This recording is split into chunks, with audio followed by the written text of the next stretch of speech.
Hello and welcome, ladies and gentlemen, to Convoy in the Park for 2026 here at the wonderful Donington Park circuit. My name is Paul Walsh, and joining us today with the presenting duties will be none other than Ian Walthouse and Pointy. But I do believe they're in a very important meeting, so if you follow me, see it's on the board here. I wonder what's going on in there. Let's take a look. Let's see what they're up to. We've got to finish this. So that's a knee north. Yeah, but Ika. Yeah. Tractor. Three letters. Whoa! This is a very important. Yeah, look, graphic. yeah. Your Ipsum do. Business Is thing. this Spanish? The takeaways from this week. Can you leave us alone, please? We're in a very important meeting. Get out!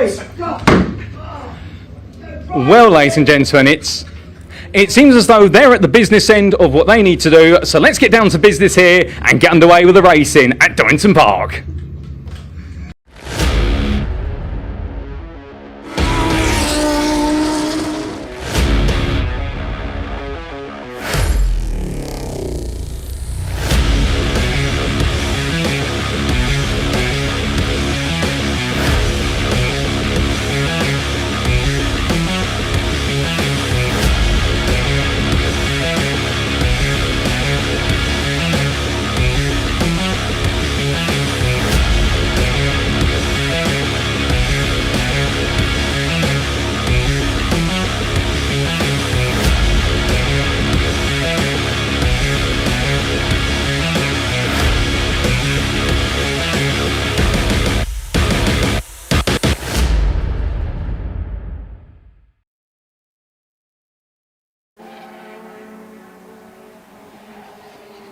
Hello, good welcome, ladies and gentlemen, to Convoy in the Park.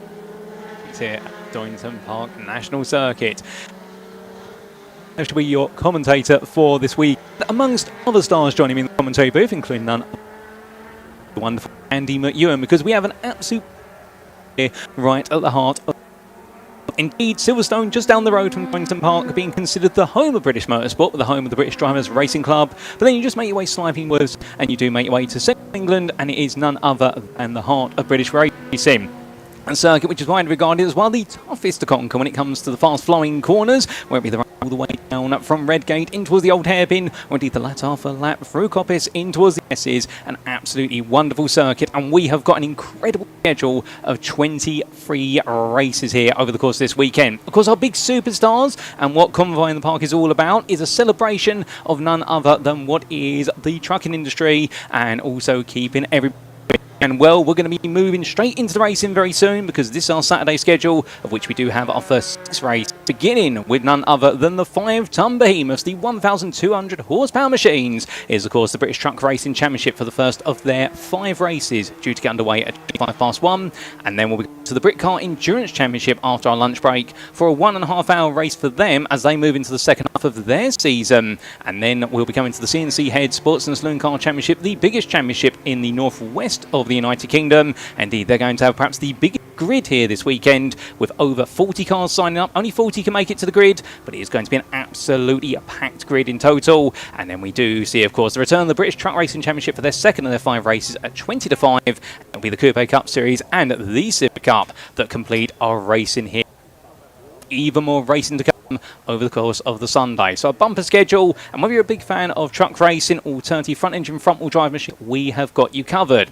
But let's jump straight into the build up to the British Truck Racing Championship, because we're going to catch up with our drivers. Pointy did so earlier on, and so it's over to Pointy to get us set for the first of the 5 British Truck races this weekend.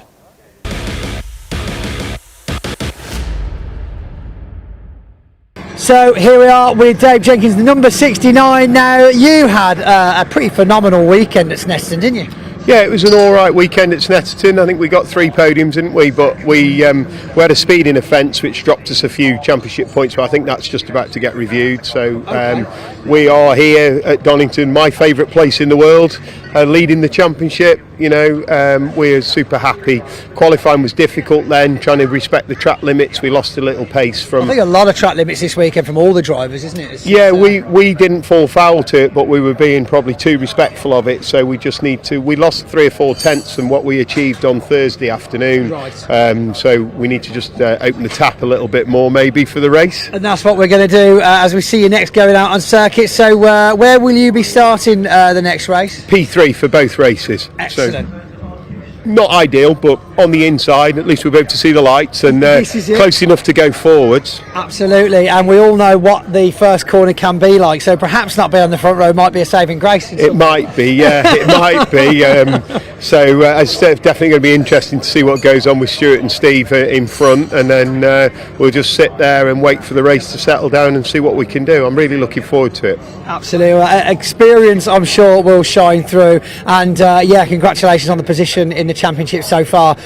Certainly a brilliant year overall for you, really, isn't it? It's been a great year for us. We restructured the team in the winter. We've invited some new commercial partners on board, and I'm super proud of everything that everybody's done for us, and I'm super proud of my own performance as well. And I was just explaining to somebody, it was 42 years since I first came truck racing at Donington as an 8-year-old boy. That's and insane. It's 29 years ago since I first raced here at Donington in a truck.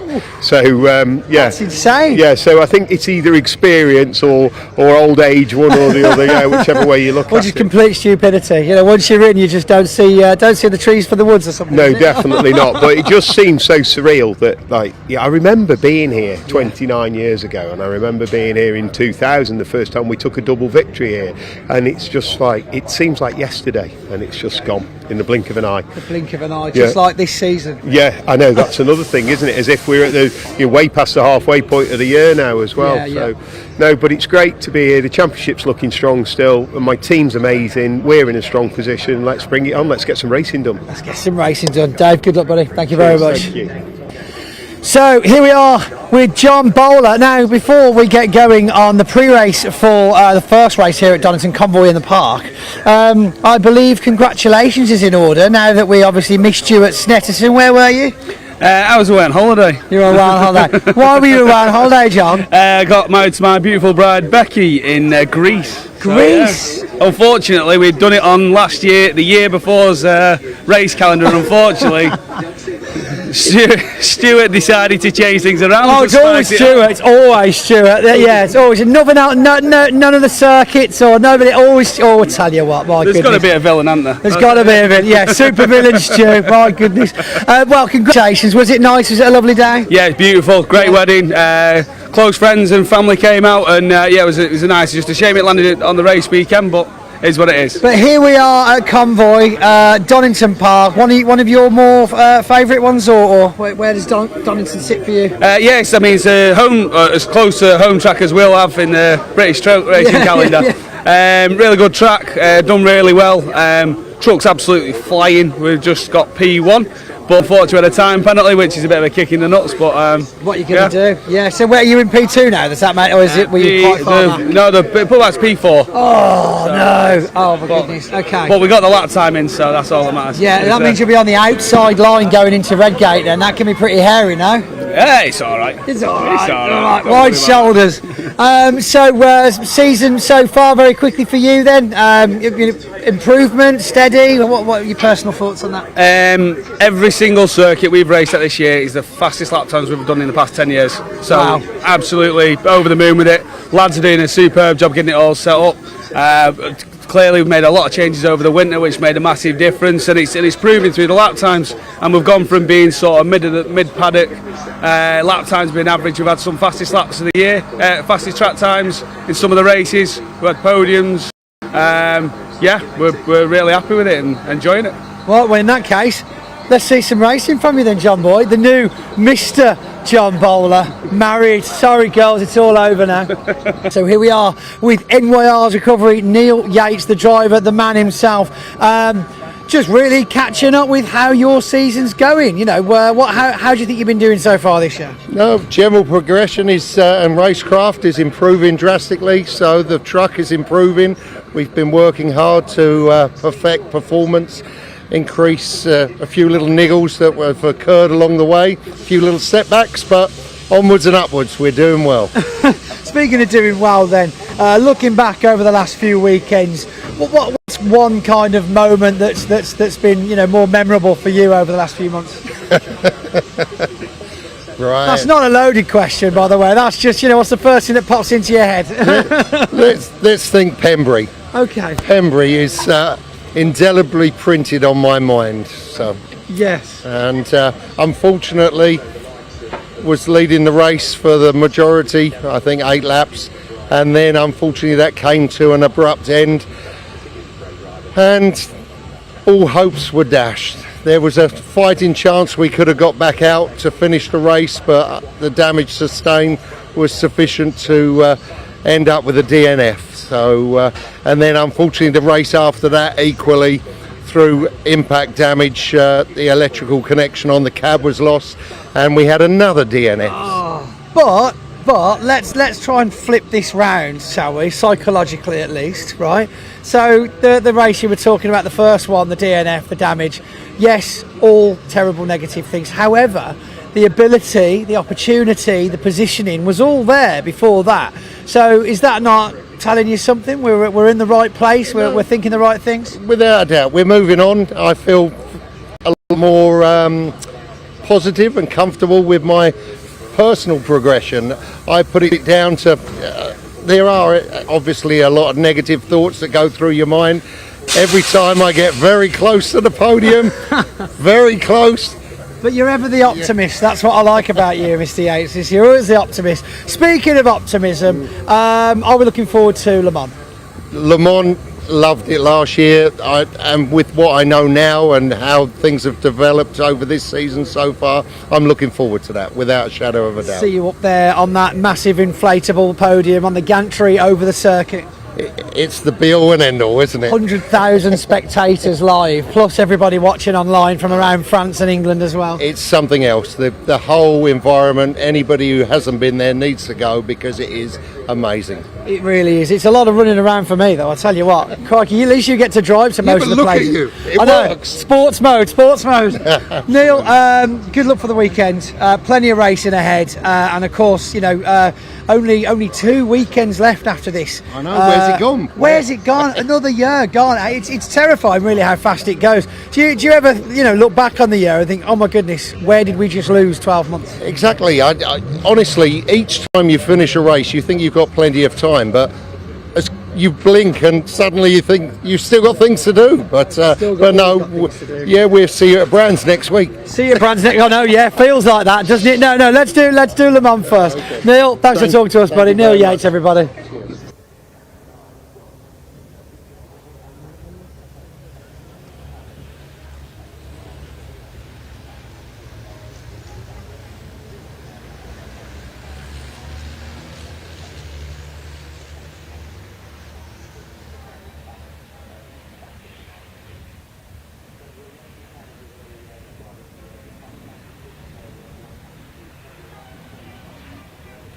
Well, ladies and gentlemen, we had Pointy catching up with several of our drivers, and he now joins me in the commentary booth. Pointy, an absolutely exciting race, and well, we start off with our grid for race 1 of this weekend, the British Truck Racing Championship, and Stuart Oliver on pole, but Stephen Powell joining him on the front row. Absolutely, it's going to be a very tight red gate corner for these two drivers. Of course, John Bowler dropping into 4th position with his little track limits penalty from qualifying earlier on. But of course,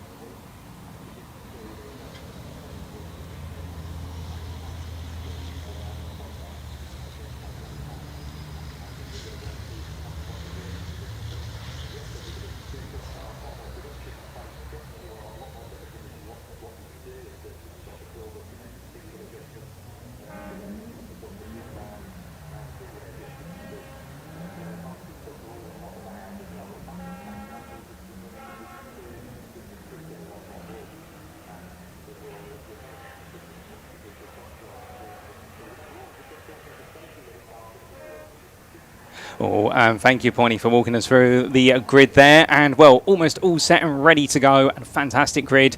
And, well, all of our truckers making their way on through. And well, I do believe there, ladies and gents, we might not have quite caught the dulcet tones of Pointy due to a slight technical issue, but that's been worked out. In the meantime, here they all come then to get the racing underway. And well, as our safety truck or our pace truck makes its way past, the lights are going to go out, and it's time for the first of our 5 races. And here we go, lights out, it's away we go. And as they roar the way away, we're charging all the way down towards turn number 1 here, and it's a good start from our number 7 of Stuart Oliver. But looking a bit further back, there we do see the number 11 trying to pull out for a potential move. Nathan Smith there, not quite making it work. And now coming through Redgate corner here. Everyone's safely on through thus far, but as they come through and now down towards the Craner curves, well, it could be one of these challenges where we might see a battle or two further back. It looks like the 14 there trying to make a bit of move. John Bowler there, but he's just going to squeeze ahead of number 3 of Stephen Powell. Powell taking a bit liberal use of track limits, and now coming down in towards the old hairpin. Very, very bold start from a number of our truckers there, but everyone's safe on through the first few corners. And well, want to see if we've got Pointy back. Have we got you back, good sir?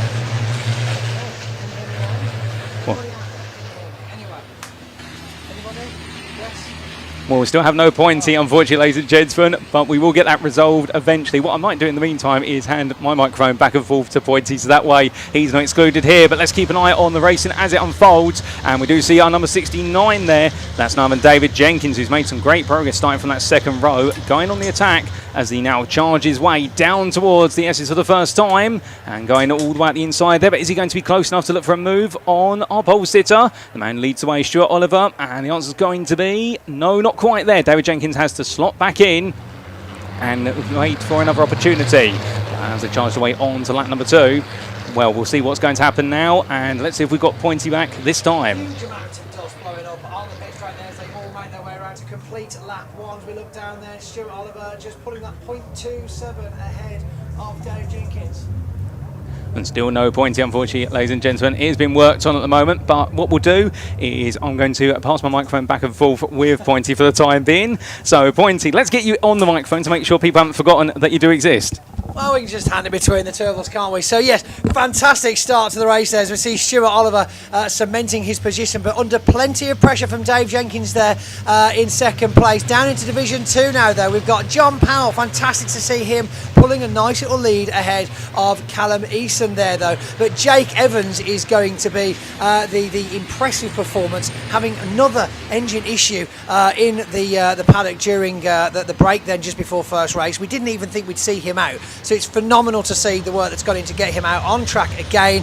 But up then again in Division 1 now, and I do believe we've got Craig Reed putting John Bowler under pressure for the 4th position. But that means, of course, John Bowler did a pretty good start at getting to where he is from 4th place. Plenty of dust. It's very dry out there, Paul. Oh, indeed. I mean, it's so hot out on that circuit right now. I think you could definitely cook your barbecue on that tarmac as they roar the way up through and come towards the end of the second tour of the circuit. But Stuart Oliver holding on for now, but getting a bit close there between 2 of our runners. As we do see number 68 there, that's going to be Reed, looking one way, then the other. Not quite able to make a move there as Bowler just defending to that inside. A bit further back there, we still see the number 11 of Smith trying to make some progress there, looking up the inside of the 33 Yates. Can he get the move done? Lovely move there, just got to wait and see if he stops it. But what's going on in Division 2? Well, right now, Powell under a bit of pressure there, but Callum Easton, the man who made it 5 from 5, being passed there. Lovely move being made by Jake Evans, and Evans, of course, was found last time on the banks of Snetterton ordering a Chinese takeaway, some would say. But right now, he's definitely hot-footing it out there as they roar the way down into towards the old hairpin. But brilliant battling between them in Division 2, just as much in Division 1, Pointy.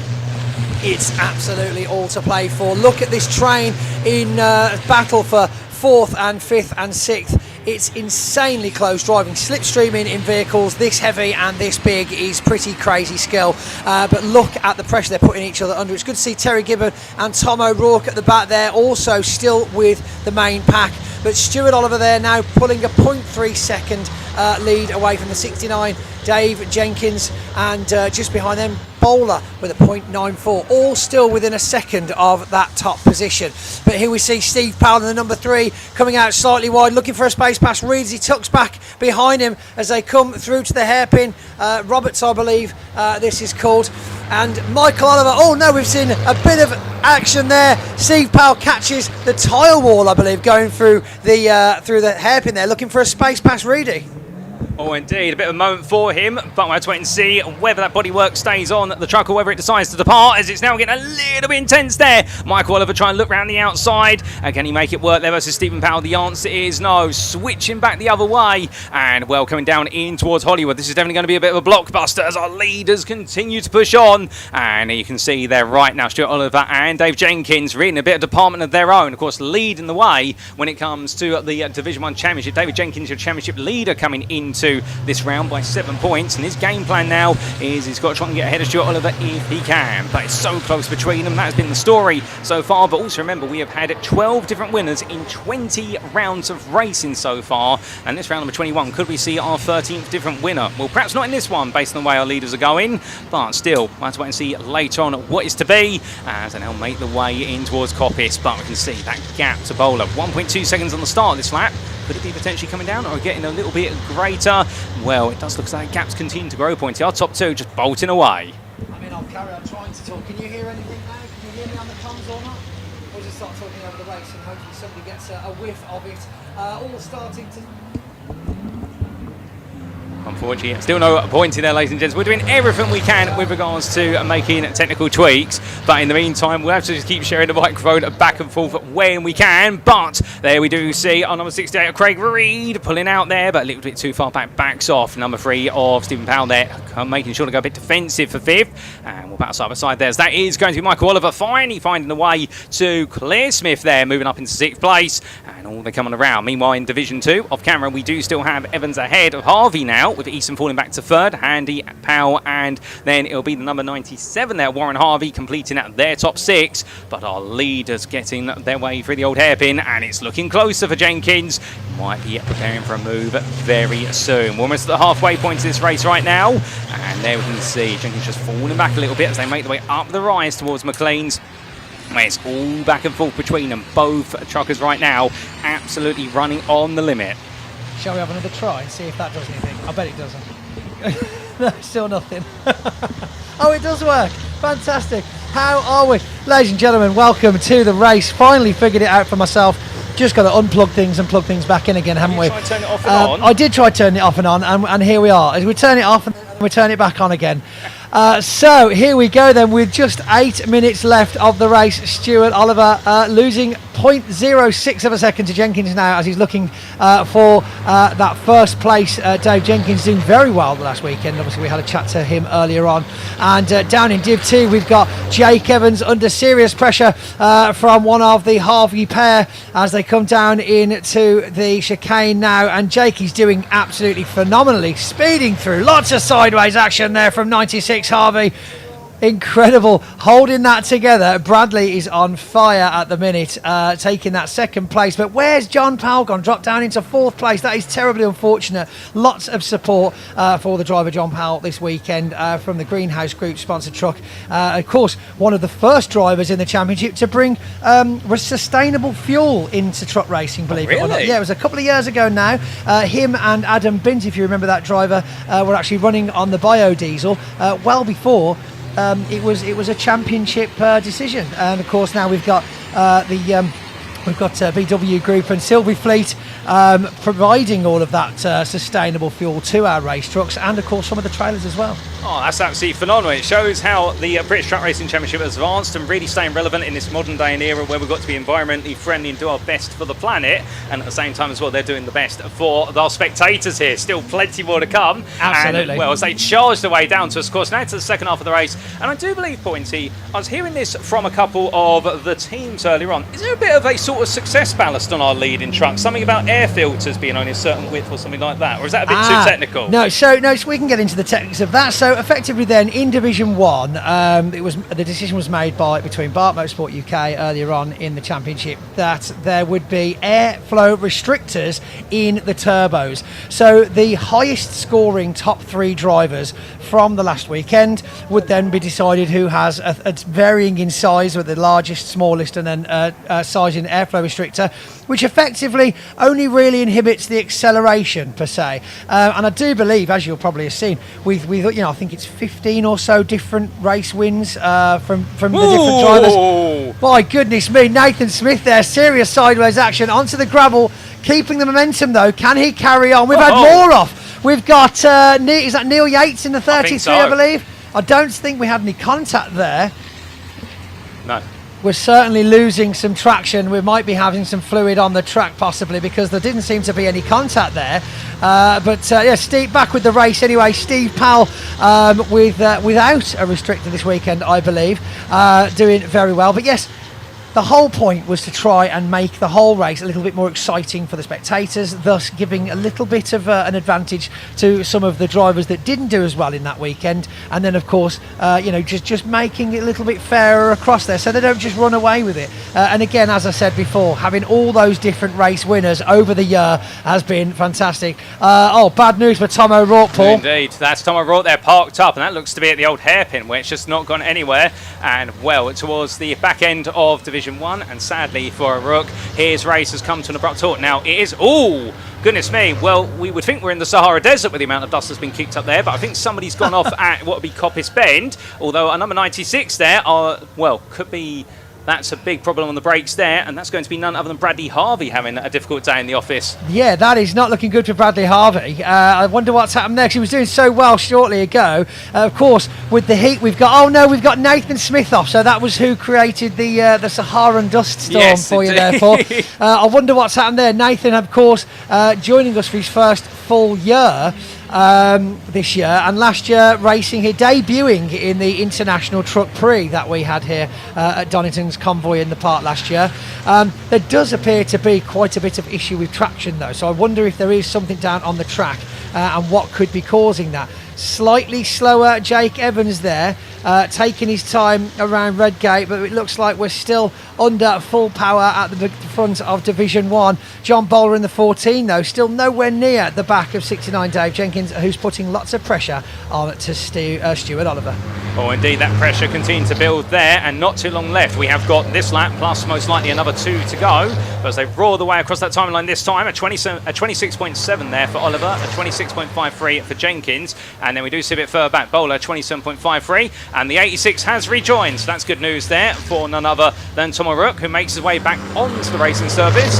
And then we do see Callum Eason now, Division 2 leader, and well, doing a fantastic job, looking to try and make it 6 wins in a row, carrying on from his 5 that he did take, of course, none other than last time out at Snetterton. But will he be able to do so? We will see. But as he goes out of our view there, and down towards turn number 1 right now. I mean, to be fair, Pointy, Callum's doing a phenomenal job. He is absolutely flying away with it, Paul. Yes, I mean, he's obviously found a fantastic groove. Looks like is that steam or smoke, or what's spraying out the back of that truck there? It may well, of course, just be a water injector for the water-cooled brakes. So there is also a lot of issue there. People think some of these trucks are smoking sometimes, but in reality, it's just a lot of steam coming off those brakes, because if they don't cool them down, they will literally explode inside the wheel hubs, and we don't want that happening at 100 miles an hour. Oh, 100% not. And one of the things to be aware, if you're new to the British Truck Racing Championship, all of these trucks are restricted to 100 miles per hour on the straights. They cannot go any quicker than that. If they do breach it, they do have a restrictor,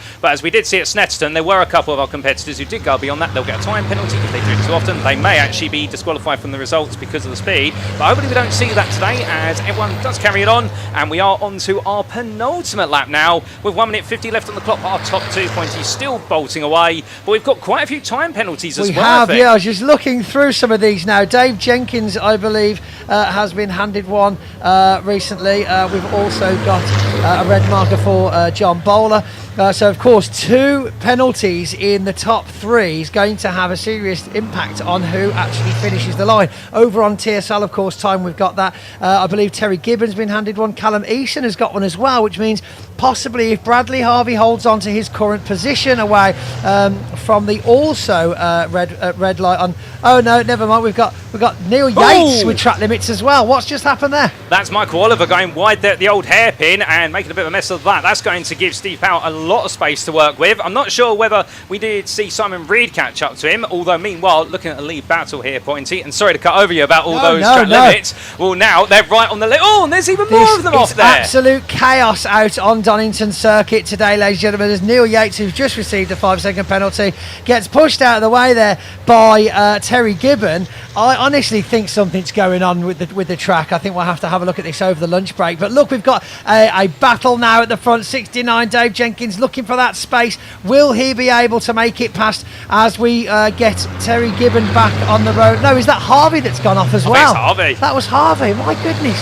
I tell you, we're going to end up with more trucks in the gravel at the end of this race than we are in the podium, I think. Oh, indeed, but as it comes onto the final lap, Jenkins looking outside, looking inside, as meanwhile, we do have, of course, the off there, but our leaders make the way through Redgate right now, and as they push on through, Jenkins here absolutely riding the rear of Stuart Oliver. He wants that win. Yellow flags out there, plus a slippery service flag coming down towards the old hairpin, so this is only going to make things even more difficult for Jenkins, because he's only going to have a finite number of places he can make the pass. So he'll back off here, most likely, coming down through Craner, in towards the old hairpin, and Stuart Oliver doing what's best, just defends the inside, as Jenkins now still glued to the back of Stuart Oliver. Up the hill they rise. I mean, Jenkins has to be careful here. I'm not sure whether he'll know about the time penalties that he's got, neither will John Bowler, so putting all this pressure onto first place can, of course, still save him some kind of podium. As he looks around the outside there, will he be able to get round Stuart Oliver? Stuart Oliver just getting the nose back ahead of him and closing that door, but of course during this battle we've got John Bowler all over the back of them. But of course, who will actually end up on this podium by the time we've finished looking at all these penalties, Paul?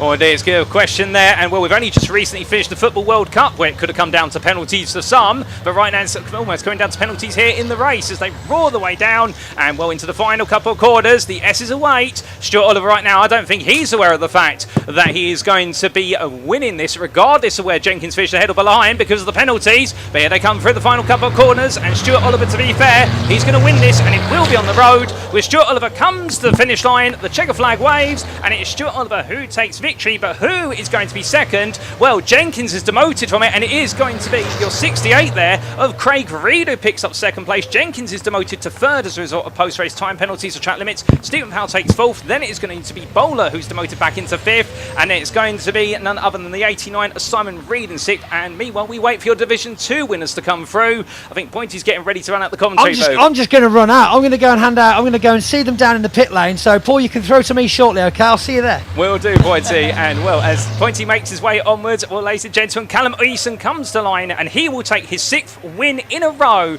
carrying on from Snetterton. Division 2 winner there. Well done to Callum for doing so. And then we're going to have a little bit further behind. It will most likely be Gibbon coming on through. Now, do keep in mind that Eason does have a 5-second post-race time penalty for track limits, but I think he's going to be safe there for taking that win, even when that's added up.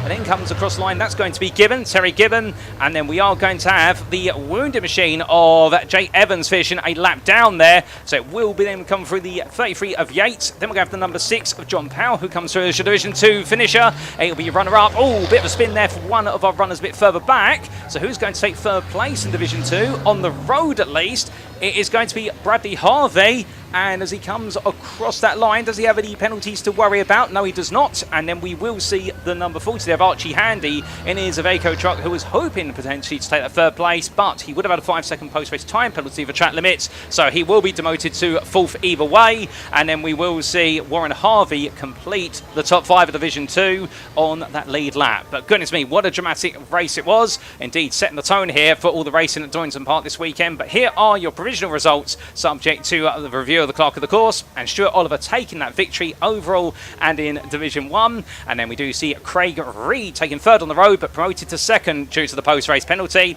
David Jenkins rounding off the Division 1 and overall podium ahead of Stephen Powell. Then we had Simon Reed complete that top 5, with Michael Oliver in 6th, John Bowler in 7th. Your Division 2 winner took 8th on the road. That was Callum Eason. Congratulations to him on another win. Terry Gibbon and Neil Yates completing your top 10 overall there. And the fastest lap being set by the number 69 runner of David Jenkins, a 1 minute 26.53. A very impressive lap that, albeit a bit gutted. Perhaps he couldn't quite mount the challenge to Stuart Oliver the way he wanted to.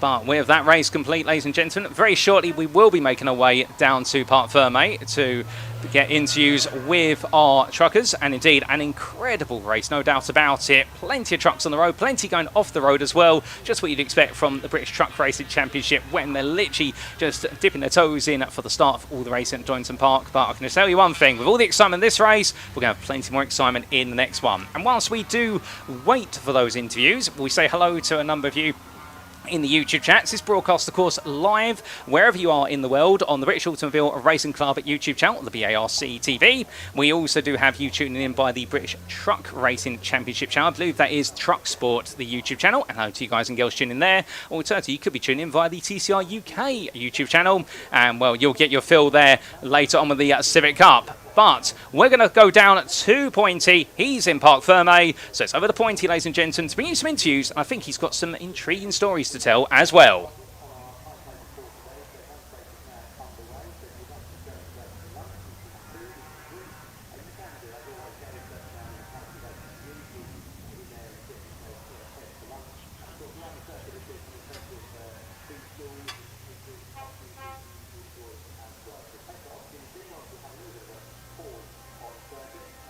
And apologies for the delay there, ladies and gentlemen. A slight technical hitch, but we are now going to go to Pointy for some post-race interviews and a bit of excitement down in Parc Ferme.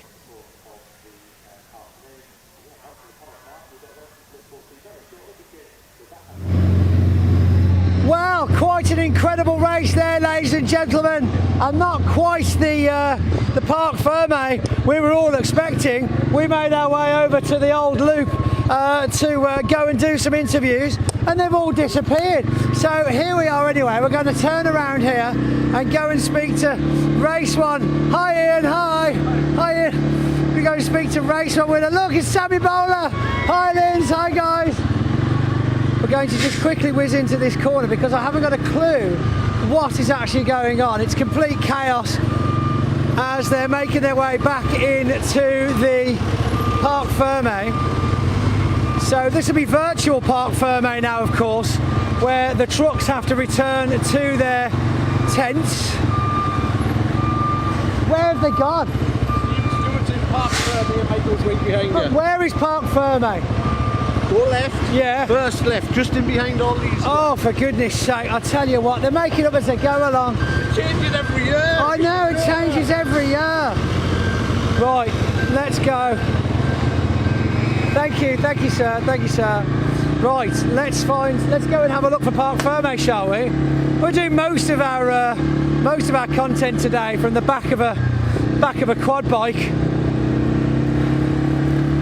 Right then, actually get to speak to the driver.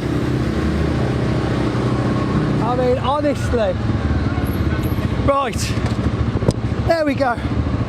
For goodness sake, I tell you what.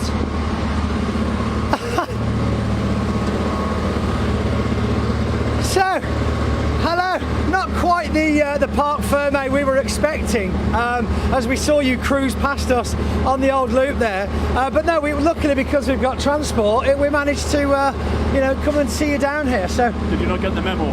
We didn't get the memo, no. I mean, why would I need to know where to do the interview? Yeah, exactly, Pointy. Yeah, everybody why would you? Fantastic start to the weekend for you then, Stuart. Great result for the first race. Jenkins slipping back into third overall with a time penalty, but he was putting you under some serious pressure. He was, yeah, no credit to him. So I got myself a gap mid-race, not a big gap, but it was comfortable, so I then could take the racing line into Redgate rather than a protection line. And I thought, I was going well, and then I caught up to Jake Evans, who was smoke coming out the back, and I thought, going down Craner curves 100 mile an hour, I turned in to go down towards the old airplane, and it just went off sideways. I think everybody was suffering from that. What was there, something down, do you think? Yeah, there was something coming out of the back of Jake. Unfortunately, he's got a mechanical problem, and but I was the first one to come across it because I caught him up, and I think Dave saw what happened, so he avoided that line, so he closed the gap right upon us, and from there to the end he was big in me mirrors, let's put it that way. But it was a good race, it was fair, it was safe, it was good race, it was a good result, obviously. Yeah, fantastic. It was brilliant to watch. I mean, I don't feel for the crowds, they will be very dusty by the end of today, I can assure you, but nonetheless, brilliant result. We're going to go and speak to Callum East in Division 2. Well done, Stuart. Watch your back there, don't slip over that. Steve Powell then moving up. Oh yeah, here we go, we'll go to, there you go. So, Steve Powell then, over in Parc Ferme, can you confirm, was there something down on the tarmac there? Because we had drivers going everywhere. I think it was Jake maybe in the bottom of the Craner curves. No, but it started halfway down, just went to the left hand and just went straight on. then you could see the residue on the circuit, so I kept to the other side. And then Michael come off behind. Yeah, it was a bit scary, but I totally messed up. The lights, I've never seen lights go out so early. Really? Like, I mean so early. We was literally just out of the chicane. Usually, your left foot brake, we wasn't in by the pit wall. Wow. And it caught me totally asleep. Totally and utterly asleep. Okay. Well, it seemed like you managed to catch back up quite well through the race. On the front row, I should have had such a fair result, and I lost. Obviously, Dave went past, Boulder went past, and Craig, and then Craig unfortunately clipped the tyre barrel in the chicane, which junked in front of me. But I just can't believe the light. I've never seen the lights go out so quick. I was going to say, so it was Craig that hit the tyre barrel, because of course we saw it hit you, but it was hitting into you, right? That makes more sense. And now my steering wheel faces that way. Oh my goodness. Well, honestly, the light, I don't know if any other driver said it. It'd be interesting to find out whether they think the same. I'm sure somebody will be asking about that. Until then though, thank you Steve. Let's have a chat. Let's have a chat over here with, we've lost the front. Join us with Callum Eason and John Powell having a quick post-race debrief. Callum, first of all, great race. I mean, you know, we saw you a little bit further back to begin with, first couple of laps, but you've got to be in it to win it, and here we are taking the first podium. Yeah. So like you just said, you've got to be in it to win it. We had a few issues in qualifying which put us down the back end of that. We didn't complete many laps at all this morning. So we just went out clear-minded. We know what we've got to do to catch up with Jake, and none of these boys are letting them have it easy. That was a proper old saloon car race, but in 5-ton vehicles. Hardcore that was, yeah. That was really, really good, and everybody was so fair with each other, and that's what it should be about. See. And John, so a great start for you. No, we had a little issue last meeting, and we don't carry on, and it's give us plenty of room, and you know, it's just nice. And then I think I made the mistake up the back.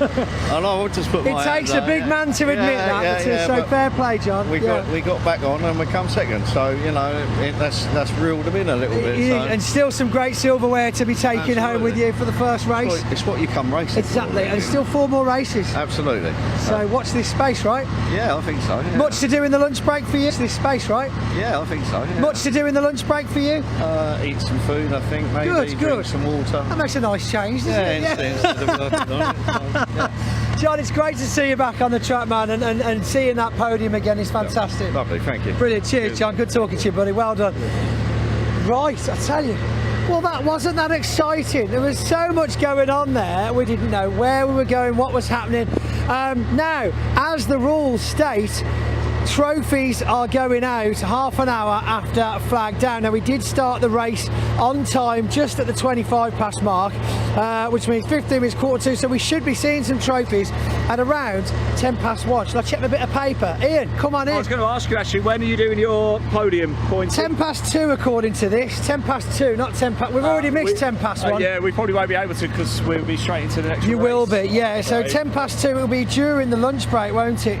So 20 past 2, the Britcar Endurance for an hour and a half. Yes. You're looking forward to that? I am, I always do actually. I'll be in the pit lane, up and down, so much action will happen. What did you make of that race? You enjoy that? Yeah, of the day? It was good. It was good. It was very good. I enjoyed it. Yeah, it was pretty full on.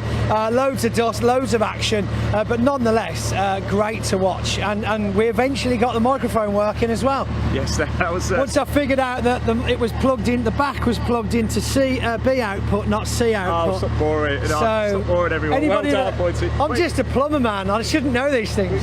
You figured it out yourself, actually. I'm very impressed. Just quickly, you've got some suntan lotion up there. I have got Factor 50. Yeah, P20 it's called. Honestly, it's like, oh mate, it's like you might as well just put wood stain on there, man. It's like absolutely no suntan going on up here whatsoever. I missed you, by the way. It's good to see you again. Oh yeah, I tried to just put that out of my memory, to be honest. The way you let us down for good. I did see the intro actually, a little bit insulted. But, a little bit insulted. Look, I'll tell you what. You go. You've got to get ready for this podium. We are going to go make our way up. I will see you later. There's another truck race coming up. this afternoon, isn't there? Yes. So we're very, very much looking forward to that. You go off, go do your podium. I'll catch up with you a little bit later. Absolutely. We do have the Britcar Endurance race coming up next. Like Pointy said, an hour and a half. Pit stops mandatory as well. It's going to be carnage up there. It's going to be brilliant. We will be up there in the pit lane bringing you all of the action. We are going to make our way up there now so we can catch up with some of the drivers. But whilst we walk up, because it's not a great deal of fun watching the back of my head walk through, is it? Yeah. We've got, you spoke to a few drivers a little bit earlier as well. We've got our walkthrough as well. We had a little bit of fun on the quad bike earlier as well, didn't we? This walkthrough, it's brilliant. Well, it's best content in the world ever. Make sure you don't disappear from that one. Although if you really want a cup of coffee, now's probably a good time to go back. But do come back. I'll be up in the pit lane very shortly. Britcar Endurance coming up very soon. Pointy, thank you as always. Thank you. See you in the next race.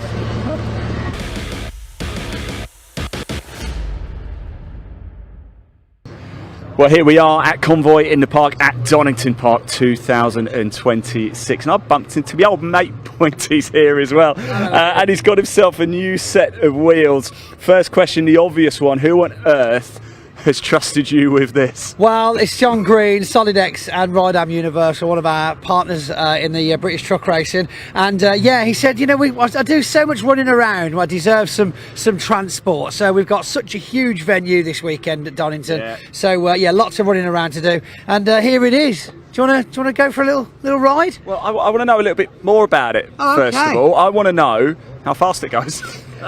I mean, I can nor confirm or deny that it might or might not go 45 miles an hour on a quiet road with nobody around. On private property, by the way, as well, isn't it? Private. I do have a full UK driver's licence and public liability insurance. So and of course, he's never ever take this ever on the public roads at all. It is only ever private property, like here at Donington Park. We are going to take you, actually a little treat now, we're going to take you for a drive right through the Donington Park paddock if you've never seen it before behind the scenes. So Tom, you hop on, you hop on. I'm going to just hop on the back somewhere. Hop on the back. And we're going to go for a little drive here at Donington Park. Here we go. Be careful. Remember, where we go, nobody knows. It's too slow, it's too slow. Whoa. Okay. All the way gently there. Yeah, put it gently. It's smoother like this. It's a nice drive, this is it. Yeah, if you put it in high range, it's lower revs, you see, so you go a bit smoother, a bit quicker. Just wave to the fans. Morning. So Pointy, whilst we've got you for trucks, of course, another big weekend here at Convoy in the Park. This has got to be one of your favourite events, isn't it? How busy was it this morning? I had to queue to get in. Yeah, it's absolutely enormous. Biggest one of the year, biggest spectator numbers, biggest amount of show trucks as well. I've got to hold on, sorry. I think I just kicked your wheel. Yeah. Let's wait till we're on a straight bit. Hang on. There you go, you hold that. There we go, I'll hold this. Just wait for... There we go, thank you. So yeah, people moving out of the way is always important, but yeah, so biggest amount of show trucks. We've got manufacturers here with their stands. We've got great things from sponsors. Over here on the left, of course, we've got some Sky Electrics if you want to come along and have a play on that. All the trucks and all the teams really do pull out all the stops to show off what they've been doing all year. And of course, it's this event each year. Sponsors Milwaukee, MB Energy, Sylvie Fleet with the fuel, of course, putting the biodiesel in all of our trucks, race trucks as well as road trucks. Mercedes always have a massive stand here as well. There's really loads to see on and off the circuit, but it's not just trucks. As you'll see shortly when we get to the end of here, we've also got the Coupe Cup here this weekend. What else have we got? We've got TCR, Civic Cups are here, we've got Britcar Endurance, costing 1.5 hours. There's a 45-minute Coupe Cup race, which we're very much looking forward to as well. And we've got the Mini Challenge Club Sport so much. Hello, boys. You all right? You good? You all right? Here we go. Tight bend now. I'll say this quad bike has got the turning circle of a ferry, so we've got to be very calm. Morning. Here we go. Let's turn our way back round here again. If we lose Ian along the way, it's perfectly fine. I'm actually running alongside, by the way. I'm not actually on the quad bike. I'm running. Yeah. Doing a very healthy jog. Terry Gibbons' own 37 truck there on display. And we've got some pickups over here on the right. They are not racing today, but they'll be going out for qualifying shortly. Civics on the left here as well. It's incredible when you get to see the whole paddock, how much we actually managed to fit in. And there's only 2 or 3 people really from Thursday evening that, get these guys in over here, 2 or 3 people from Thursday evening that managed to fit all of these different championships in the paddock, and then the team at the circuit take over to organise the weekend. There's so many things going on. We've got the Britcar podium, TCR UK podium. We're still going, there's even more. Here we go. We've got the minis here as well, more Civics to the left. A full race package at Donington, so it's not just a big event for the weekend, it really is a completely filled race timetable, which is important because I've been to events before and it feels like it should be a massive event, but in reality there's huge gaps in between each race. But here we've got the direct opposite, there's barely any time for anything between each race. And if we just carry on down here for a moment, we'll take you down through Redgate and we'll try and get some drifting in for you as well. You take the microphone now because I have to be very careful. I'm going to jump.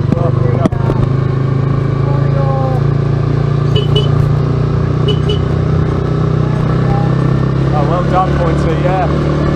CNC heads are here as well this weekend. Looking forward to seeing them. They've got a massive grid, 54 cars I believe. Wow, that's huge. Yeah.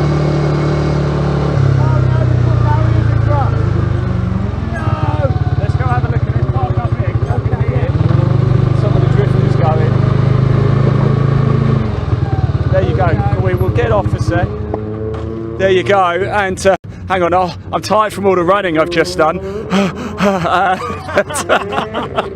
Yeah, he's a very good driver, Pointy, isn't he? I hope you enjoyed that. That was a look through the sort of behind the scenes really here at Donington Park. I'm sure a lot of you have seen it before anyway. But. Well, if you've never been down here before, that's the kind of thing we're constantly running around. So sometimes if, you know, Ian looks a little bit out of breath or I'm a little bit late or out of breath, you see scenes in the past of me running across the old loop over to the assembly area.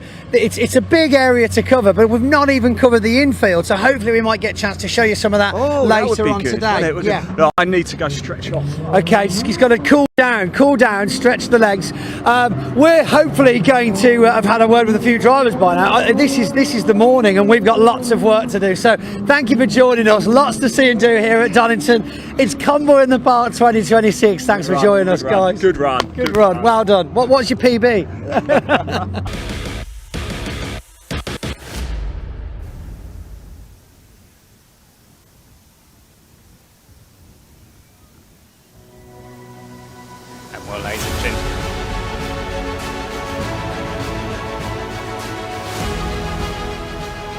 Well, ladies and gentlemen, ladies and gentlemen, as we get set for the afternoon, we are just waiting for Ian to get into position down in the pit lane. In fact, as quick as I say that, Ian is now ready in the pit lane. To continue the story, we do apologise for the technical issues, but we do believe those have been resolved. Do let us know in the YouTube chat. But it's over to Mr. Walthouse for some fun down in the paddock. Hello everybody, welcome down to the pit lane. It is almost time for our 90-minute Britcar Endurance. So before we get to that though, I've just bumped into Jensen O'Neill going here. Hello Jensen, how are you? Our TCR Championship leader of course, but you just said qualifying didn't go quite how you were hoping. No, we had some really good pace. Bolted a new set of tyres on, ready to go do a push lap, and silly mistake from me. I bottomed out over in the old hairpin on the bricks and bent a bolt to make us select gears, so we had no gears for the whole of quali. Oh no, look, this season has been special for you, and you're still so young. Just remind everybody how old you are. I'm 16, but not for long. I'm nearly allowed to drive on the roads. When's your birthday?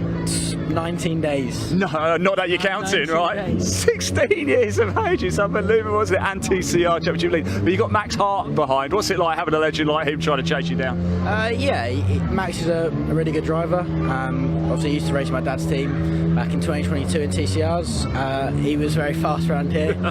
No, it's going to be a hard fight, especially with Max and also Adam joining us again this weekend. It should be a spicy race. It's going to be great, Jensen. Very much looking forward to it. Tomorrow you're right, TCR races. I have 3 TCR races tomorrow, not today. I want to talk to this man. Let's get back into the Britcar Endurance action. Here is Ollie Allen. His son Charlie Allen was racing in the Junior Saloon Car Championship last week. You may remember Brands Hatch. Ollie, how you doing, my man? You all right, mate? Have you, has your boy been giving you some tips? Yeah, he's been coaching me. Has he? Basically, come on, Dad. Come on.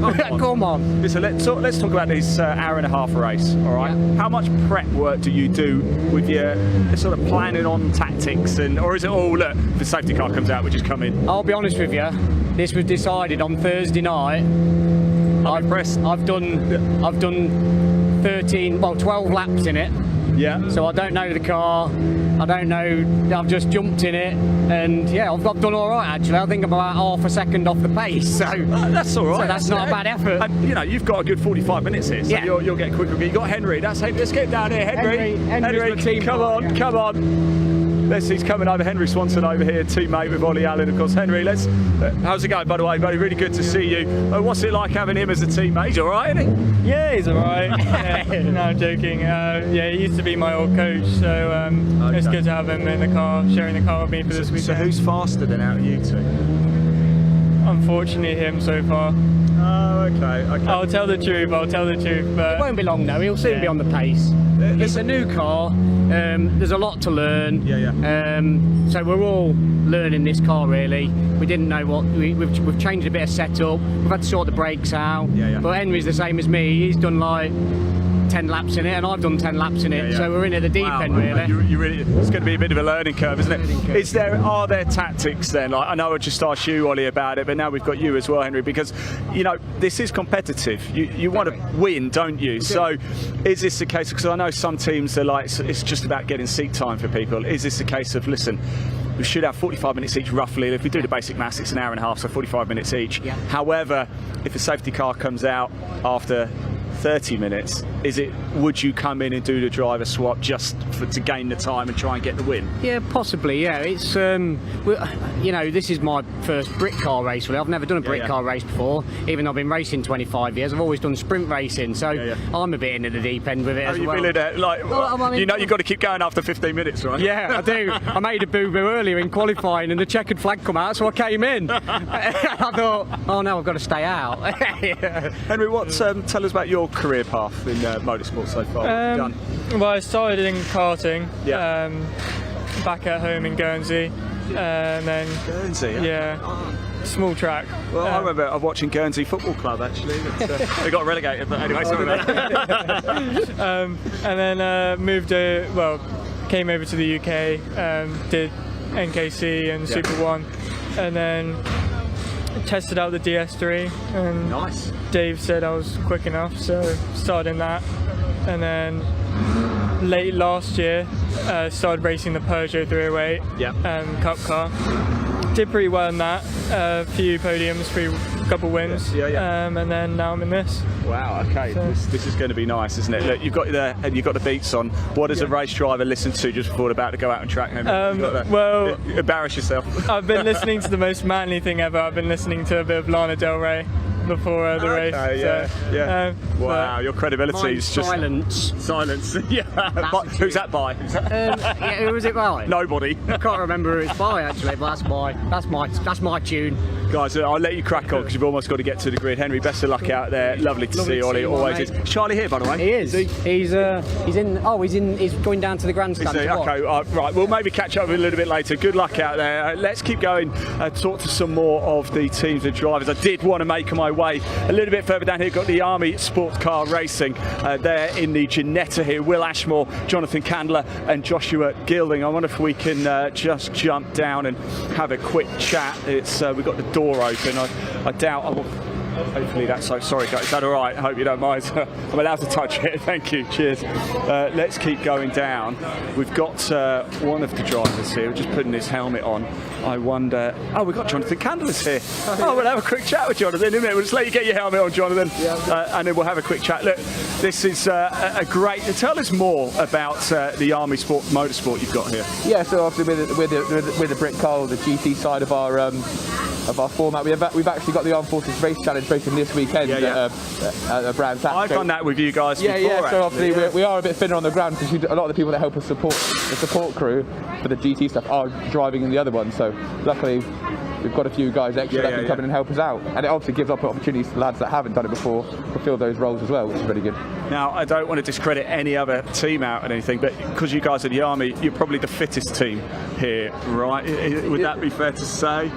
Yes. Yeah. We are the fittest team. What's the fitness process to get into the Army? What's the requirement? What would I have to do? Because I'm going to run the circuit later. It's, what's the requirement for me to get into the Army? So like, I've raced in times they have changed quite a lot of the fitness stuff now. So you do your runs, your press ups, your sit ups, your pull ups, and you do. So how many press ups do you have to do? I can't remember off the top of my head. No, there you go. I just keep banging them out. Yeah, I'll do like 200, and I think no, that's probably enough. Wow. No. Some of the so like I say, the fitness is still there because everyone needs to come a minimum standard. And that can only benefit you guys in the endurance race. And like I say, we all have to be able to do this. We all still need to beat those minimum standards to be allowed to go and do military sport and represent the military. So. Excellent. Well, look, I'm going to catch up with you guys a little bit later. Mind you, just talk about the car very quickly. A fine machine to drive. It's an absolute machine. Obviously, I've come from doing the Armed Forces Race Challenge, the single the front wheel drive stuff. You had I'm sure didn't you have a BMW 1 Series? No, I've got a Peugeot 306. I have. Yeah. So I am transitioning into the rear wheel drive slick aero. But yeah, it's going all right. So. Fingers crossed today we get the good result we're after. And 3 drivers, that brings its own challenge as well. In fact, you're the only team with 3 drivers here today, so tactics play a part, I take it. Yeah, 100%. And like I say, with the 3 driver element, like if you're by yourself, you can go out the car straight away after the pit stop, and you know how the car's handling. With us, with the 3 drivers, that driver has a couple of laps that they need to switch on and work out the car. So it's a little bit of a back step for us, but it works. And like I say, with the 3 drivers, it just gives another person an opportunity, and that's what we're all about, giving the opportunity to the service people. Jonathan, I appreciate that. Great thing that you guys are doing. Thanks for talking to us. I'm sure we'll catch up throughout the course of the race as well. The cars are being pushed out into the pit lane. We'll just squeeze through and work our way a little bit further up, shall we? Let's keep going and see who we can find. See Claire Headley. In fact, I really want to speak to Claire because I believe she's doing a charity skydive coming up very soon. So let's see if we can grab a quick word with Claire and find out how that is going to go for her. Let's we've got Nick Hull and Richard Avery in the Porsche just over there as well. Let me grab Claire. Hopefully she's happy to talk about it as well. Can I borrow Claire for a second, or is she really busy? Claire, can I just borrow you for a second? It's a lovely grid of cars, sunshine, great crowds here. This is the stuff of dreams, isn't it? Oh, absolutely. I couldn't ask for any more. Just lots of compassion within, or passion within the pit lane, and everyone wants to go for the win. Now, I want to talk about you, if that's okay, because I've seen something. Yes. I've seen something on social media about a skydive. Are you mad? What's this all about? It was a passing conversation with the Army guys, and I just happened to say I'd love to do one. They said, well, would you like to do it 19th of August? So I am doing it for Parkinson's. Soon. Yeah. Unfortunately, I lost my father in March this year, and we're raising money for Parkinson's, and it's a dream come true. So yeah, it'd be lots of support would be great from all of the BARC and marshals. I don't know if we're supposed to do this, but how do we donate, Claire? Well, I presume it's just Parkinson's. There's not I don't have GoFundMe or anything like that. Just straight to Parkinson's. It's a great cause. And I cannot wait. And I'll tell you more next time I see you. I'm sure you are. Don't say that. Goodness me. Yeah, there we go. Let's get Claire Headley there doing a skydive for Parkinson's there. Brilliant stuff indeed. Let's keep going up, shall we? We've got to Project 29.7. They are part of the BARC Beyond the Checkered Flag campaign that we're doing. We're following certain teams. I wonder if Paul, and in fact, I could tell you, Jonathan Moore, I really want to speak to Jonathan Moore if he is. There he is. He's right there. Jonathan, how are you? It's good to see you, my friend. And it's nice to see you out in one of these this weekend. Yeah, all good. I mean, my job is pretty simple, really. I'm finishing the year for these guys now, final 4 rounds. So yeah, I mean, we're fighting for the championship. My job is really to help them win it. You were out at, I wasn't at Snetterton, but you were out at Snetterton, weren't you? And it went well, all right? Not in this car, no. Oh, were you not? So my good mate Finn did Donington and Alton for them. Okay. Then I did Spa where we won. Yeah. That was it. Spa, and you began with S. Yeah, and then Ryan Ben's really good snap, and then I'm back in for the last 4. So, been a good weekend so far. I mean, the car is quick. Yeah. Carl's pretty quick as well. And you're seeing the season out in Porsches as well? Yeah, doing both. Brilliant. To be fair, when I got a call from Paul asking if I can finish the year in this. Can't say no, can you? Can't say no to that face over there. Look at him, doesn't he? No, I know. To be fair, I thought, oh, because we've got 4 rounds left of Crow Cup as well, I thought there's no way that it's not going to clash. I had a look and none of them do, surprisingly. Wow, brilliant. So it worked out quite well. And yeah, it's a fun car to drive. It's a lot more natural to drive than the 911. I was going to say, does it take much time to adapt from going from the Porsche into a Ginetta? Or I mean, look, you're a young man. You could adapt pretty quick, I take it. To be fair, the Ginetta suits how I naturally drive a car quite well. Yeah. So I can get into it and, not get the most out of it, but get somewhere near quite quickly. Whereas the 911 this year, the issue we've had really is that it's been a big learning curve because it's so different to anything else. So I wouldn't really say no. I mean, like I said, the Ginetta is quite easy for me to just jump in and get a time out of. Whereas the 911, you've got to build into it a bit more. It's a lot more unforgiving. And yeah, it's obviously the balance. And a different challenge as well. I know the Porsche races, they're 20 minutes, so they are relatively long. This is an hour and a half. I know there's 2 of you, but that brings its own challenges, doesn't it? Yeah, I mean, it's things like driver changes and minimum pit stop times and stuff that you've got to take into account for. And stuff that I'd never done before Spa. I mean, they all went well at Spa, but I'm still pretty new to all of it. I've done sprint racing for 4 years now. Yeah. So, to be fair, the good years are pretty good. They don't drop off too much. You treat it like a sprint race, really. Yeah. But it's a 45-minute sprint race, not a 30-minute one. So, Jonathan, look, best side, thanks for talking to us. Lovely to see you as well, by the way. Give my regards to your family, won't you? I wonder if we can very quickly say hello to Paul. I know they're a bit busy. Paul, I know you're busy. I won't keep you long. Lovely to see you, by the way. How are you? Are your team looking good this weekend? Yeah, really good. Really happy. Rich and Sam in the GTP8 done a great job. They did well, didn't they? Yeah, really good. Really pleased with them. Characters to work with. Good lads. And then we've got Carl and Johnny Moore, both superstars. And I just want to say, I think we've got 4 probably of the best drivers in the paddock in our cars, so I'm so proud of what the team have done, and that's no disrespect to anyone else, but we've got some proper pedallers, so I'm looking forward to a good race in both classes. You're not going to expect me to say this, but I'll tell you something, Paul O'Neill really smells really good. Well, good luck out there, team. One of my favourite places to be down here because they have Mint Imperials. How good is that? So we might be coming back here, Jonathan, and rating those if that's all right. Let's go back. In fact, I think we might be able to make our way onto the circuit. I can see Oliver Cottam up there as well. Let's go get ourselves onto the track, shall we? See if we can make our way on. There is Oliver Cottam. I know, I think Dad, who's recovering at the minute. Edward, I think you're watching. I thought I saw a comment from you a little bit earlier. Hope you're well. Let's make our way on to. So can I just say as well, we've got new for this season as well. We've got the new BARC safety car as well. Look how nicely it's been wrapped up. It looks very good, doesn't it? Big thank you to Joyce Design for that. I'm just going. Can I just borrow you for? Don't run away from me. Don't run away. It's good to see you. This safety car. Are you liking this safety car this year? Am I? Are you liking the new safety car this year? Yes. I did like the old one because you really had to drive it, but it's still a car that you have to drive. It's not electric. So when you say you really had to drive what's the big difference then? Because you're the expert, not me. And this one's got the power. This one's got and that makes you happy, doesn't it's it? It's a Porsche. It's got power. The poor Focus, it was a little bit. Yeah. It had lived a bit. It had lived. Okay. How many laps then do you think you've actually led as a safety car driver during race conditions? Do you reckon you've led more laps than most people here? Yes, I have. Yeah. The first round here this season with the Britcars. So you technically won the race, then, technically. I can't remember if we took the checkered flag for that race, but we took it 3 times that weekend. Wow, so you won 3 races that weekend. So, I mean this in the nicest possible way. I hope we don't see you. Where was Oliver Cottam? He's down there. Let's go for a little walk and catch up with him. Of course, Oliver used to race in the JSCC. He's raced Porsches. He's raced here in Britcar as well. As I said, know his dad very well too, Edward. I believe he's recovering it in a minute. So, Oliver Cottam, I'm coming to talk to you. Don't disappear from me. Nah, you can't do that to me. How are you? Yeah. It's good to see you, my friend. You all right? Yeah, happy. How's family? How's Dad? Is he okay? We're good, yeah. He's recovering now. He's obviously had surgery last week, so he's recovering now. So obviously I'm out here racing. I think he's watching actually, because I think there was a comment from him a little bit earlier. So if you are watching, Edward, hope you're well. When are we going to see you back racing? Probably very soon. We're going to see what we can do.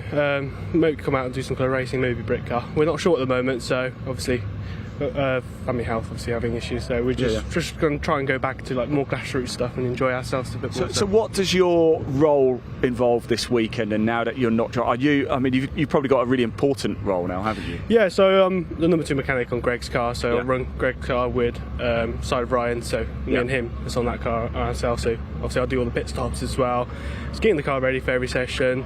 Wow. Maybe helping there again about driver coaching, just helping. That can only benefit you as a driver, kind of, to learn all of that extra bits and bobs, and you know. Yeah, definitely. We learn all the extra bits, like learning how to do setup changes, stuff like that, and does help a lot. So I suppose when a driver is given feedback, because you're used to being a driver and given feedback, if you've got a number 1 or number 2 who hasn't been a race driver, perhaps they don't quite get it, because you have been, it registers immediately, and you kind of can offer solutions straight away on the pit wall. Yeah. So obviously, when the driver feeds back to me and Ryan, because I've been in the car before, so I know exactly what he's talking about. So I know what to do, change or help him or get him through a race if there's an issue with the car. I've probably been there, had the experience of this situation or issue.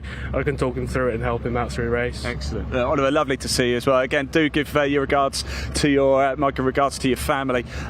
Still waiting for a few cars actually. Let's go back and have a look, see where they are. Let's move back down. I think they're just waiting to come up. This race is due to get started literally in about less than 5 minutes, I believe. The 5th meeting of the season. I can tell you, SG Racing and Mark Cunningham and Peter Cunningham will be on pole position. But let's bring the camera around actually, Tom, if that's all right, so we can watch the cars as they do come out onto the track here. In fact, they've been asked to go out now, so let's watch some of the cars as they pull out. Let's just enjoy the sound and the sight, shall we, as the Britcar Endurance Championship cars make their way onto the iconic Donington Park circuit. There goes the Rob Ellick car, the number 7 there. So Finn Jones and Rob Ellick, they are going to line up in 13th place. They're in the trophy category, 2nd in the trophy category. There goes the number 32. That is your pole sitters as well, Mark Cunningham and Peter Cunningham in the SG Racing. Right in front of us we've got the number 36, that's Sam Smith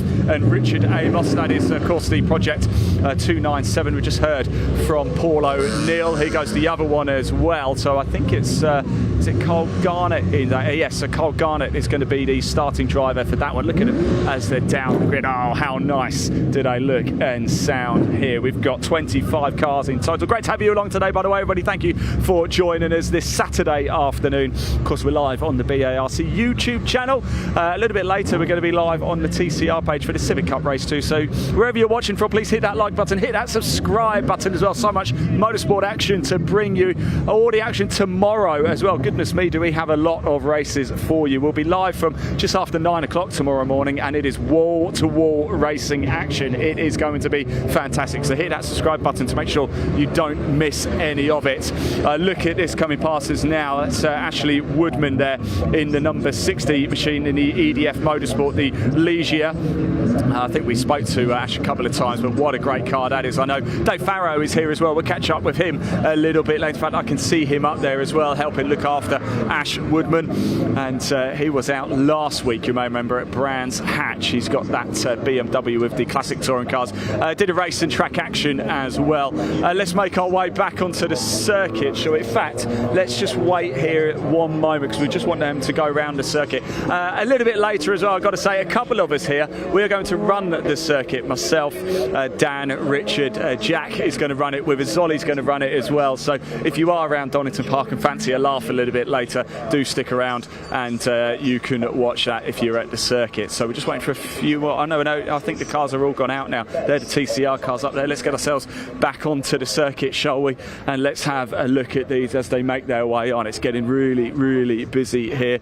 Let's go over and chat to a couple of marshals, shall we? Just whilst we're waiting here, we've got a couple of guys with the fire extinguishers. because hopefully, guys, I really hope, and I mean this in every possible way, it's going to be a quiet day for you. Let's hope so, hey? We don't use the Q word, I'm sorry.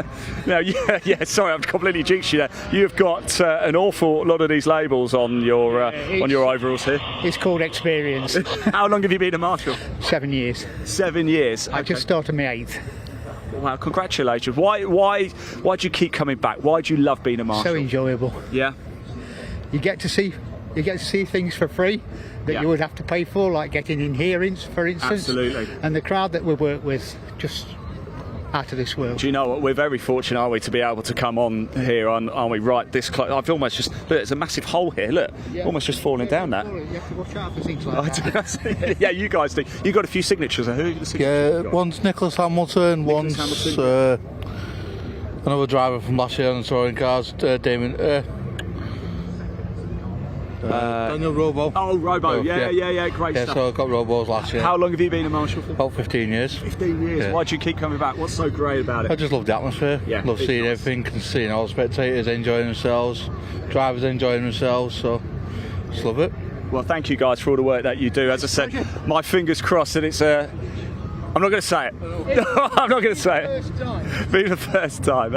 They've had a bit to do already, actually. Look, here we go. Look at this. The car's coming in now. How good does this look here? This is the McLaren 570S right in front of us, the number 23. That's Simon Clark behind the wheel of that one. Here comes our pole sitters as well of Mark Cunningham and Peter Cunningham as well. Do you want some help?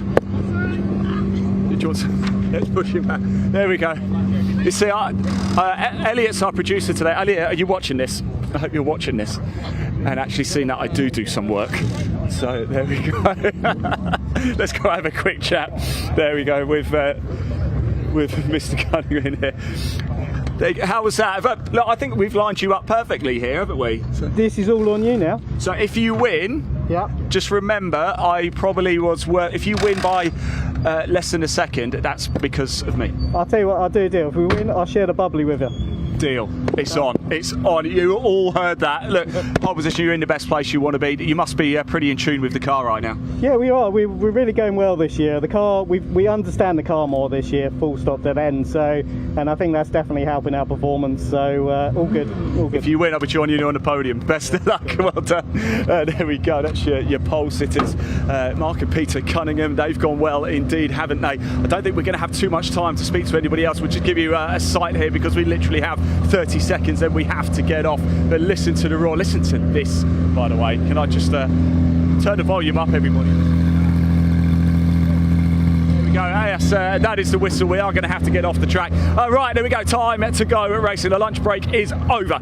It's the 5th meeting of the season for the Britcar Endurance Championship here at Donington Park. Let's hand over to commentator Paul Walsh. He will take you through the action. I'll see you in the pits. Right, mate. 99 seconds.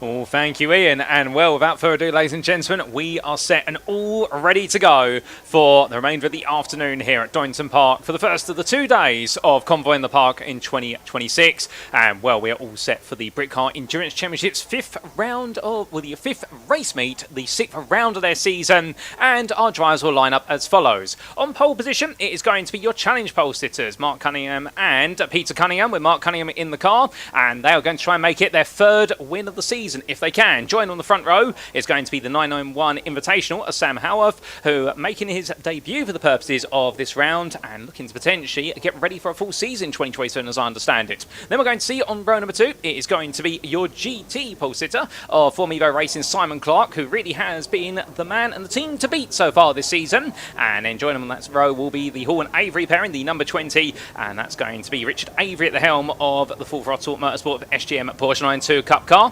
Then we do have, starting in 5th, it's going to be the Ginetta G55 Super Cup machine there of Safeside and Hills Motorsports Michael Nibson, Aidan Hills. Yes, that Aidan Hills, the man who's very accomplished in Mazda MX-5s. And then we do have the wonderful combination behind them of Marco Anastasi and Maurizio Sciglio in the Darton Motorsport 47. 7th on the grid, it's going to be Smith and Amos there in the Ginetta GTP 8 Super Cup car, the number 36. And they're getting ready for none other than what will be And tough run up towards turn number 1 as they battle with the Janetta rivals, and then we'll see the number 78 there of Colin White completing your first 4 rows. But there's plenty more rows to go, ladies and gentlemen, and then we go to row number 5. It is going to be the number 3 of Nick Casey in the company there of the 34 of Greg Saunders, who is going to be your trophy pole sitter. Then we'll have the Army Racing Sport Machine there of Ashmore, Chandler and Gilding. They'll be starting in 11th ahead of Molesdale, who starts 12th. Then it's going to be Jones and Ellick in the Seat Cooper, the number 7. They're starting 13th, just ahead of Archie Buttle in the Janetta G56 GTA for Vortis Motorsport.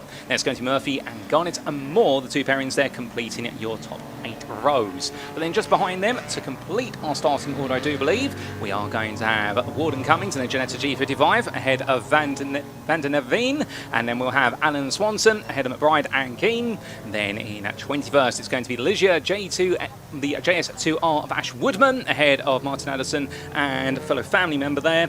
And then we do have Lynch and Oengard Endol completing row number 12. And then we have one more starter, I do believe, and it will be starting in 25th place, the DH Racing Machine of Dylan Hotchin. And that's how they all start, ladies and gentlemen. So we're all absolutely ready to go. And well, for this 6th round of the Britcar Endurance Championship of 2026, we do have a few alumni there in the YouTube chat, including, of course, Jimmy Broadbent. And well, we see all the cars there behind the pace car. And without further ado, it's time for 90 minutes of racing. And so the pace car peels away. And it's lights out, away we go for the 6th instalment of the Britcar Endurance Championship, and they roar the way down towards turn number 1. But as they do, our pole sitter covering off those who would challenge them in towards the opening corner with Flat 6 Motorsports there. Sam Half trying to look for a move, but not quite able to make it work out. But Form Evo Racing Simon Clark, they're doing a brilliant job of holding on to that 3rd place GT pole sitter, and right now trying to change that overall podium if they can. But already our challenge leaders open up a gap, but look at the field as it flows its way down through Redgate. And well, as they do, all the way in towards the old hairpin, a bit of battling in the mid-pack there. That's going to be your number 22. And being piloted by Archie Buttle for Vortis Motorsport, holding off there the attack of our 32. And well, good battle between the 2 of them, but still more to come as they now make the way up into McLean's. But everyone's safely on through the opening few corners. But as we can see, that our trophy leader getting into the midst of the Janettas. Well, it's definitely an absolute Janetta jam-packed midfield, but our top 4 now starting to pull away a little bit, although not without seeing the Vortis Motorsport Machine get a little bit closer. But our pole sitter running away, and Mark Cunningham right now trying to put as much space between him and the rest of the field in preparation for the pit stops later on. Remember, this is a 90-minute race. It really comes down to endurance.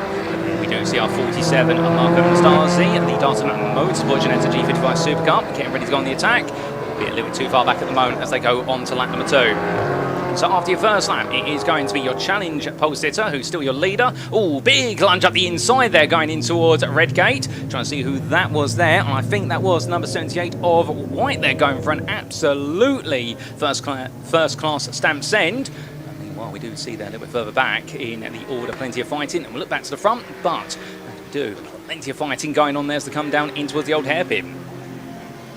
But 2 wide here between 2 of us. That's going to be the number 22 squeezing on through. That's Archie Buttle moving up another place, so he now moves himself up there into what is going to be at 12th place, squeezing ahead of the Army Racing Sport car. I'd like to see whether we can go a bit further later on, as we do still have a very tight mid-pack there. It's absolutely rampacked for the Janettas, all enjoying plenty of scrapping. Your number 3 there, Casey. Nick Casey doing a good job for Dartmouth Motorsport. Still chasing after Archie Buttle as they head down the back straight.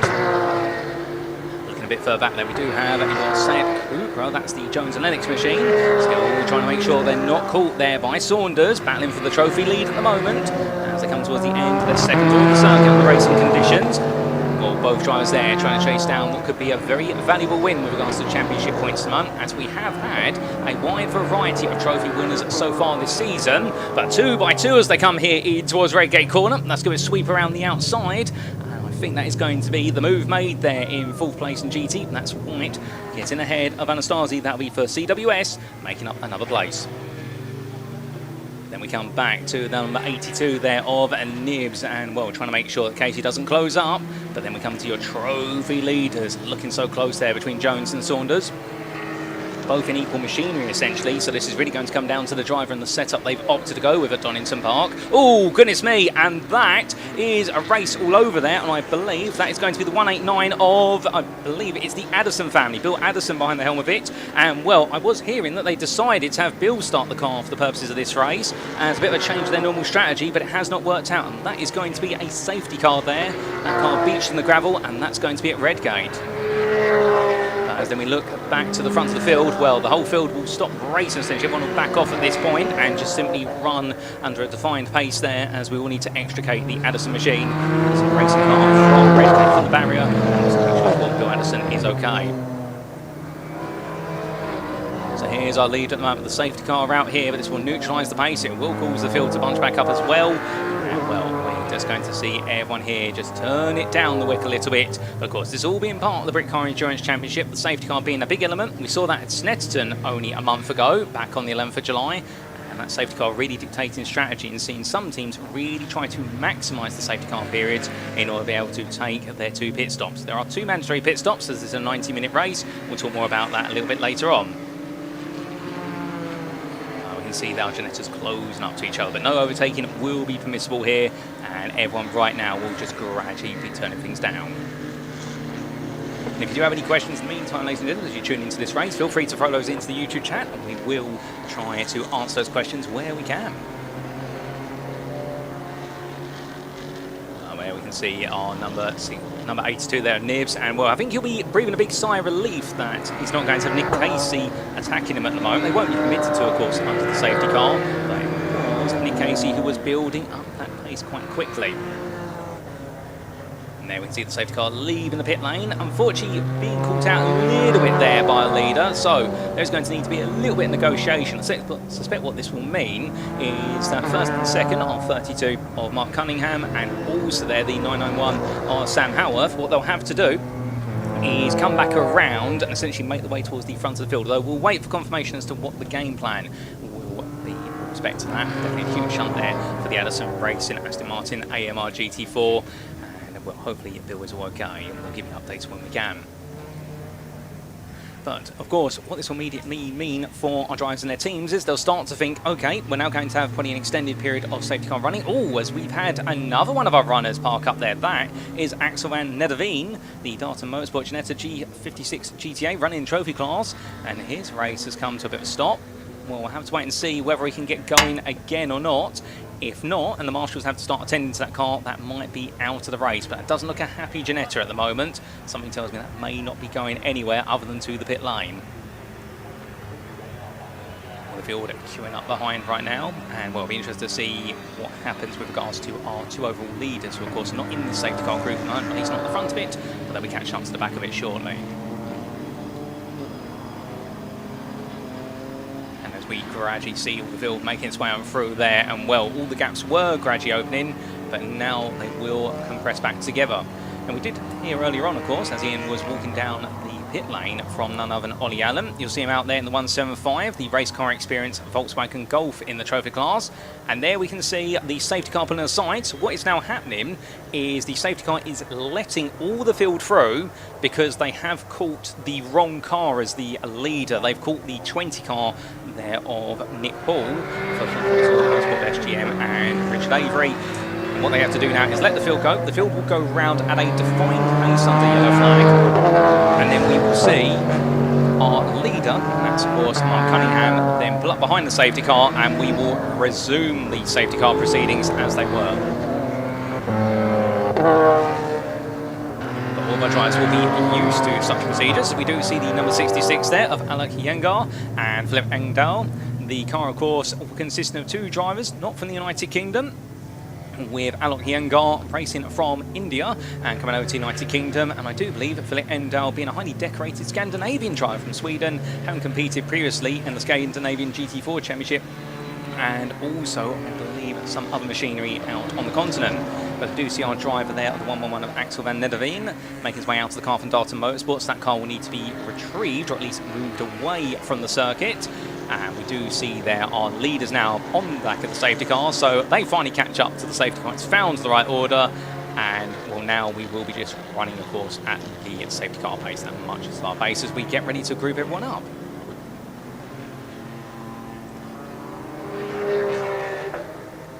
And as we do wait for the field to come together, just to fill you in a little bit on the pit stops, we are expecting there to be 2 pit stops in this race. They are mandatory, they must be served, and they'll be served within a pit window, which is 18 to 72 minutes into the race. Or in other words, when you see that clock in the top left corner of your screen, essentially pass what would be 72 minutes remain in the race, we will see the pit lane open, and then it will close in terms of those mandatory pit stops, and we have 18 minutes left to go.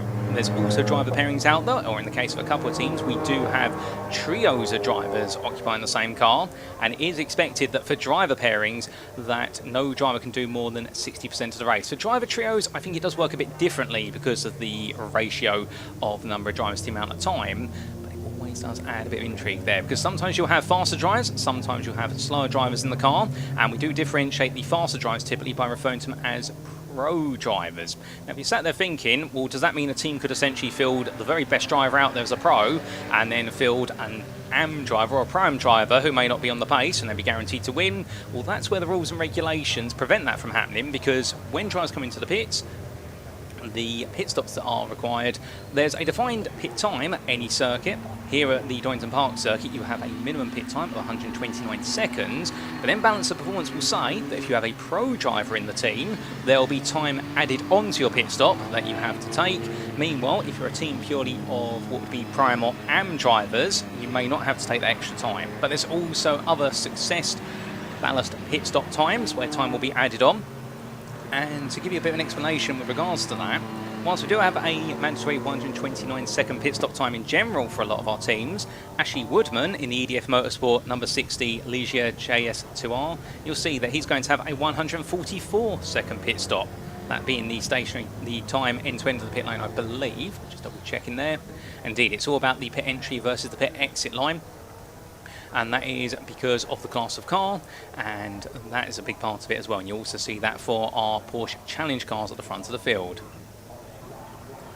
So I see a question being asked there in the BARC YouTube chat from Richard Moxley saying to the guy in the comms booth, can you do 2 30-minute stints with 3 drivers here? That's a good question. I believe you could effectively have 30 minutes per driver. If you did have a pro driver as part of the team, I'm not sure if that would change regulations. I think that would just simply lengthen the pit stop effectively for the team. So you would have what would be there, you could run an equal duration stint for each of your drivers. But as our safety car goes around, we might be seeing the safety car come in soon from what we're hearing circuit side and what we're hearing here. And we also say hello to Mark Tucker there in the YouTube chat, who asked the question, I wonder if the Ginetta and the Aston Martin are contact because the left front of the Ginetta is flat. Good question and good observation, Mark, and we'll see if we can find out a little bit more information with that. Oh, in fact, Richard Moxley there confirming that it is 2 30-minute stints, and Grace McLean, apologies there, misread what was, it was a statement for Richard Moxley rather than a question, and well, thank you, Grace, for confirming there. And well, even I can make small mistakes, but to be fair, that's all fun and part of the parcel of enjoying the Britcar Endurance Championship. As our drivers come on down the hill there, that lovely long distance shot there, showing them all making the way on through. And right now, everyone I think itching to go racing once again. We definitely are itching to see all the racing unfold. I'm sure you'll agree.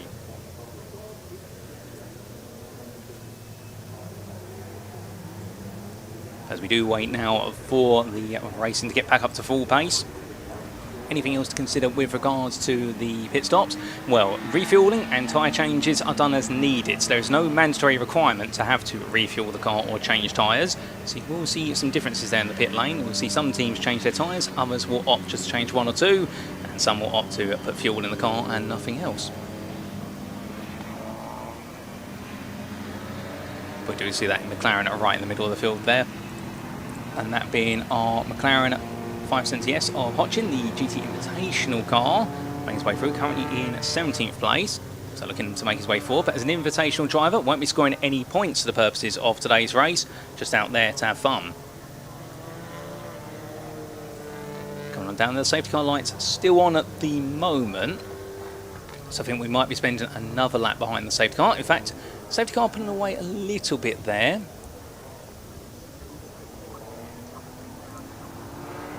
Everyone making their way on through. The S is there. We'll have to wait and see whether we are resuming. In fact, I'm just having confirmation in my ear, ladies and gentlemen, that I think we are not going to see the safety car come in. So therefore, what we're going to do is we're going to go down to the pit lane, to Ian, because he's got none other than Dave Farrow from our Leicestershire team there, and he's going to have a chat with him, and a bit of news from them, I believe.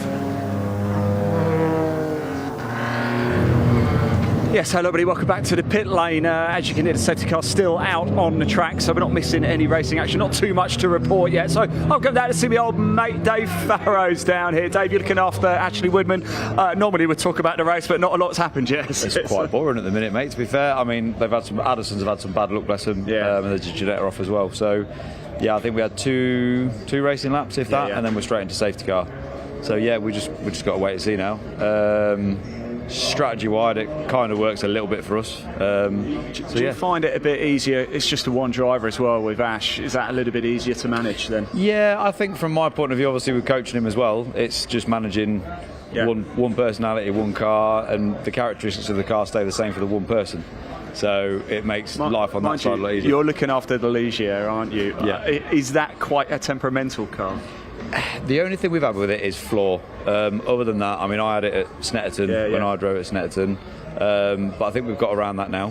Just a few little modifications to how the fixings were done. But they're not. They've never done an hour and a half race. They're normally done for 15 minutes, so we never know really how the car's going to hold up.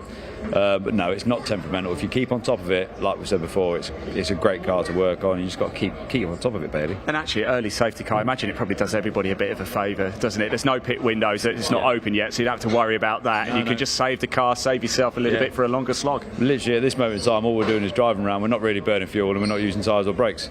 So if we carry on going, I might go have a brew. Oh, this motorsport like is easy, isn't it? It's so difficult, isn't it? But yeah, at the minute it's kind of like the best. It's the best form for everybody. At the minute. Like I say, unlucky for the Addisons, they didn't deserve that. It's one of them where at the minute we're well into 20 minutes into the race and not a lot's happening. Yeah. Look, Dave, I think I'm just hearing in my ear that safety car might be coming in very shortly. So I'll let you crack on. Thanks for talking to us. Good luck to Ash and yourself for the rest of the race. Really appreciate it. Right. Oh no, safety car staying out. I've been fed false information by my producer. Safety car is staying out, as you can see, as the cars come all the way through. I'm going to hand back to Paul Walsh in the comms box. Not a lot to report down here in a minute. Well, thank you, Ian. And well, whilst we remain behind the safety car, that was Ian catching up with Dave Farrow, the man who substituted into the EDF Motorsport Leicestershire the JS2R car at the last moment at Snetterton, as Ash Woodman did have to withdraw due to exceptional circumstances. But it's Ash Woodman back in the car, and I did catch up with Ash earlier today, and he was saying to me about the fact that Dave, having worked on the car and also having raced in car and very similar cars over recent years, Dave really is the man who gives the benchmark to Ash, and therefore whenever they go to a circuit such as here at Donington Park, well, it was Dave Farrow who set a lap time in the car during a practice session, a target time of around about 1:12, and I said to Ash, right, I want you to go chase that lap essentially. They did the same at Spa-Francorchamps earlier this season, back at the tail end of May, and that's one of the big parts there of their dynamic, where Ash Woodman always looking to improve, a man who has converted from front engine front wheel drive to now mid-engine rear wheel drive, so completely learning a different discipline. But as we do look there at the number 22 of Archie Buttle there, the Vortis Motorsport car, we thought that we might have seen two Vortis Motorsport cars on the grid for the purposes today. Vortis Motorsport were looking to enter a second car, but unfortunately couldn't quite make it happen. But good to have Archie out there, and definitely a future star. But as they all come through, one of the things as well, this does help with is managing tyre temperatures to a degree, because we do have a very hot track out there at the moment. I believe ambient temperature right now pushing the best part around 27 to 28 degrees centigrade, and I can only imagine what that tarmac is going to be temperature wise. But also interestingly, as I've just heard down in the pit lane, with the fact that very shortly we are going to be having the pit window open, because we are almost 18 minutes into this race. Depending on when the safety car comes in, we might see a lot of teams immediately dive into the pit lane here, and I believe Ian might be getting ready to see what he's going to see come through. But with only 10 seconds left at the moment on the clock before the pit window opens, and the safety car staying out, I think we are going to see some cars come in.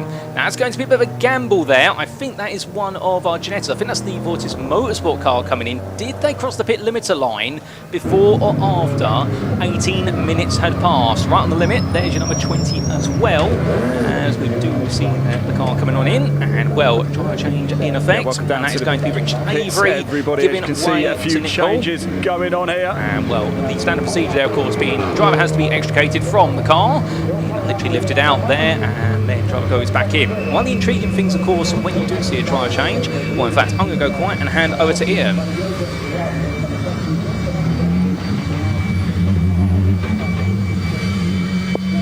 Well, ladies and gentlemen, I think we are going to get a word from Ian whilst he's down there in all the action. Over to Ian.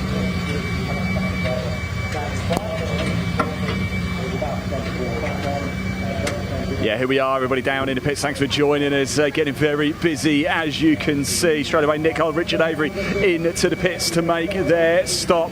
I can see Ollie Allen and Henry Swanson making a change as well. They're just waiting to push this car back out. Goodness me, it looks good and it sounds good as well. The number 20, the Porsche 992.1 Cup car.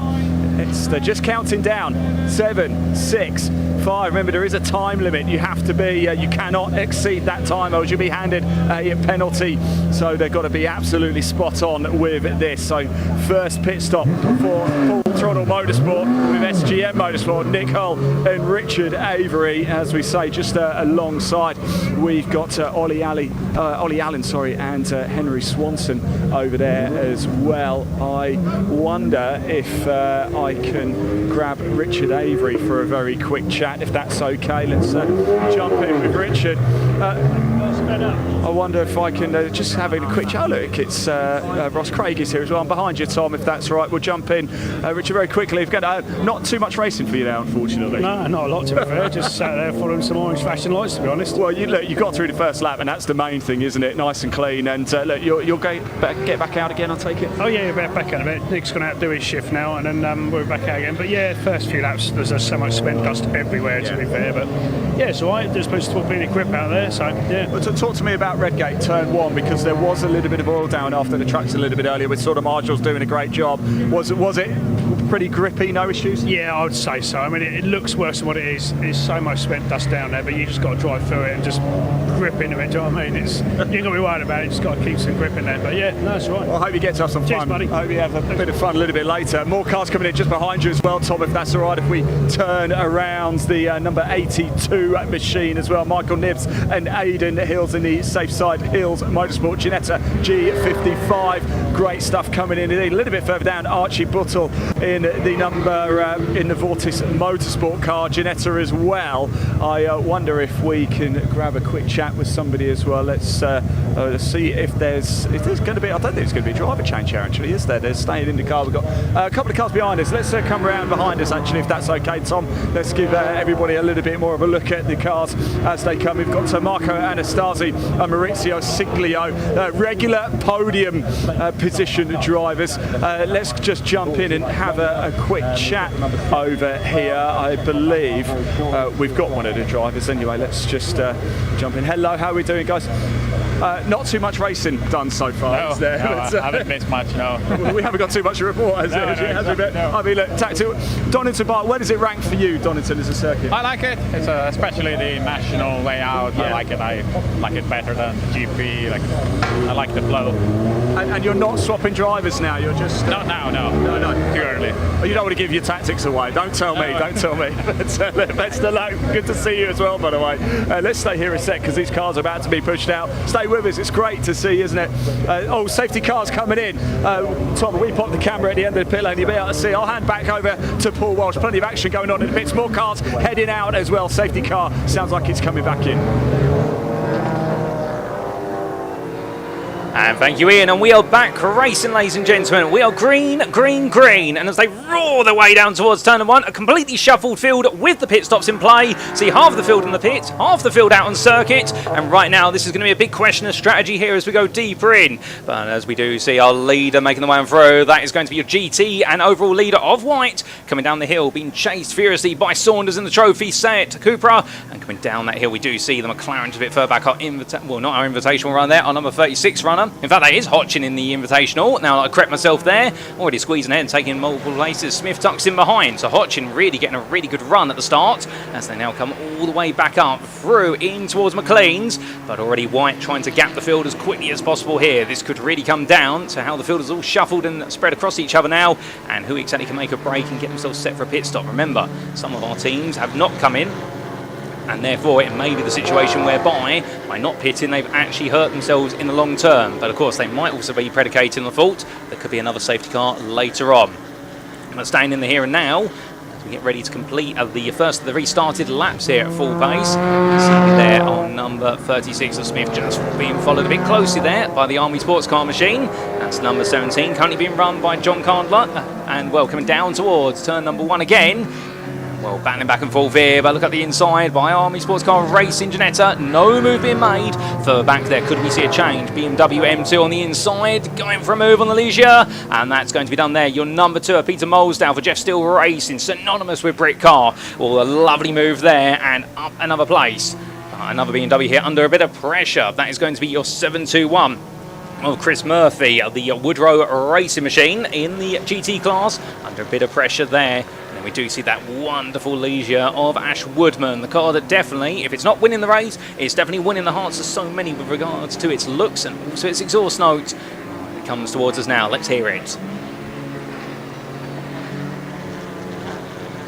And as it makes way past us, we come back to the battle of the Janettas here. What a furious fight this is going to be between the Army Sports Car Racing Machine and none other than Project 29-7 Racing and the car of Richard Amos right now, feeling that pressure.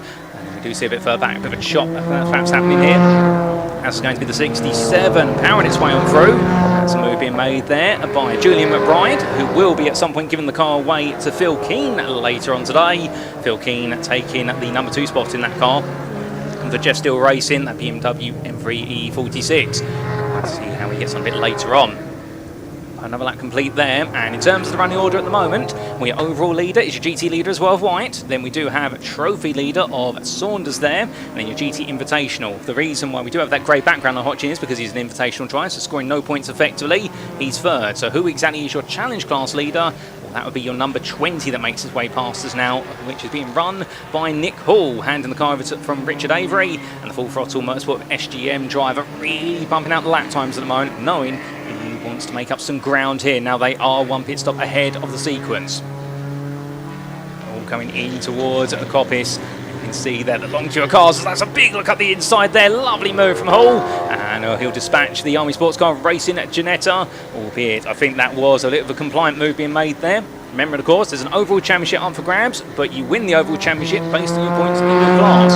So the aim of the game is win your class, and you'll take the maximum possible points going into each and every round. And at the end of the season, you could be champion. And that's been the success story so far of Form Evo Racing's machinery of Simon Clark, the 23 that you'll see out there, the McLaren. But right now, definitely a shuffled field, and we'll have to wait and see how it all comes back together later. In the meantime, Hall there continuing to push on as much as possible, remembering of course the fact that he had the change runners. The other change runners are a lot further down the order at the moment, so looking quite happy in position.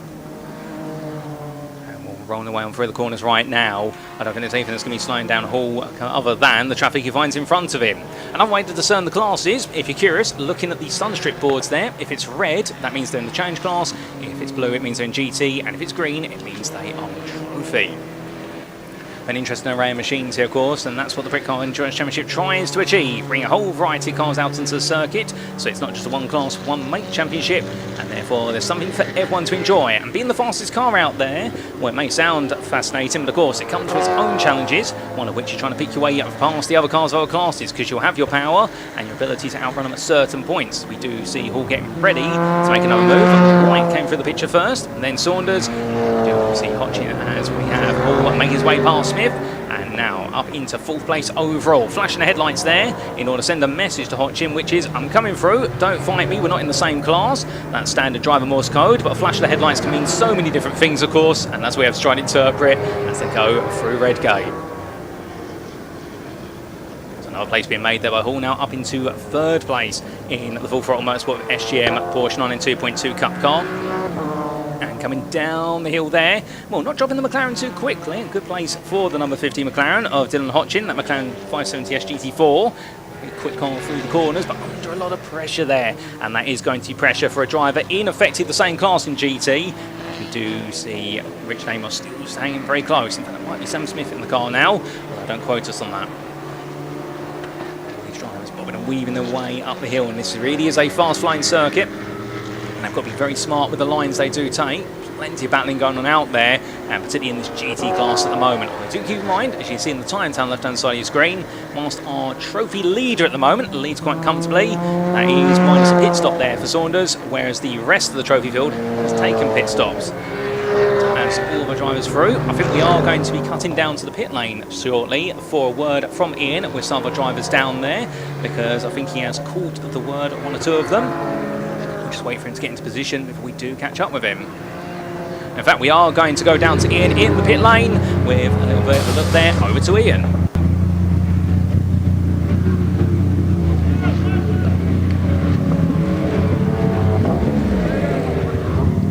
Oh, hello everybody. Yes, welcome down to the pits. Here we are. As you can see, a little bit more action taking place. In fact, the car was about to be pushed out. It's been pushed back in again. I'm not too sure quite what the issue is. We have just had a driver change as well. We spoke to Jonathan Candler a little bit earlier. He's so I'm just going to jump through and have a quick chat.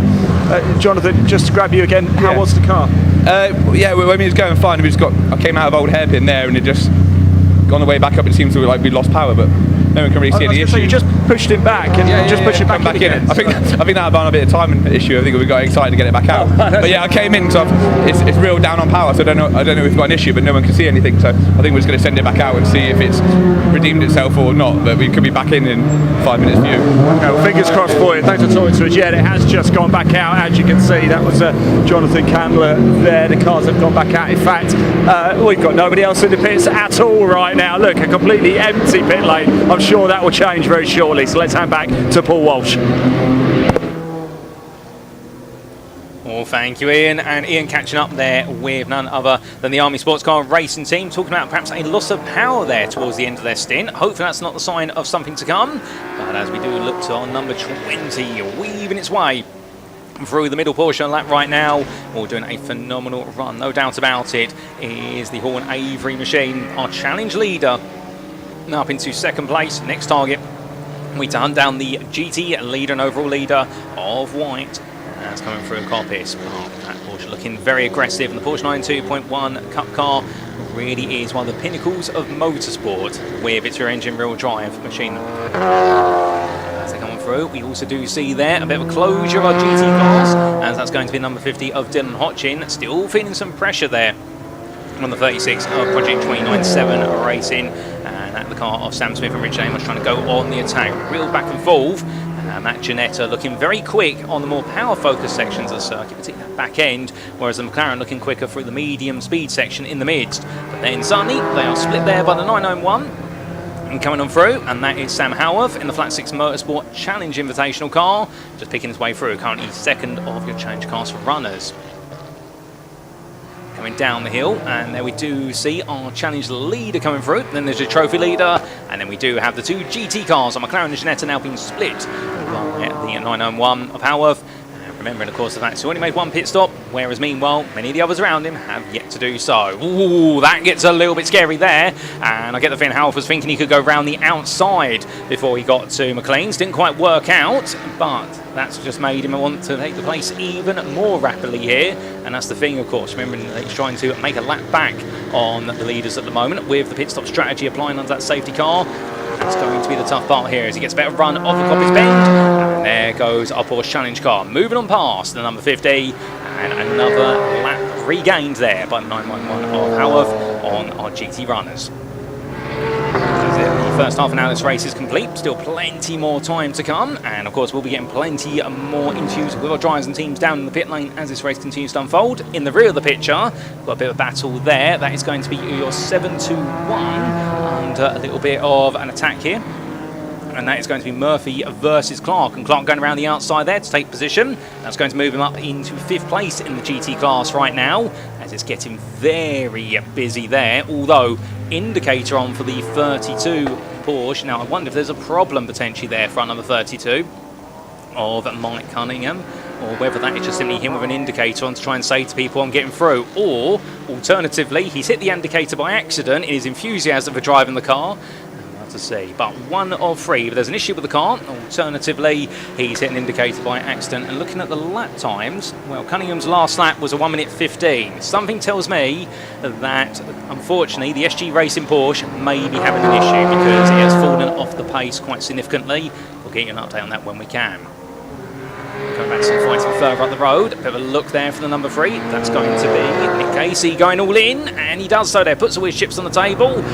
Makes the pass there on your number 36. Lovely move being made, and that's going to enable him now to move ahead of Richard Amos. As meanwhile, at the front, that is going to be your 991 passing our trophy leader. Oh, what's happened here? And that is a coppice bend. That's our BMW M2, I want to say. And that's going to be a sad end to the BMW, beached in the gravel there, and well, yellow flags locally, but that could potentially lead to a safety car given where it is. We'll have to wait and see.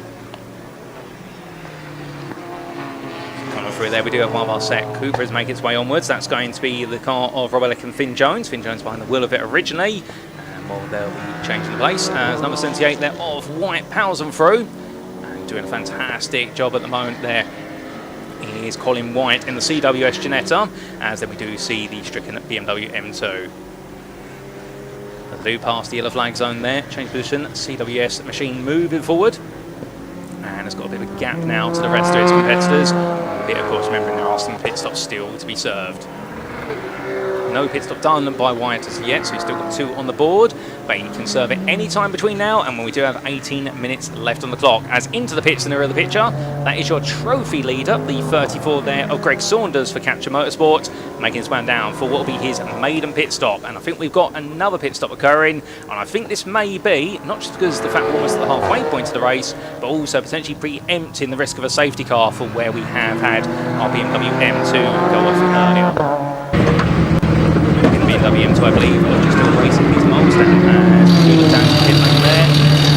The Captain Motorsport car so fast there, and now just waiting service man for a pit stop time. And that did an extended period of time. And in fact, we are going to quickly cut to Ian Woolthouse here for a word with Greg down in the pit lane. Yeah, here we are, Dan. Just want to say hello to Greg. Greg, how are we getting on? All right? Yeah, it's hot out there. Pretty good, pretty fun. Tell you what, it feels hot in there. It is, but yeah, fun. Keep pushing. And is it a bit easier being a solo driver for this one? I wouldn't mind sharing the load with you. I'll put the overalls on. Greg, thanks for talking to us. I know you're under pressure. Yeah, really appreciate Greg's orders there. Short but sweet, but he is right in the car. He's about to head straight back out. He is a solo driver as well. Stay with us a little bit longer, guys. As you can see, just over the other side, we've got Dylan Hodgkin there as well in the McLaren 570S, the pink one over there. Look, literally, how good does that look? Dylan just got out the car there as well, so he's just climbing back in. So Dylan Hodgkin about to head back out onto the circuit in that McLaren. We have just heard from Greg Saunders, again short but sweet, but do appreciate him chatting to us. I can see the timer is ticking down here.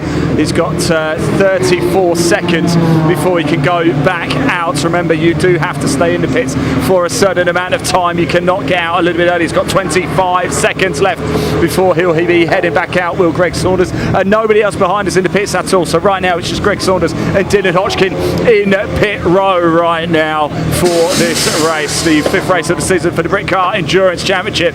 And Greg there getting pushed back out. He's going to make his way back onto the circuit. Dylan Hodgkin will be following him very shortly. Listen to that. Let's go. Let's get a move over to this McLaren. Stay with us a little bit longer if that's all right, because here goes Dylan Hodgkin. I think they're just going to check some of the tyre pressures there, just making sure. In fact, looks like they're taking a little bit of air out of the tyres here for Dylan Hodgkin.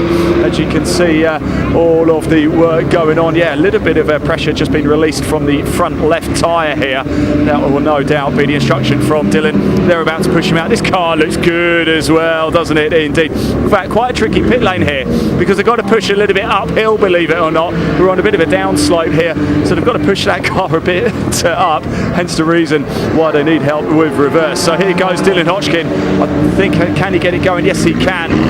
So Hodgkin back out onto the circuit, and right now that is it. Pit lane once again is completely empty. So hand back to Paul Walsh. Nobody here, it's empty. thank you, Ian. And well, busy in the pit lane for a brief spurt, and then Sonny goes quiet there, but it doesn't go quiet on circuit as Dylan Hodgkin makes way now. Oh, could it be? That is number 7 there at the old hairpin or the exit of it, and that is going to be the TSR Performance Seat Cupra, one of our big competitors in the trophy class here today. And unfortunately, they're stuck in the gravel right next to the exit curbing. That's going to be a bit of a precarious position. Let's wait and see how that goes, whether they can get it going. They're trying to turn the front tyres, front engine front wheel drive, but unfortunately not going anywhere. As meanwhile, we have a safety car literally just as we do see a changeover there of the overall lead on the start-finish straight, and that is going to be the Horn Avery Porsche 92 Cup car, I believe just taking the lead literally at the point of safety car deployment. But that will be your challenge car now that is in the lead, and indeed the lead of the challenge class, as we do see the marshals there trying to push number 7 out. Go on, let's get it moving if we can. Can we get it going? Sadly not there. I think they are going to wait as well for the other cars to come through. But that could be the end of the story for TSR Performance. But I think what this is going to do as well, ladies and gentlemen, is perhaps trigger an influx of pit stops. We'll have to wait and see what's going to happen there, because we have still got 51 minutes to go. And, well, you would imagine, particularly some of the teams who perhaps not yet pitted, may be considering coming in for that first pit stop. And could we even see a bit of a gamble for what would be a second pit stop for some of our teams out there? We did see the Legia coming in there, that being the EDF Motorsport car of Ash Woodman, made his way in, a solo driver entry. Whereas the rest of the field still making its way around. And of course the field will need to be caught up behind the safety car, and then, much like we saw earlier on, then run to the agreed pace on the safety car to try and find your leader, who is the car that we see on the screen right now. Good running so far from Nick Hall behind the helm of the Full Throttle Motorsport with SGM Porsche car. But in bits in the rear of the picture there, we do have one of our other runners coming in, and I think that is the 78 of white coming in there. So that is your GT leader. I just had it confirmed in my ear. That is your GT leader in, as well as your challenge leader as well. So top 2 coming to the pit lane. And well, meanwhile, that is most likely going to help hand the lead of the GT class onwards.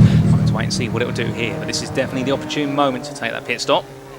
And I think we are going to go to Ian for a brief moment to catch up with all what's happening with the 78 of Colin White for CWS in the pits. Yeah, welcome back to the pit lane. Safety car out. That means it's getting very busy indeed down here. I think I've just walked into a wasp as well. We've got a driver change going on behind us. If we just pull the camera around, Tom, if that's all right, as we can see, driver change. Michael Nibbs is getting out of the car. We'll grab a word of him very shortly. Aidan Hills is now getting into the Ginetta here, and we'll catch up with him as well. We've got to Richard Avery and Nick Hull on the other side, the number 20 Porsche. Dave just come in as well. I wonder if we can say hello to Michael very quickly. Michael, I'm very well. How are you, more importantly? How was it out there? Yeah, brilliant. Hot. Yeah, I can bet it was. Are you happy with how the race is going so far? Yeah, it's great fun. I think we've got a bit of an issue with the car, but we're sort of managing it, so let's see what happens. There's quite a few safety cars. Does that help or hinder things, do you think? Well, it helped us when I dropped back and then caught up with everybody, so today it helped. Hey, we'll take that. Good luck for the rest of the race, Michael. Appreciate you talking to us. Sorry, let's move out of the way, shall we, a little bit. We've got cars firing up. Ashley Woodman in Allegia has just gone back out onto the circuit as well. Tom, if you can make it through to me, that would be great. In fact, stay here. Let's stay with the car here. It's Aidan Hills behind the wheel of this now, the number 82 Ginetta. We've just heard from Michael Nibbs there. They're about to head back out onto the circuit. Goodness me, doesn't time fly when you're having fun as well? This race is absolutely flying by. A lot coming up after as well. We've still got CNC heads to come. We've got another British Truck Racing Championship race to go as well. Civic Cup still as well. There they go, steaming out back onto the circuit. Great stuff indeed. Just having a little look. There are the red lights come on at the end of the pit lane, which has frustrated quite a few people. We're not really sure why. So no, it's because the safety car's coming through. That unfortunately is going to cost a few people there. Ollie, let's have a quick chat with you. You said the safety car, your early stop worked well for you. Yeah, we pulled in early. That's done us a favour. So currently we're yeah, we're doing good. Look, I know the red light goes on at the end of the pit lane and it's for safety measures, but it must be frustrating when you've made the stop and you get held there for another 10 seconds. Yeah, you've just got to wait and be patient. Yeah. Take a deep breath. You race drivers, you got no patience. What are you talking about? I'm chilled. Only thanks for talking to us. Unless I'm watching my sons. Yes. I still want to find Charlie. We'll have a chat with him a little bit later. Yeah, as you can see, a lot of teams taking advantage here to take another pit stop. We've just seen the 34, Greg Saunders. We just heard from him literally 5 minutes or so ago, and now he's just going through it. There is Oliver Cottam doing a good job, actually, trying to keep Greg cool because it is hot in there. Doing a great job there. Are you happy with how he's going so far? Yeah. I think the racing is a bit more exciting now. Got the safety car brakes and stuff, so we'll see what happens now. The safety car might be coming in now, so. Excellent stuff. Thank you very much for that. There you go, Oliver Cottam there saying the safety car might well be coming in now as well. We've got the Army Motorsport team back into the pits as well. We've heard from Jonathan Candler a couple of times during this race. Safety car still out at the minute, although Oliver Cottam seems to believe it's going to be coming in very shortly indeed. Let's turn the camera around a little bit, shall we, because we've got Paul O'Neill's Project 297 car in at the minute. We'll make our way up there a little bit, shall we? Stay with us if we can. Look, it's Matt Suckling. Hello Matt, how are you? All right, so there you go. Matt Suckling and Mark Ware on circuit comms today, doing a great job as always. Lovely to see them. In fact, I think we're going to have a car pulling in right in front of us, so if we stay here, Tom, I reckon we'll get a really nice view of the car coming in. We're in front of garage number 21 here. Nick Casey in the Box 3 Motorsport and Dayton Motorsport car. We're also in front of number 22, garage number 22, which also the other Dayton Motorsport car, Marco Anastasi and Maurizio Siglio. Here goes the 297, Project 297 car. Paul O'Neill, of course, Carl Garnett and Jonathan Moore behind the wheel of that car. And here we go. So we're going to get a stop right in front of our camera position here. This is going to look great. In they come now. The orange BMW goes through and the number 3 Ginetta pulls in. There we go, straight away. The number 3 Ginetta behind the wheel of that car. Nick Casey behind the wheel, solo driver in this race. Looks like there's an issue though with the 297 car just up ahead. Let's see if we can go find out what the issue is. Tom, if you come with me, just watch the wire. I want to go and see what the issue is up here. Car not getting out. Let's go up and have a quick chat. Oh, this is a real blow, isn't it? Maybe they can get it going. Yes, they can. Oh, this is that sounds good. There you go, Tom, you bring it round. It looks like they're struggling to get this car going. So have a little, the indicator, that'll help. That'll get it going. So let's just see if we can find out what the problem is. I'm trying to see who's behind the wheel of that car. I think it's Jonathan Moore behind the wheel. A little shake of the head there. Getting underneath it. Now I think they might be able to get this going. Can they? Can they give it a shove? Can they get it going? A quick chat with a driver from the engineer to find out what the problem is. And I think, oh no, they're going to put it in the garage. No, what a shame this is. I don't believe it. Paul, do we know what the issue is? I think it's a drive shaft, mate. Oh, yeah. So sorry to hear that, mate. What a shame that is. Drive shaft there for the 297. No, that's a real blow. There we go. Right, so still a couple of cars in the pits as well. The number 3 Ginetta still in, just having a tyre change. The front right is being changed. It's up on the hydraulic pins right now, and the BMW further down also. And I think we're about to see another pit stop as well. I think we're going to see Marco Anastasi, Maurizio Siglio coming into the pits, but Nick Casey here is about to get back out onto the circuit as well. Plenty of action going on in the pits. This is what we like. They're just waiting for the timer to tick down. Remember, you are on a time limit. You have to stay here for a certain period of time. If you go too early, you will get a penalty. So you have to be absolutely bang on it. I'm just waiting to stay with us a little bit longer if that's right. I think we are waiting to see if this car's going to come into the pits right in front of us. I promise you it's going to come in. I promise. They are waiting. Let's turn the camera around, shall we? I'll just move you to the side, Tom. I don't want you to get run over. Here it comes now. I can see it. It's the second one there. The other Project 297 car comes into the pits, the number 36. This is the one we're looking for though, the number 47 car of Marco Anastasi, Maurizio Siglio into the pits. we did speak to Maurizio Siglio a little bit earlier. Maybe we can grab a quick chat with Marco Anastasi soon. It's still behind the safety car, so you're not missing any action here at all, so don't you worry about that.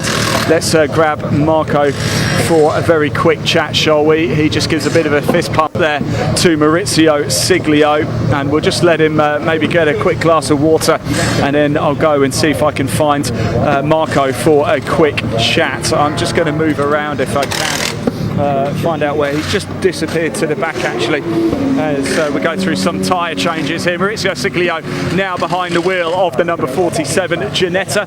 Time ticking on here in this race. Number 78 is also in the pits as well, a little bit further down. That is Colin White in the CWS Motorsport car, also a Ginetta G55. Right, Tom, let's just nip into let's get ourselves out of the way, shall we? Last thing we want to do, and I wonder if Marco is just down the back here for a very quick chat. He is. I wonder if I can just say, where's? Sorry, I've lost my cameraman. Tom, I'm right here. I promise. I'm really sorry. You probably came back here to get out of the way, didn't you? But how was your session? I mean, besides the fact that we spent most of it behind the safety car, it was fine. The car was a darling until it wasn't. I just had some issues with the brakes, so probably temperature related. I just had brakes going super long at McLean's, and the old hairpin, which is quite distressing. So I lost positions because of that. I just couldn't retard the car. Safety car aside, you guys have been involved in Britcar for a while now. What keeps you coming back? I mean, it's a great mix of cars. It's generally good racing, except for, there are some exceptions. But safety cars happen, don't they? Yes, safety car happens pretty much everywhere. Like 2 in a row, like today, not ideal, but it is what it is. It's part of the game. Let's hope for a cleaner second half. Thanks. Lovely to see you, by the way. Thank you for talking to us, Marco Anastasi there. I'm just going to run back down into the pits just to see if anything is happening at all. No. That's it. Nothing else to report. We have a completely clear and empty pit lane right now. So let's hand back to your commentator, Paul Walsh.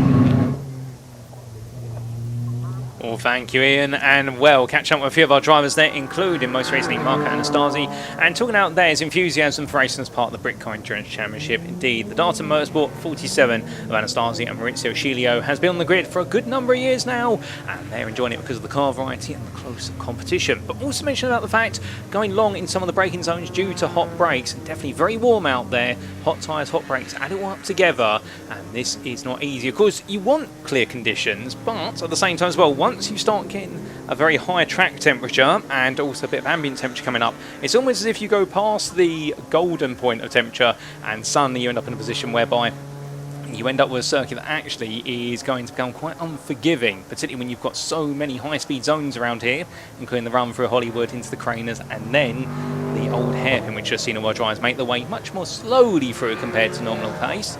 So we do see the 175 there, the race car experience. That is the Volkswagen Golf, previously run by Ollie Allen, of course jumping in at the last minute, joining alongside Henry Swanson, but Swanson in the car. And well, so it tells me Swanson's going to be in it for quite some time.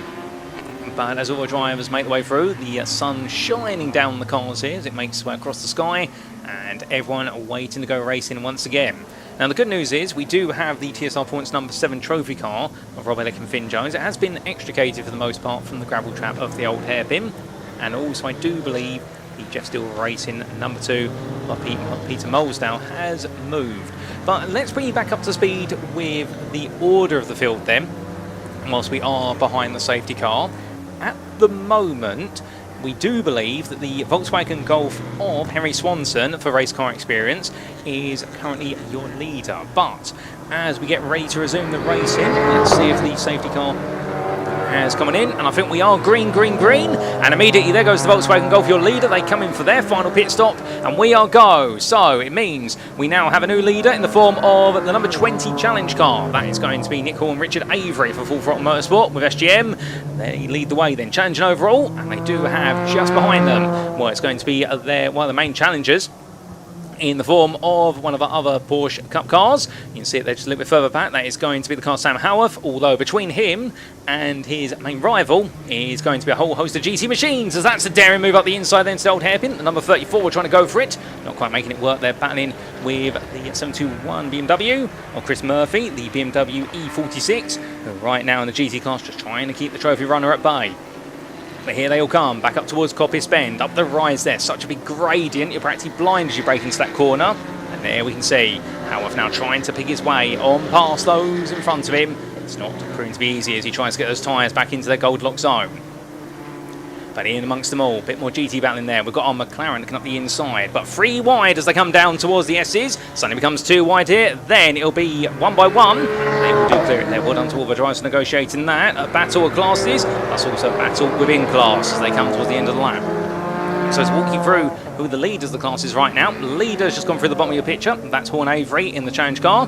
Then we do have a little bit further behind them, running in 3rd place. It is going to be the 23 Simon Clark, the former Evo. Oh, goodness me, as one goes wide there, hold the phone on that. And that's going to be 82, goes to the gravel. Can he keep powering through? I don't think he can turn it enough, and unfortunately that is going to be the 82 of Michael Nibbs there for safe side with Hills Motorsport coming to a stop, although I believe it is Aidan Hills behind them with the car at the moment, and well, not going right there at all. So unfortunately, that now might be stuck there at Redgate. We'll have to wait and see what happens afterwards. But with all that, even more fight in the mid-pack there. I don't think we get a chance to really recap who is leading at the moment until we get some calm. But it's always, of course, a bit frantic after a safety car as everyone tries to adjust their running order. There we see the 721 pushing on. Chris Murphy trying to go on the attack here versus the 50 of Dylan Hodgin. And running the GT class, both of them here, getting a good run out the corner. And it is going to be the Bayerische Milton-Wirken car, trying to use German efficiency to make a move. And will he be able to do so? The answer is yes. Lovely move up the inside there. And that's going to gain him a little bit more time in the race. Just behind, we do see your number 23 looking very quick as well. Simon Clark, former Evo Racing, leader of the class, as we do see driver out there of the 82. And I believe that may be Aidan Hills out the car for safe side of Hills Motorsport. And unfortunately, the 3 times Miata Trophy champion, including last year, and father who is Darren Hills, very celebrated individual in the world of motorsport. Unfortunately, his race has come to an end with just over half an hour to go. There we do see our overall leader coming down through the old hairpin once again. And well, the absolute silver star right now serving its way through. Going to try and make its way on past. There will be the Vortis and Motorsport Janetta shortly to put a lap on it. Here they come in towards McLean's. Oh, and we got another car off there. That's the number 3 of Darton Motorsport Box 3's Nick Casey. And well, it's gone very wrong for him. That's going to send him quite some way down the order. He was at the time running in 5th in GT class, but he's going to go down further as there's about a trophy drivers there, as that's going to be the Capture Motorsport machine making its way on through. And passing the 66 there of Alok Younger and Flint Engdahl. I do believe Engdahl behind the helm of the car now in Seat Cupra. So that's going to be a switch for them for the middling positions in the trophy cars. Buttle currently the lead of the trophy in the 22, a lot further up the road. There's still a difference of strategy to account for. But here is a bit of a replay at the moment. In fact, not quite a replay there. We will come to a replay in short order, should we have one available.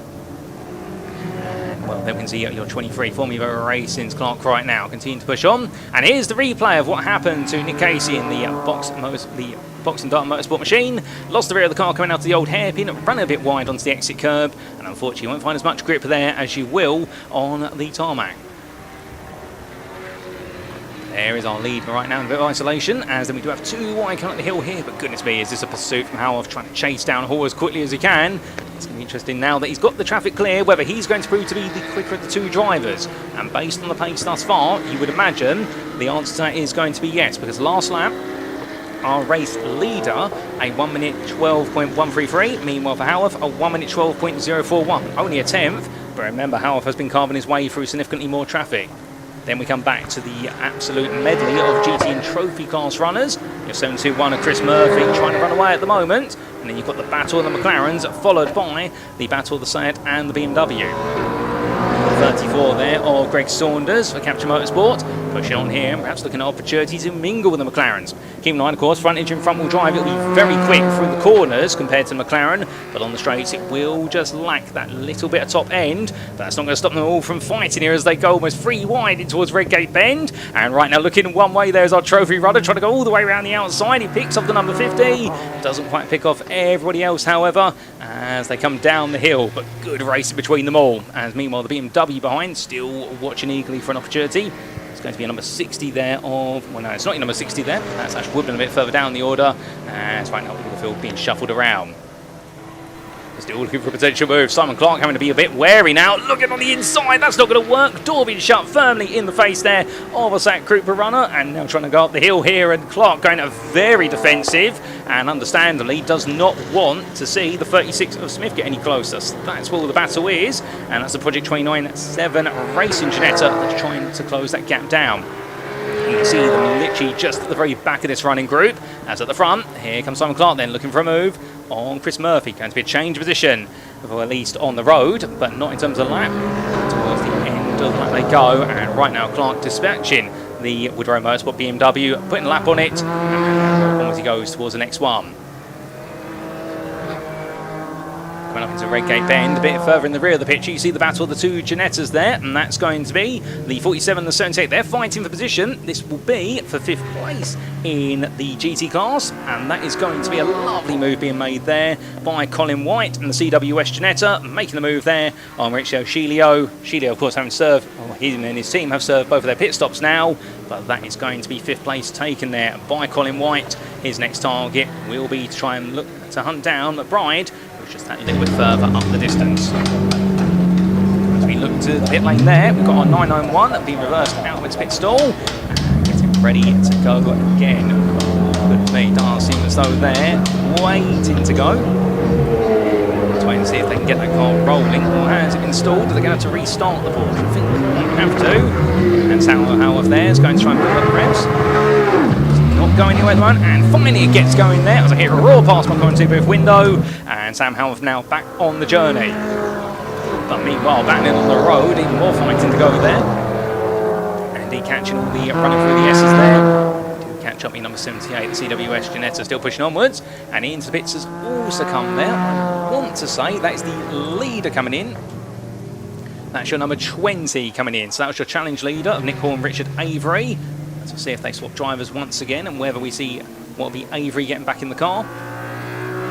And so it now means the lead falls overall to Simon Clark for Formiva Racing in the McLaren 570S. GT leader as well, but he has got some company behind him. The safety car has really served to regroup the field and actually keeping a lot of drivers together on the same lap. So a lot of excitement here.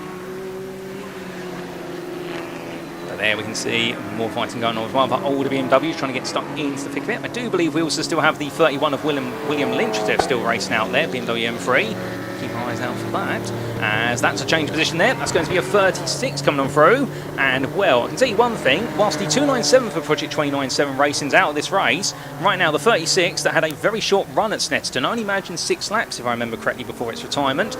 It's going very well right now for Sam Smith and Richard Amos. Some solid ground in this race. They're very happy with the result coming their way as they run second in GT at the moment. Oh, that's a bit of a tyre strike there. That was your number 3 of Nick Casey, I think, just brushing the tyre barrier. And what's happening in the pit lane right now? That's going to be a driver change for the 32. I think that is going to be giving way to Peter Cunningham, and a bit of refuelling as well. And so with that, and the fuel going in the front. Remembering, of course, with the Porsche 992, fuel tank in the front of the car rather than the rear, so it is a very unique car in the way its aero balance and weight distribution changes over race distance, because what ends up being a situation whereby you have a much lighter front end to the car and low fuel, and then suddenly you can just be that bit more aggressive or attacking corners compared to when it's on high fuel. What have been done there, of course, to get him all strapped up into the safety harness inside the racing seat. Well, the Cunningham family there absolutely getting themselves set to go once again, and for SG Racing this will be the last pit stop we look to do, at least within the pit window, barring any exceptional circumstances. A good pit stop being executed there, and then we do come to the 721, the 34, and that's the 721 there of Murphy. Right now making his way past the 34, so that is to put a lap on the Cash Motorsport car. We got 721 there on I believe, the lead lap still. Just behind, we also do see the closing gap, and that's going to the McBride and King combination there in the 67 BMW. They're pushing on as well, fighting over 3rd place in GT. But suddenly, look to the time down left hand side of the screen, you see the GT class now in the top 7 places, and there's the Challenge class runners, Hall and also Cunningham, who are currently 8th and 9th. We expect them to be fighting with each other later on, as well as fighting their way through this GT field. And for a lot of our drivers, understandably, it's not just about winning your class. You'd like to try and get onto that overall podium if you can, if not take the overall win. There's always a bit of a special accolade, even if it's not worth any extra points. There we can see 23 right now, about to probably lose a lap there that it has over the top of your 991 Porsche, and that's going to change. So Howarth does pick his way through, blasting past there, eventually on the straight, although both machines very similar on pace there. Looking up the inside, your Challenger on the left-hand side will go all in. And he'll get that move done nice and smoothly. And to be fair, Simon Clark doesn't need to really worry about this. Two different classes there. His focus will be on making sure he doesn't lose any time to the GT runners behind him. There we can see coming across that line. It's going to be side by side here between the two of them as they come on through. And who's going to get ahead? As there's a lot of smoke in the pit lane on the top right of your screen. And well, as they all make their way through, that is not looking healthy as our cameraman is drawn to it. And well, something definitely needs to be extinguished there. And I think we have got Ian running down there to find out what's going on. But in the meantime, the number 50 of Dylan Hodgkin, I'm hearing, has had a little bit of a fire breakout towards the rear of the car, although the extinguishers have come to it. And well, the car being looked at there by the technical scrutineers. But whilst it's all fiery in the pit lane, it's also fiery out on circuit. It's definitely heating up here with 27 minutes to go. Oh, car in the gravel there as well. And that's the old hairpin. It's not been the first time somebody's been claimed by turn number 4 in this circuit. And who is that going to be? That is going to be the number 47 there. And that is Maurizio Sciglio's, whose race has unfortunately hit the sand. And hopefully they'll be able to get that moving. But otherwise, that is going to see them drop even further down the order. And well, given they were running 7th in GT at the time, trying to chase down Casey, well, it's not going to work out. Do get ready to take a look down the pit lane, and there you can see the rear of the number 15 McLaren, and goodness me, yeah, that is a very hot engine. And well, I think we might be able to get a word from our driver there, Dylan Hodgkin, as we do come to Ian down in the pit lane. Dylan, we've just gone live. Thanks for coming to talk to us. Appreciate it. Obviously, this isn't what we wanted, is it? What happened? No, we're just coming to pit for a quick fuel stop and just back in, caught fire. Drama.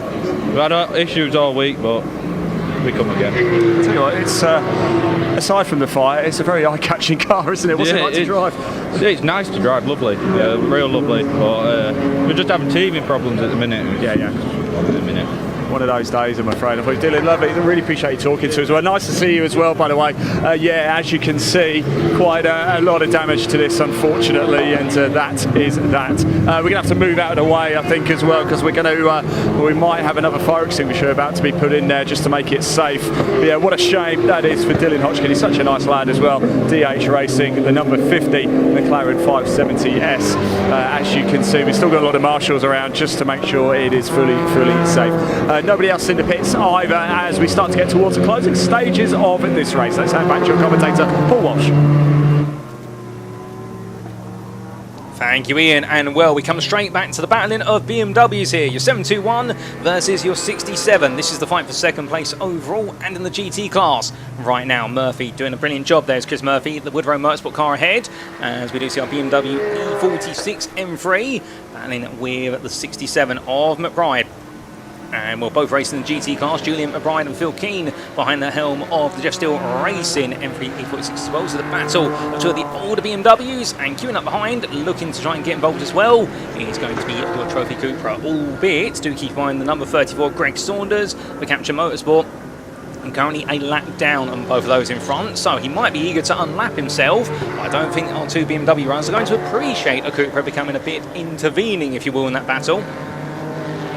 We'll have to see which way this goes as they make their way down towards the S's, and I think that gap will open up just about as they make their way into the braking zone, also known as the Robert Chicane there, for those of you who do love your corner names. I know there's a few of you out there, but it's a poor run, and our 721 runner in the end losing out on the exit of Roberts. Here they go too wide down towards Redgate, but who's going to be the bravest on the brakes here? On the right it's McBride, on the left it's going to be Murphy, onto the anchors they both go, and the answer is going to be, as we'll see that shortly, well, we don't know at the moment, we'll find out very soon. And well, as everyone carries on, well, definitely a bit of a battle there, as we do see more of our drivers coming through the field. Also a bit of wayward headlight there for one of our Trophy Seat Cupras. But there we do see our Leisure coming through, and I'll get you an update on the battle of the BMWs for second when I can, ladies and gentlemen. Of course, we're catching all the cars out there, making sure everyone gets a little bit of camera time, as we do see our number 20 rolling its way on through. That's the challenge leader of Hall and Richard Avery. Nick Hall, I think, still behind the helm of the Full Throttle Motorsport SGM car. Although, to be fair, we have had quite a few driver changes out there. But we come back to our BMWs, and there's your confirmation. we do have there your 67 ahead. So in the end, it has been a place made there by Julian McBride and Phil Keane for Just Still Racing, and ooh, that's a little bit of grass being taken up there. A lot of dust, of course, given the fact a lot of the green grass now is giving way to a very yellow and dusty grass. And that's your 78 run there in the Ginetta, still trying to storm forward. That's going to be none other than Colin White in the CWS Ginetta, wanting to try and pick his way through. Gets a run here, and I think that's not looking a happy BMW because it's coming into the pit lane. So what he was trying to do there, the reason he backed off is he was trying to send a message to White, which was, I'm coming into the pit, but already Colin White had said, I'm going to make the move on the inside of the exit. So a bit of miscommunication between the two cars there, but well done for them to negotiate in that. But definitely there, I think, for what was our BMW coming to the pit lane, a bit of time lost as a result there of that excursion. But we then come back to the 67 of McBride and Keane, and doing very well. But I think we are going to be grabbing a quick word with a driver from Ian. So it's down to the pit lane we go, ladies and gentlemen, to catch up with one of our drivers in the pits. Yeah, it looks like a bit of disappointment here. Ollie Allen getting out of the car. Ollie, what's the issue? It's out of fuel. It's out of fuel, isn't it? Yeah. Oh, okay, right. Well, you better get it refueled then. You have to switch the engine off, get it refueled. But... Gutted. It was going well, wasn't it, Ollie? Oh. Go on, mate. Ollie Allen absolutely devastated there, driving with Henry Swanson, of course. It's out of fuel, no fuel pressure whatsoever, and he's had to come into the pits. Hopefully it's as simple as just getting it refueled, then get it back out, but it won't be able to whilst the engine is running. A few more cars in the pits, as we know. Dylan Hodgkin sadly out of the race due to that fire at the back. A little bit further down as well, the number 721 has come into the pits as well. That's Chris Murphy in the Woodrow Motorsport, the BMW M3 in the pits. Nothing else behind us at all either. So right now in the pits, the 175, as you can see, Ollie Allen and Henry Swanson. Dylan Hodgkin still in the pits, out of the race, of course, in the number 15 McLaren. And Chris Murphy in the BMW as well. I just wonder if I thought I saw him get out of the car. I really hope I didn't. And he's still in there. I can't quite see. No, he's still in the car, pleased to say. So it looks like Chris Murphy just coming into the pits for a standard pit stop. They're about to get back out onto the circuit, so it would just be the two cars in the pits. Let's head back to Paul Walsh. Thank you, Ian. And well, unfortunate there for the race car experience team of Henry Swanson, Ollie Allen. Car out of fuel, Ollie Allen out of the car there, and understandably frustrated when they were having a good run in the race. It's all come to an abrupt halt. But right now, still 20 minutes and final lap to go here at the Donington Park National Circuit, and the dueling continues over the 1.96 miles of length from the 10 corners. But there we do see coming through the camera shot, that is your number 36 of Smith. Continue to pursue the rivals in front of him, including the former Evo McLaren, but keep in mind that our 36 runner of Smith there is behind. This is your leader you see on the screen at the moment. It's the former Evo Racing 23 McLaren, and GT an overall leader, and quite a sizable gap to the rest of the field at this time. We're almost at the end of now the pit window as well. We've only got 2 minutes left on it, and remember, the pit window is dictated by when a car crosses the pit entry line. So as long as your car crosses that pit entry line before the clock goes below 18 minutes remaining, it is a valid pit stop. So if anybody needs to make a final pit stop, they've now got 1.5 minutes to get into the pits and start to serve it. But coming back to what's going on the screen, right now Simon Clark definitely bolted away, and if he can make this result stand, I'll tell you one thing, it is going to be a very happy result, given the fact that so far this season the GT class has had 3 out of 5 wins, and this would be his 4th, and it definitely would continue to turn towards the very front of the field as Right on Call comes into the pit lane there for his 2nd and final stop for Formula Evo Racing. And well, we'll have to wait and see where it does, but of course the BMW M3 and McBride and Keane, and see whether they suddenly propel themselves into lead on strategy or whether it'll still be Clark ahead. Unfortunately, the number 50 there still stricken in the pit lane after having the engine have all the smoke go up. But two Ginettas battle their way down in towards turn number 1. Who's this side by side? It's going to be number 17 and your number 3. And right now, well, on 2 different laps, that is the Army Sports Car Racing Car unlapping itself from the number 3 of Nick Casey. Casey being part of the Darton Motorsport outfit. And with that change there, Casey just falling back in behind. But Army Sports Car Racing right now moving their way up the order and trying to get themselves back into what will be the lead lap as quickly as possible. But that's the thing as well, with the way the pit stops are played out, the safety cars have brought into the mix as well. We have seen a few teams end up falling down a lap. So now there are a few battles out there to unlap oneself. that's always a bit of intrigue out there, because unlocking oneself and then potentially seeing another safety car come along can completely change the complexion of the race.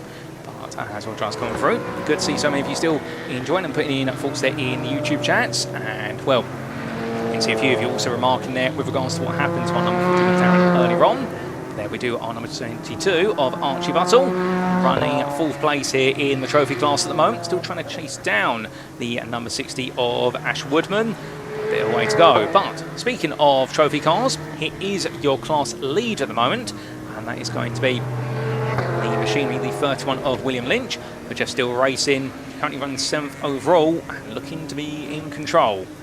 There is our challenge leader, and that will be the Full Throttle Motorsport SGM car, Porsche 92.1 of Nick Hall and Richard Avery. I think we still do have Nick Hall in the car there. And well, we're just trying to see where our GT leader is at the moment, as all the field hop and skip their way between the corners. But there is our leader, getting ready to leave the pit lane, taking his mandatory second pit stop.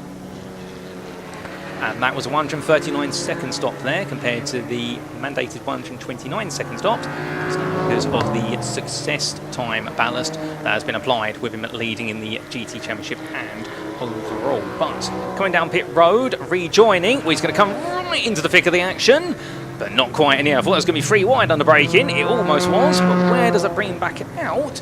It brings him back out in, I want to say, 2nd place there overall, because behind that is your number 36 from Project 29.7, but they are still a lap down effectively.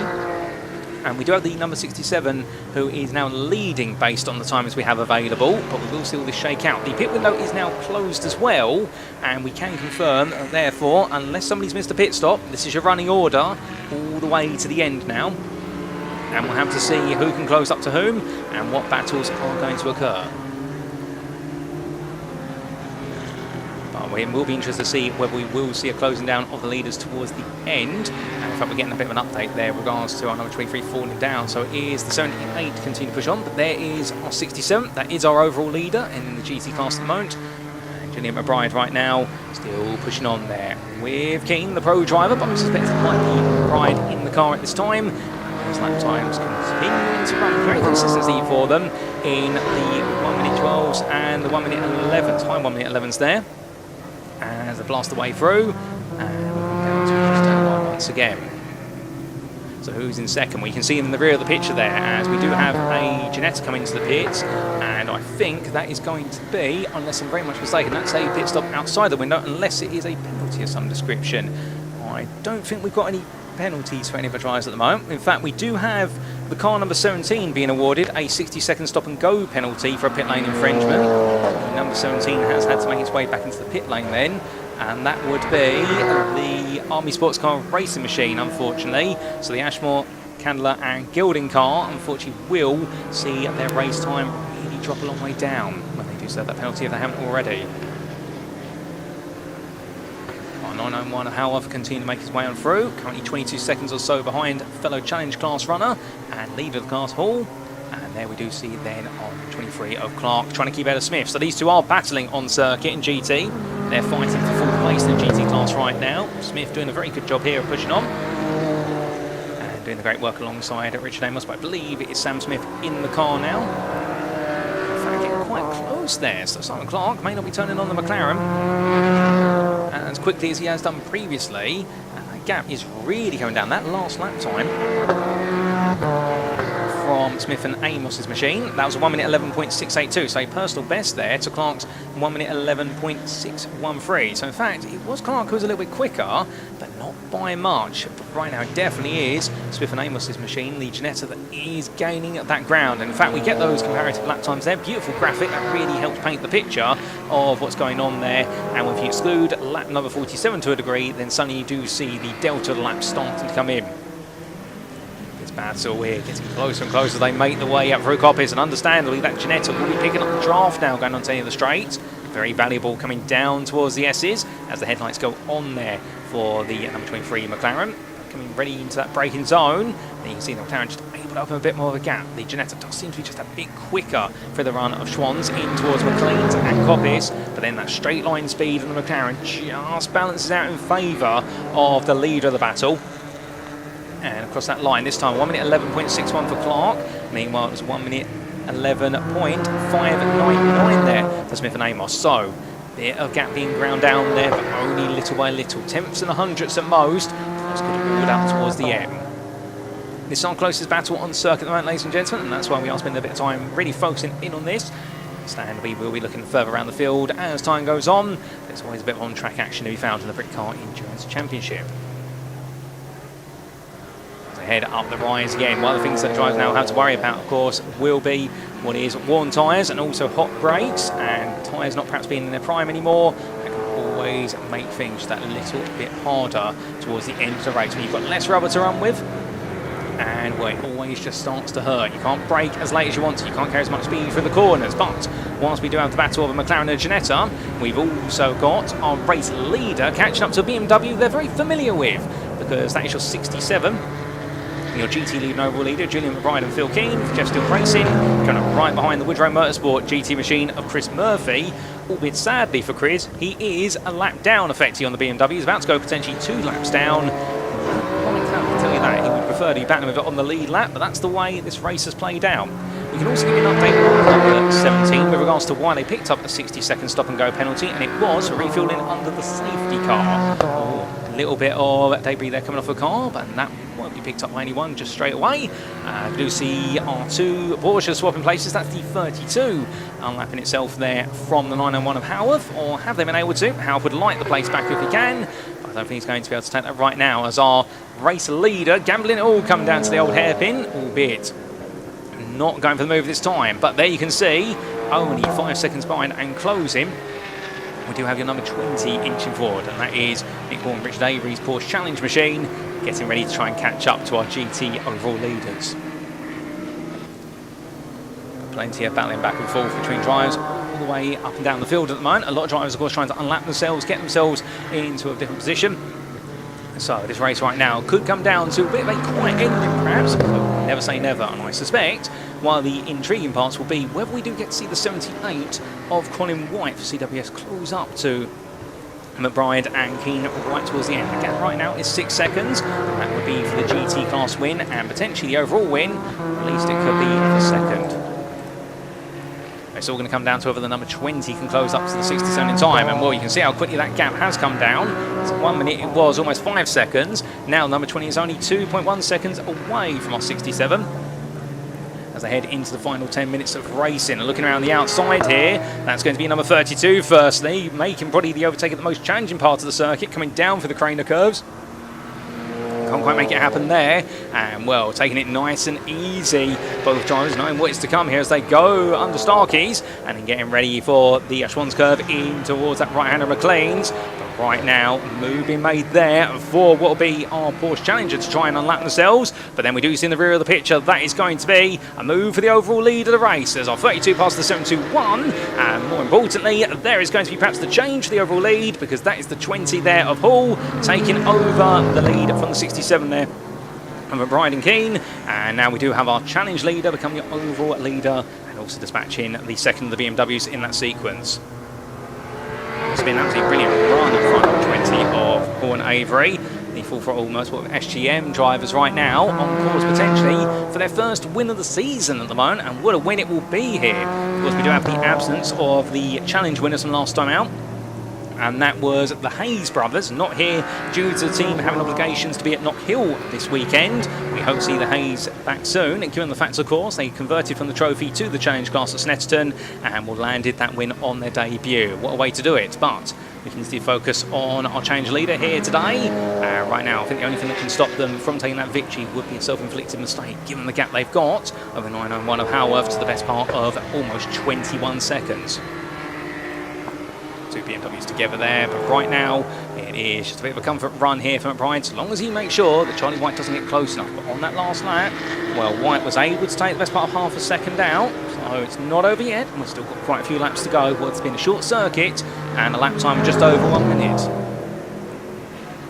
As for the trophy class off camera, just to give you an update there, your trophy lead at the moment in 9th place is your BMW M3, and that's going to be the machine of Will Lynch for Jeff Still Racing. Doing a fantastic job. And He does have 15 seconds of a gap to Saunders, the 34 Captain Motorsport Seat Cupra. So just filling you in there on what's happening off camera, as our two BMWs still having a good little battle there. And if only they were perhaps on the lead lap. But there is our trophy leader, broadcast director here to be talking about them and obliges. Thank you, Mr. Director, as they come through the S's. Ooh, a little bit of a lock up there on the front right.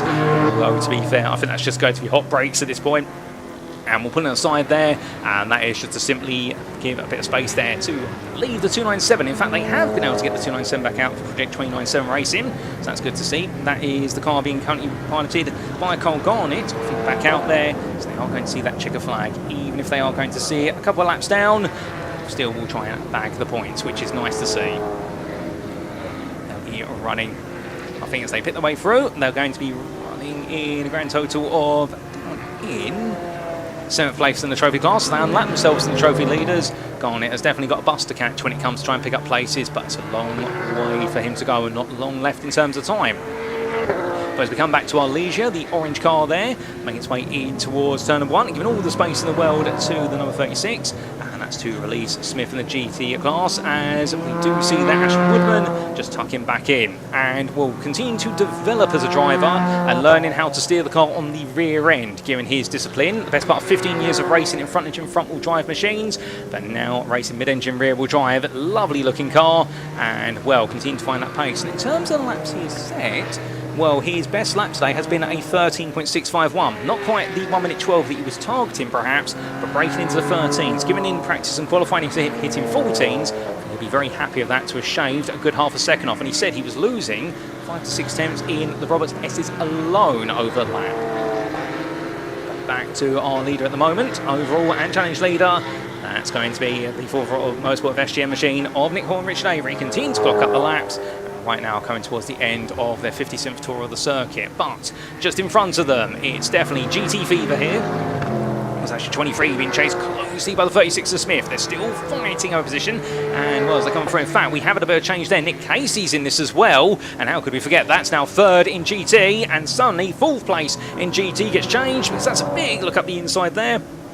And it's a move, and that's a bit of contact there. Poor run coming through the corner of Redgate for Nick Casey, and in the end, unfortunately, that was number 20 going straight to the back of them, and we can see the damage down the rear with the exhaust pipes being completely misaligned. And could that be it for Nick Casey, literally at the final hurdle, as meanwhile, our number 20 right now, taking no prisoners out on circuit, continue to roar the way on through, and well, the Porsche, the challenge Porsche, definitely carrying on as much as possible. And definitely a bit of a scary moment there.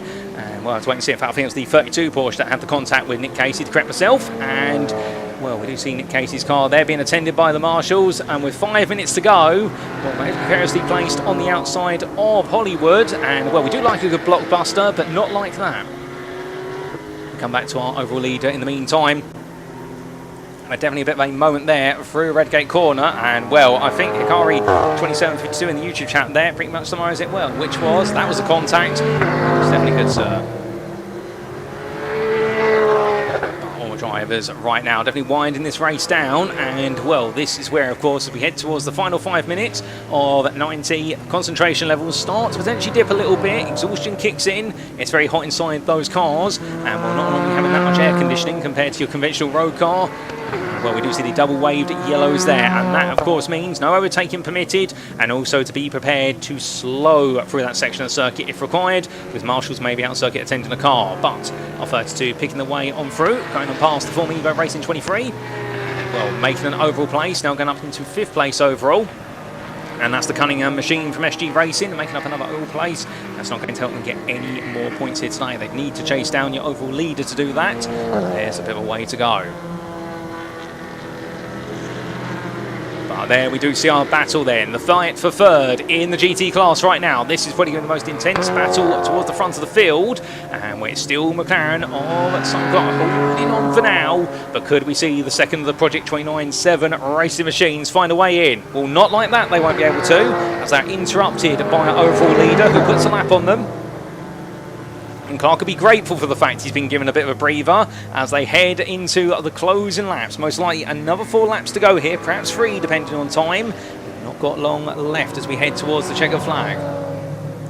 Our leader right now definitely separating the battle for the final spot on the GT podium for a brief moment. And then suddenly, of course, we do have the double yellow there still at and Hollywood, and that means that suddenly, well, the number 36 has to think strategically here. How can you get close enough without making a move and then get ready for the run, essentially through the old hairpin and upwards? Again, that McLaren has been very quick when it's needed to on the straight, but the Ginetta, by comparison, has been the car that typically has been a little bit more masterful through the corners. But they've been so close, these cars. And coming up through McLean's this time. Will we see a change? No, not quite, as they come up behind the Civic Cup. And that is going to be our 66 from Capture Motorsport. I think we still do have an Endau in the car. Although, in fact, double checking that, it might be the other way. I think that's Alok Iyengar now in the car, the Indian driver, of course, having raced in F1000 and Club Enduro. He's not going to get in the way of the battle of the third place GT runners here. He's simply going to be a spectator, like we all are, to enjoy this battle right towards the very end. And let's come across line, we also do see the 31 there of Lynch stepping aside. Second place runner in Trophy, having yielded that leading class to the 34 of Greg Saunders. And Saunders there for Captain Motorsport has bolted since then. And, well, we can see there right now the Civic Cobra coming on through. And, well, that's not going to be a change of position. Somebody's got a barbecue going now up on the bank of Redgate, I think. And, well, trying to roll on through here. And right now, the number 66 driver to continue to push through. And, well, having a good run there, albeit they are 5th place in Trophy at the moment and 14th overall. They have definitely picked up the pace towards the very end here and are storming forward. Fastest laps of the race right now are being set by the Cunninghams, running in 5th in the 32 car, and they are still lapping in the 108s compared to everyone else in the 109s or... Not long left in this race now. 1.5 minutes left on the clock here, and definitely coming to the very end. We've also got a few teams get black and white flags, track limits, including the number 297, also there the number 3, the 66 and the 78. So a lot of drivers will we keep in mind. They make one more track limit infringement, and suddenly they will be seeing a post-race time penalty applied. But there's our leader coming across the line with just over 1 minute 15 to go. So probably the penultimate lap right now, but it could be the last lap. We will see what's to be when they come around. Very tight there on timing. Oh, goodness me, and what's happened here as they make the way on? And, well, that's the number 78 there, Colin White. Big lock-up there coming in towards the S's. I'm not sure there was contact, and, well, just purely a lock-up from what I'm hearing, trackside. And, well, for White, who was pushing onwards, and the number 78 driver there in his pursuit of the GT win, trying to steal it away from Bryden Keane. That's not going to work. Now, have we had White come into the pit lane? I've just heard a car go past me. I think they've gone into the pits there. I think they've gone through the pit lane, essentially, and made their way back out. Although, don't quote me on that, as here is our leader. Now, here they come. 20 seconds left on the clock. Are they going to be seeing the checker flag this time? In fact, I think we are going to get another lap with 10 seconds left of the clock here. They're just going to squeeze in a 63rd lap. And there's the last lap board being poked out from behind the pit wall. So one more to go here. And, well, we could have some last-minute excitement in the fight for third in GT. We can tell that as all tries to roll the way through. But there's our leader. Then there's our second place runner. That is the 901 of Sam Howard, who are right now doing a very good job. And, well, 19 seconds behind the leader, but at the same time, putting a very consistent run, what this being his debut round of the season, and trying to build up to a potential entry for 2027. And we have got a further 8 seconds back there before you do see your 67 coming through, and that is going to be the wonderful BMW M3 of McBride, and none other than Keane. Junior McBride and Phil Keane together with Jeff Still Racing, and right now running very happily as GT leaders third overall. But as quickly as we take a look there at your third place runner overall, we do come back to the front, and well, what a drive it has been here for your number 20 of Nick Hall and Richard Avery for Full Throttle Motorsport, SGM Motorsport, having started fourth on the grid, and in the end using strategy to their advantages as well as outright pace. And as they make the way out to the final 2 quarters, it is going to be victory for the number 20 today as they cross-line your oval and challenge class winners by the best part of 19 seconds. A brief wait as we do see there one of our cars coming through, a lap or 2 down, but then very shortly, who's going to finish third in GT just behind the Volkswagen Golf? It is going to be Simon Clark, who holds off the 36 of Project 29.7, so Form Evo team third in GT. There's your second place finisher overall, and in challenge of Power for the 991. And then we do have one of our Civic Cupras coming on through to finish a couple of laps down. That's the 66 in 14th. And, oh, goodness me, as they come on down. have we definitely got the finish here of this race? I think we have. Yep, we have indeed. There was a bit of confusion there with regards to whether we were getting the finish line, but we've got a checkered flag, and we have seen the number 67 come through. I believe we will very shortly do. So bring on home what will be the GT win. As then we do see the 31. Ooh, what's going on at the rear there? Surely not. That is, I believe, unless I'm mistaken, that's your leader in GT. I don't believe it, and well, I'm speechless, ladies and gentlemen, because as it all comes to a halt, that means that in fact it is going to be the 78 Janetta of Colin White that's going to take the GT win there, and I think they've just run out of fuel. McBride and Keane as coming on through as well. That's your 34, 8th overall. That is your trophy winner there. They're going to be absolutely ecstatic about that, but they will take the win in their class, 8th overall, and will be a lap down. But in the end, McBride and Keane, they will be classified as 5th because they were the last lead lappers, but they will be at the end of the lap essentially, so they have not seen the checker flag. So a bit of drama right at the end. I'm being a bit blindsided by that, but anything can happen in motorsport, and it normally does. But as all of our drivers calm down, what a race it has been, what a set of stories we've had, and right at the end there as well, seeing our GT leaders literally, it looks like run out of fuel, have a technical issue right with only 100 metres to go. But here are our provisional results for round number 6 of the 2026 Britcar Endurance Championship. And as we can see, your number 20 of Nick Hall and Richard Avery for Full Throttle Motorsport of SGM taking the overall and challenge win. And then the 991 there of Howarth taking 2nd place. Then it was GT victory for the 78 being run there by White, Colin White for CWS, head of the Cunninghams, and the number 32 taking 4th overall. McBride and Keane in the end taking the runner-up spot in GT, just ahead of Simon Clark, who sees his run of victory slightly halted, but another spot on the podium in the GT class. And then we did have Smith and Amos there just behind them at the finish, with your trophy winner there, Saunders for Capture Motorsport, taking the 8th place. And that was Murphy in 9th, they're 5th in the GT class, head of the Armour Sports Car Racing Machine, Ashmore, Candler and Gilding, completing your top 10. But with that, ladies and gentlemen, with all the excitement out on circuit, of course, you've heard from him throughout the entirety of the race, interviewing drivers. And well, I do believe we're going to be cutting very shortly over to Ian Waterhouse down in Parc Fermé to speak to your top 3 finishers and talk about what has been a brilliant race here, albeit one just as great on strategy as it has been on track action. Over to Ian. Well, there we go, everybody. After 90 minutes of racing action, it is Nick Hull and Richard Avery who emerge victorious in round 5 of the 2026 Britcar Endurance Championship. Well, let's driver get out. It is Richard Avery behind the wheel. We'll let him get out. Congratulations to Sam Howarth as well in 2nd place, Julian McBride and Phil Keane in 3rd, and Greg Saunders winning the trophy category. Look at this, there is Nick Hull as well. We'll grab a quick word with the chaps if we can.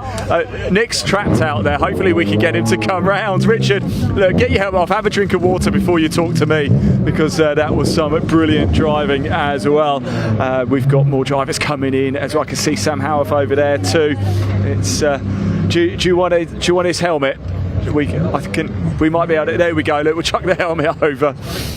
Richard, well, that's how you do it, right? Look, you weathered every single storm out there. Yeah, we certainly did. It was a tough whole game. I don't know. Half the time I didn't even know where I was, to be honest. And I was just like, go, go, go. And on the radio, I was just like, keep going, keep going, keep going, push, push, push. But yeah. Well, I was talking to Ross as well, because you actually, one of your pit stops, I think, was 4 seconds. So you had to do an extra stop as well. Yeah, we did do an extra come in, stop, go. Not so much penalty, but a stop, go, because we were literally 4 seconds under. We pitted 4 seconds too early. In the end, it doesn't matter, does it? I'll tell you what, you and Nick, you formed some team here, don't you, you two? It's unbelievable. Yeah, great. Nick drove fucking awesome. There he is. Nick, congratulations. Look, I allowed in that side. It's a bit rude, isn't it? But well done. How do you feel? Elated. We've been waiting a long time to win overall. Yeah. So, brilliant. And Rich drove fantastically. I really enjoyed my stint. And, fair play to SGM, giving us a car that we could do it in. Yeah. And unfortunately for my children, they've all turned up today with my new grandson. So that means they brought me good luck, so they're going to have to follow us around the country now racing. Exactly, yeah. they've got to keep coming. That's not bad, mate. That's not bad. Hold on to it. Guys, congratulations. I know you're going to have to, Matt wants to have a word with you as well. You jump in there, Matt. He's there for you. Let's go have a chat with Sam Howarth here as well. Sam, congratulations. P2. These races are always difficult. Doing it solo must be a real challenge. Yeah, it's a bit tiring, sweating a little bit, but yeah, what fun. I loved it so much. Yeah, really good. It's difficult, is it? Because you've got to weather all the safety cars as well. You know, when they do keep coming out, do they help or are they a hindrance? Especially if you're a solo driver, is it sometimes a bit of a relief when they come out? It's a bit of a relief, to be honest. Yeah, it gives your hands a bit of a break. But no, sometimes they play into your favour, sometimes they don't. And I think it worked out okay this time. I mean, I can't complain about PC. No, not at all. Pretty happy. Well done, Sam. I'm really happy for you. Really am. Say a few words? Yeah, please do. Thank please you. do. I've got to say thank you so much to my dad over there and the whole team. Is that Dad? Yeah. I'm going over. He'll hate me saying that. And thank you to the sponsors as well. Porsche Centre Hull Wickham do so much for me. Yeah. And the guys at Auto Works as well. I don't know if the camera can see. Yeah, we can bring it around. They're a bit dirty now, but I got these red wheels especially for my first time in Britcar.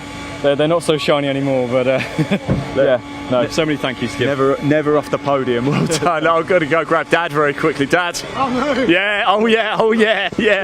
You must be a proud dad right now. I'm really proud. Yeah, really good race. That's hard work for him. I know he's only 21, but that's hard work to put 90 minutes in on a day like today at 27 degrees. It's hot, isn't it? I spoke to a few drivers whilst they were sort of coming into the pits. They didn't get out of the car. I could feel the heat coming off them, but boys done good, eh? I've just given him a bit of a fatherly hug and he's sodden all the way through. Yeah, I'm not going near him then. No, again. probably best not to. Congratulations, guys. A great job indeed. I want to go find Greg if I can as well. Greg Saunders, your trophy winner. I did see him. Where did he go? Where did Greg Saunders go? There he is. He's over there. Let's go grab him for a quick chat show. Just be careful, Tom. Greg, congratulations, trophy winner. I tell you what, I spoke to you sort of mid-race. Apologies about that, but thanks for being such a good sport, because I know it's probably quite difficult when you're sat there in the pits. Look, safety cars galore out there, the temperatures, the heat, solo driver, but you did it. Yeah, it was good. It got away at the start. I think I was in the lead, and then you kind of get lost in it all. So somehow lost the lead, managed to get it back. Don't know really what happened in between. A few safety cars. Yeah, really hot race, but happy to bring it home first. What does it mean to you and the team then to get the trophy victory today? Really good. You know, the guys worked really hard to make it happen, and we worked really hard on Friday to get the car optimised to be in a winning position, because it wasn't in the first session. So it's for them as well. You know, they worked so hard, and it's really nice to give back to them. You did say that you would like a co-driver, certainly when it's this hot. Do you still feel the same way now? We've got one more round in August, so that might be still something to consider with this heat wave we're having. Yeah. Great, congratulations. Thanks for talking to us. Really appreciate it. Great stuff indeed. Matt Suckling is doing circuit comms. He is, I think he might have gone round actually, Matt, already for you. Yes, yeah, I think he has. There we go. Oh no, Matt's over there. He's over there. Look, he's just chatting over there as well. So there we go. That is round 5, the 5th meeting of the season over for Britcar Endurance Championship. Congratulations to Richard Avery and Nick Hull. Great stuff indeed. Big shout out to Sam Howarth. We just heard from him. Julian McBride and Phil Keane in 3rd. And Greg Saunders, we just heard from him as well, winning the trophy category. Now we have a massive grid of cars. One of my favourites is a toy box of cars coming up for you. The CNC heads. 42 cars. There was a further 10 on the reserve list as well. And a little bit earlier, I caught up with just 2 of them. Just 2. Let's hear from them now.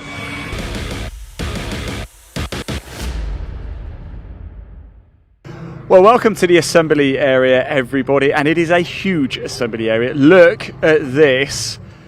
And this way, I can't quite believe the number of cars. 42 cars for the CNC Heads Sports and Saloon Car Championship. Not only that, there was a reserve list as well, and that had at least 10 on as well. Quite remarkable indeed. So many people to see, so many people to go and talk to. So we haven't got too long though, so let's go have a quick chat over here, shall we, with Stuart, who's in the car right now. Stuart, how are we? All right. All right. What a grid of cars this is, isn't it? It's a fantastic grid of cars, yeah. You couldn't ask for anything better. We're new to this year for the season. Yeah. We've been very welcomed by everybody. Well, we're great to have you. Look, tell us about this car. Tell us, it's a Spire, isn't it? It's a Spire GTR, yeah. It's got a Honda Fireblade 1000 engine in it. Oh, what's it like to drive? Fantastic. We're getting there slowly. We had a few problems to start with, but Other than that, we're getting there now. The only thing, the steering wheel looks tiny, doesn't it? It is tiny, mate. Everything's tiny. I mean, look at his spoiler compared to me. Be careful out there, but enjoy it, won't you? Lovely to see you, really, really is.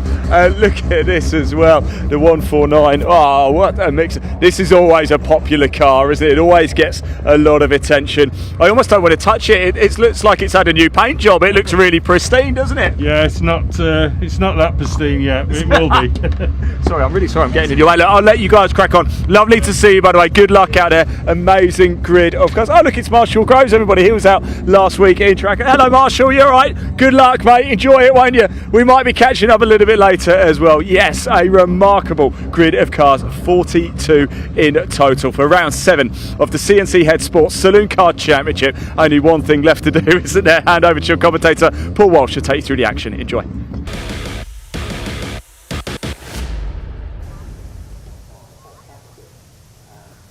Oh, thank you, Ian. And well, ladies and gentlemen, without further ado, it's time for round number 7 of the 2026 CNC Head Sports and Saloon Car Championship here today from Donington Park as one of their away day rounds. This championship centred around the Alton Park circuit, but travelling to Donington Park and also Anglesey next time for their triple header.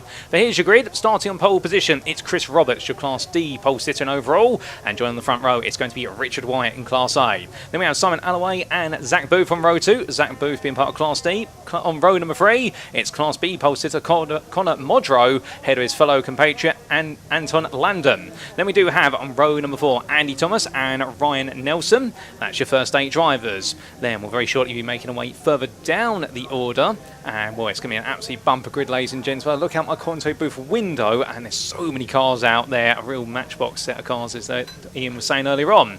Starting in 9th place, it's going to be the machinery there of Thomas Dilley, ahead of Jamie Cryer. Then in 11th, we will see what will be Ross Hampson, ahead of Paul Dobson. Paul Dobson there in the number 13. He'll be a Class E pole sitter in his Mazda RX-7 FB. One of the older machines on the grid, but a beautiful machine at that. John Price starts off the 7th row in his Vauxhall Tigra, ahead of James Owen.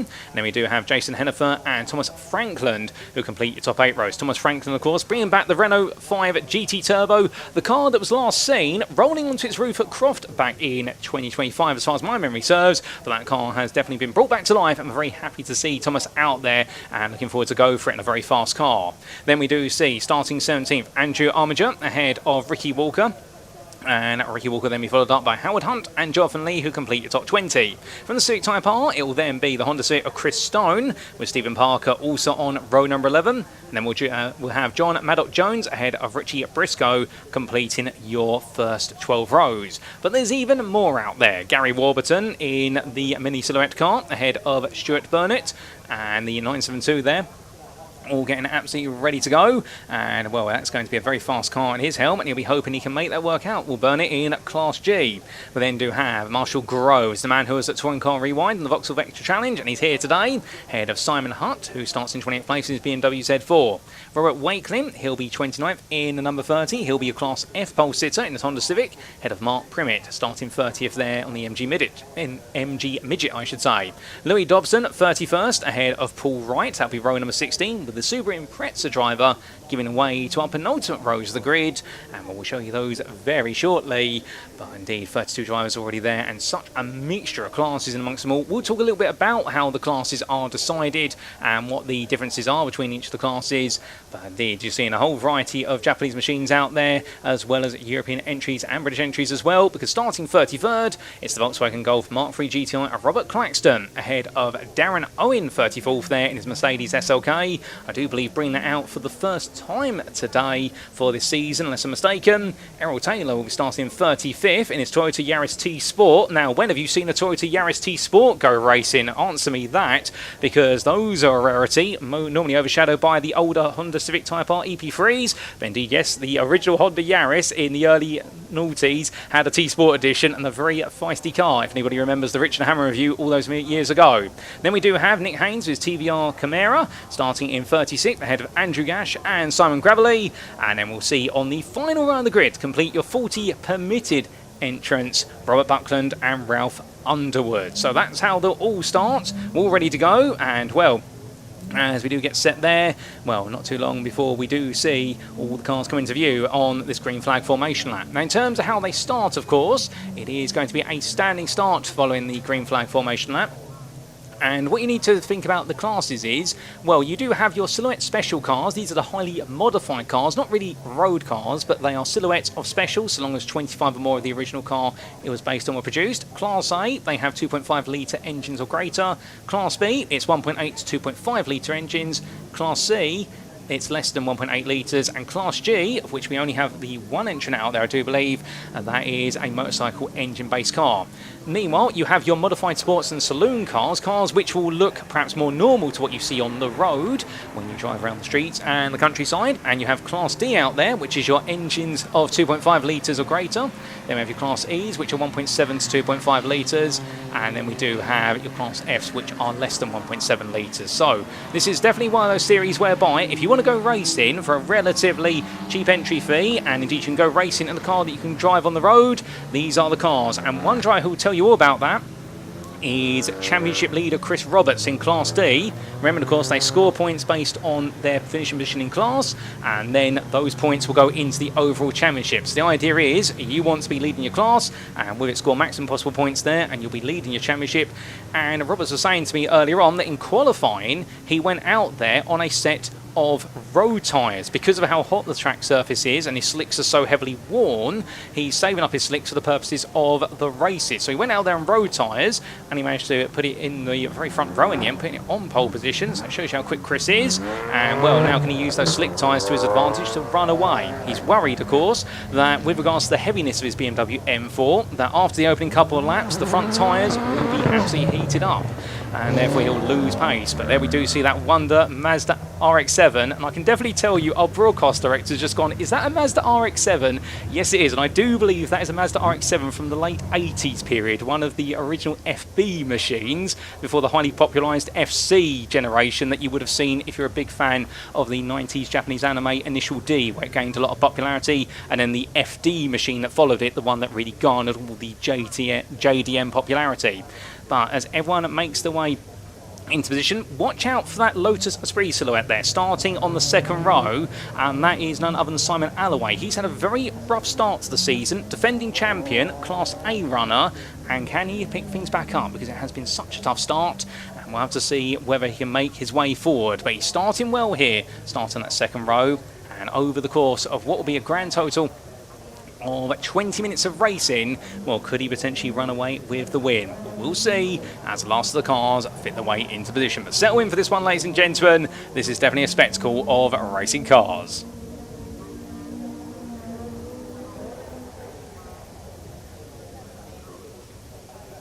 And as the last car gets into position, they start to get the countdown with regards to the lights going on, so everyone will turn their head up towards the red lights.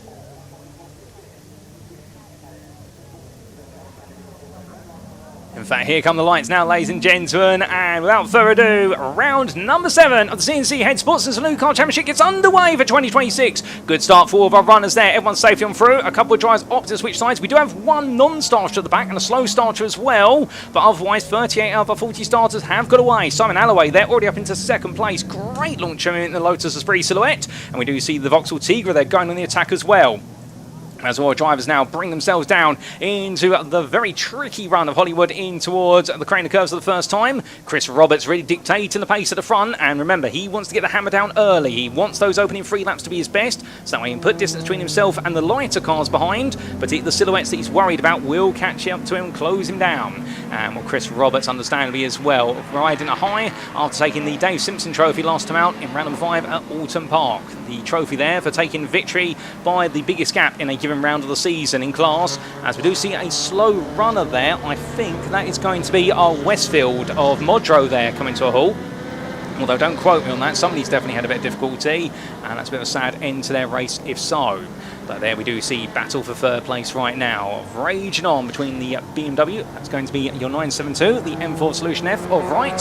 He's been chased after furiously there by the Renault Megane of Booth. Oh, so we've got a car parked up, and that's your number 8 at the top of the Crane of Curves. And well, that is Darren Owen, who I did see earlier on today when I walked down the pit lane, them having some difficulty with the car, and unfortunately I think those difficulties have rematerialised. But after one lap of racing, your top 10 is as follows. It's Roberts, Class D lead. Oh, goes me, and it's getting very close down the braking, ahead of Class A leader Alloway. Then we have Wright, followed by Class D second place runner of Booth. Yellow flags waving there going into Hollywood. Then we have Class B leader Landon ahead of Dobson, followed by Cryer, Dilly, Hampson and Thomas completing your top 10.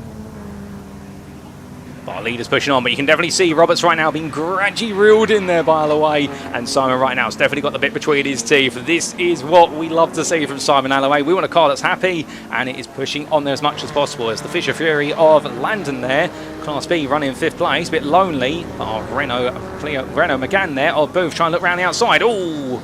We've got a bit of difficulty there. One going wide. Oh, and goodness me! And that is the 77, and that is your 2024 champion in his BMW, which is a lot more comfortable with compared to his Ford Fiesta they used to race in, which he took his crown in 2024. And that is Stephen Parker there, also bringing with him one of the corner boards as well. He's decided to take a souvenir from Donington Park. I don't know if the marshals will let him keep that in the car, however. And well, I don't know if he's dragging it all the way around the circuit with him, but hopefully not. But so no surprise there for Parker, gets it back together. And meanwhile, plenty of fighting going on as you look towards the back end of the top 10. Hold the phone, that's 2 by 2, 3 by 1, and whichever way they run in formation here, the Vauxhall Tigre goes on the attack, and that's Armiger looking for a position. And will he be able to take it there? I think he will. So going forward and just squeezing ahead there of the 966 as they come charging through. Dilly and his Ford Escort slipping back down the order, but plenty of fighting going back and forth between these drivers, no doubt about it. And then we do have a bit further back here, BMW Z4 looking for a potential move. And then side by side there with Renault Clio.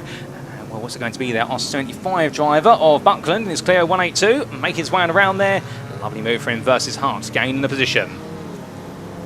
Also being chased there, we have the Spire GTR, your Class G runner, your sole runner, or Burnett. Now, to be fair, enjoying himself out there in the silhouette with the motorcycle capacity engine.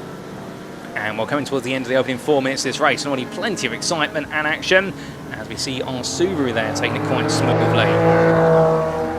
We can now go back to the RX-7 battling with the BMW, and that's going to be a change of position there. We do see Hampson moving ahead of Dobson, who is your Class E leader there. I had to double check, I almost said Class D, and then we come to your Class A leader, who makes it very clear he wants to lead Class A.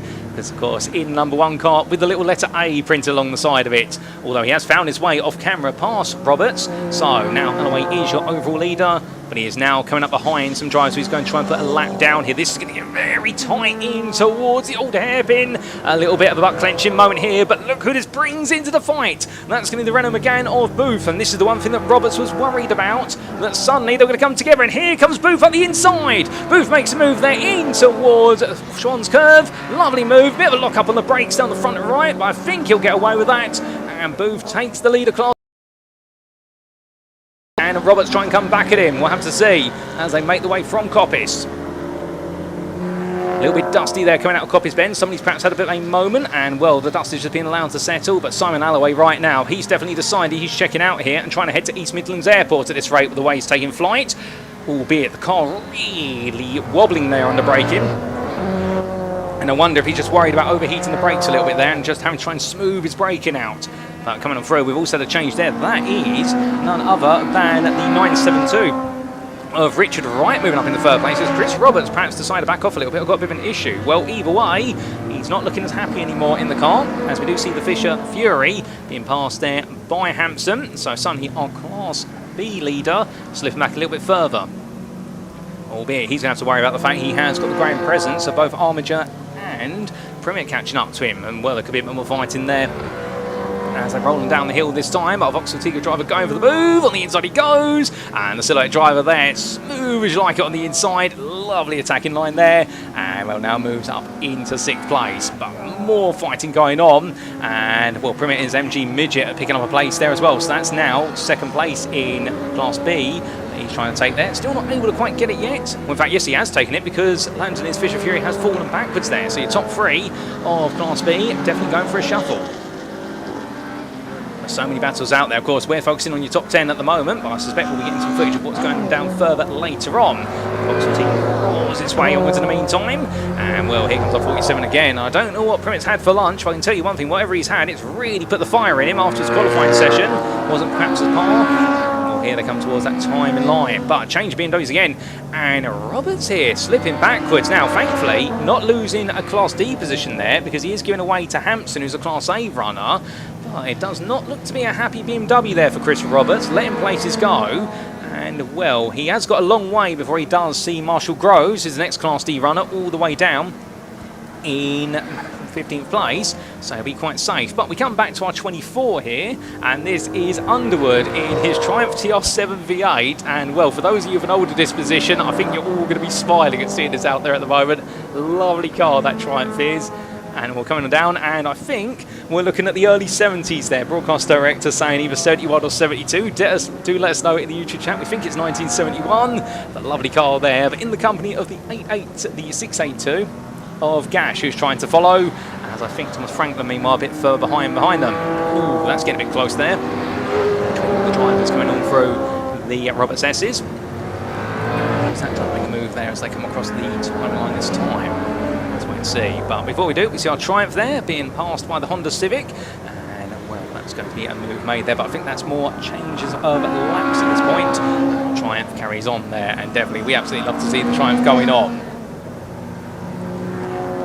as the Triumphs continue to push towards the midway points of the race. We are hearing, of course, many of you remarking on the fact that it does seem as though the 99 of Roberts has an issue, and indeed we do have Chris Roberts into the pit lanes. The man who leads the championship. Sadly, it does seem as though it has all slipped away from him today, albeit it might be difficulties for race number 1, but hopefully we get to see him back out there later on in this race, if not in race number 2 that will be tomorrow. As on camera, you've just seen a change of position, and that is your RX-7 being passed there. Well, the battle going on, but this is very tight as they'll come through. They should number 39 there, finding a bit of company in front of it, to the back of the 53. And, well, that's the 53 of Nick Haynes' TVR Chimera, and under a bit of pressure there as they head up the hill. But goodness me, this is getting very tight between them all. As our RX-7 FB of Dobson slipping back a little bit, but still your Class E leader. So doesn't have to worry too much about losing place at the moment. So the nearest driver to him is the number 91 of Jonathan Lee, on the Civic Type R driver, who's all the way towards the back end of the top 20 down in 17th place at the moment, and trying to manage a gap to Hunter's MG ZS 80. As we see the RX-7 carrying on there, still tailing the 80. I do believe that is the number 88 there. Well, in fact, that's not number 88. You can see the number coming off road. All these cars running away and past right now, but an absolute variety of eclectic machines out there. Even a Ginetta right behind them. You name it, it's here. And that is Jamie Cryer's Ginetta G20.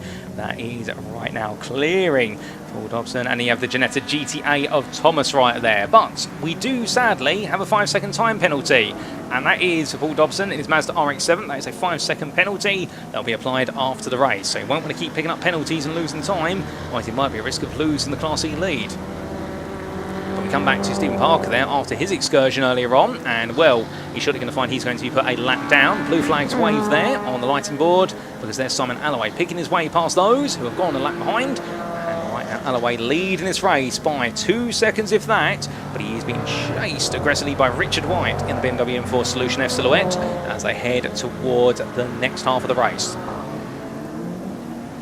And some rapid laps going in there, and right to that last time out was 2 tenths quicker by comparison, so bringing the gap down to 1.5 seconds. And then you see your Class D leader, or Booth, in his Renault Megane. He wants to latch onto the back of them. Car coming out the pit lane. And that's going to be our BMW M4 of Roberts there, number 99. Good to see him getting back out on circuit. And also, well, there is Chris Roberts leaving the pit lane now. I'm getting ahead of myself. Another BMW coming out, but both of them back out onto circuit.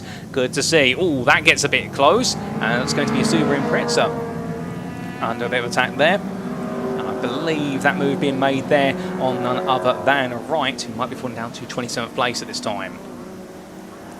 A lot of traffic there coming through what be Hollywood in towards the Craner Curves, and this is not the place you want to be. And as much as there will be some blue flag boards out there, I think this is a situation where everyone's just got to simply pick a line and be safe and smooth with it. And to be fair, all the drivers have been very respectful to each other, and indeed it really is a community championship, this one. Everyone doesn't know each other very well, and whilst there can be rivalries on the circuit, as soon as the racing embers go out, of course they're all friends.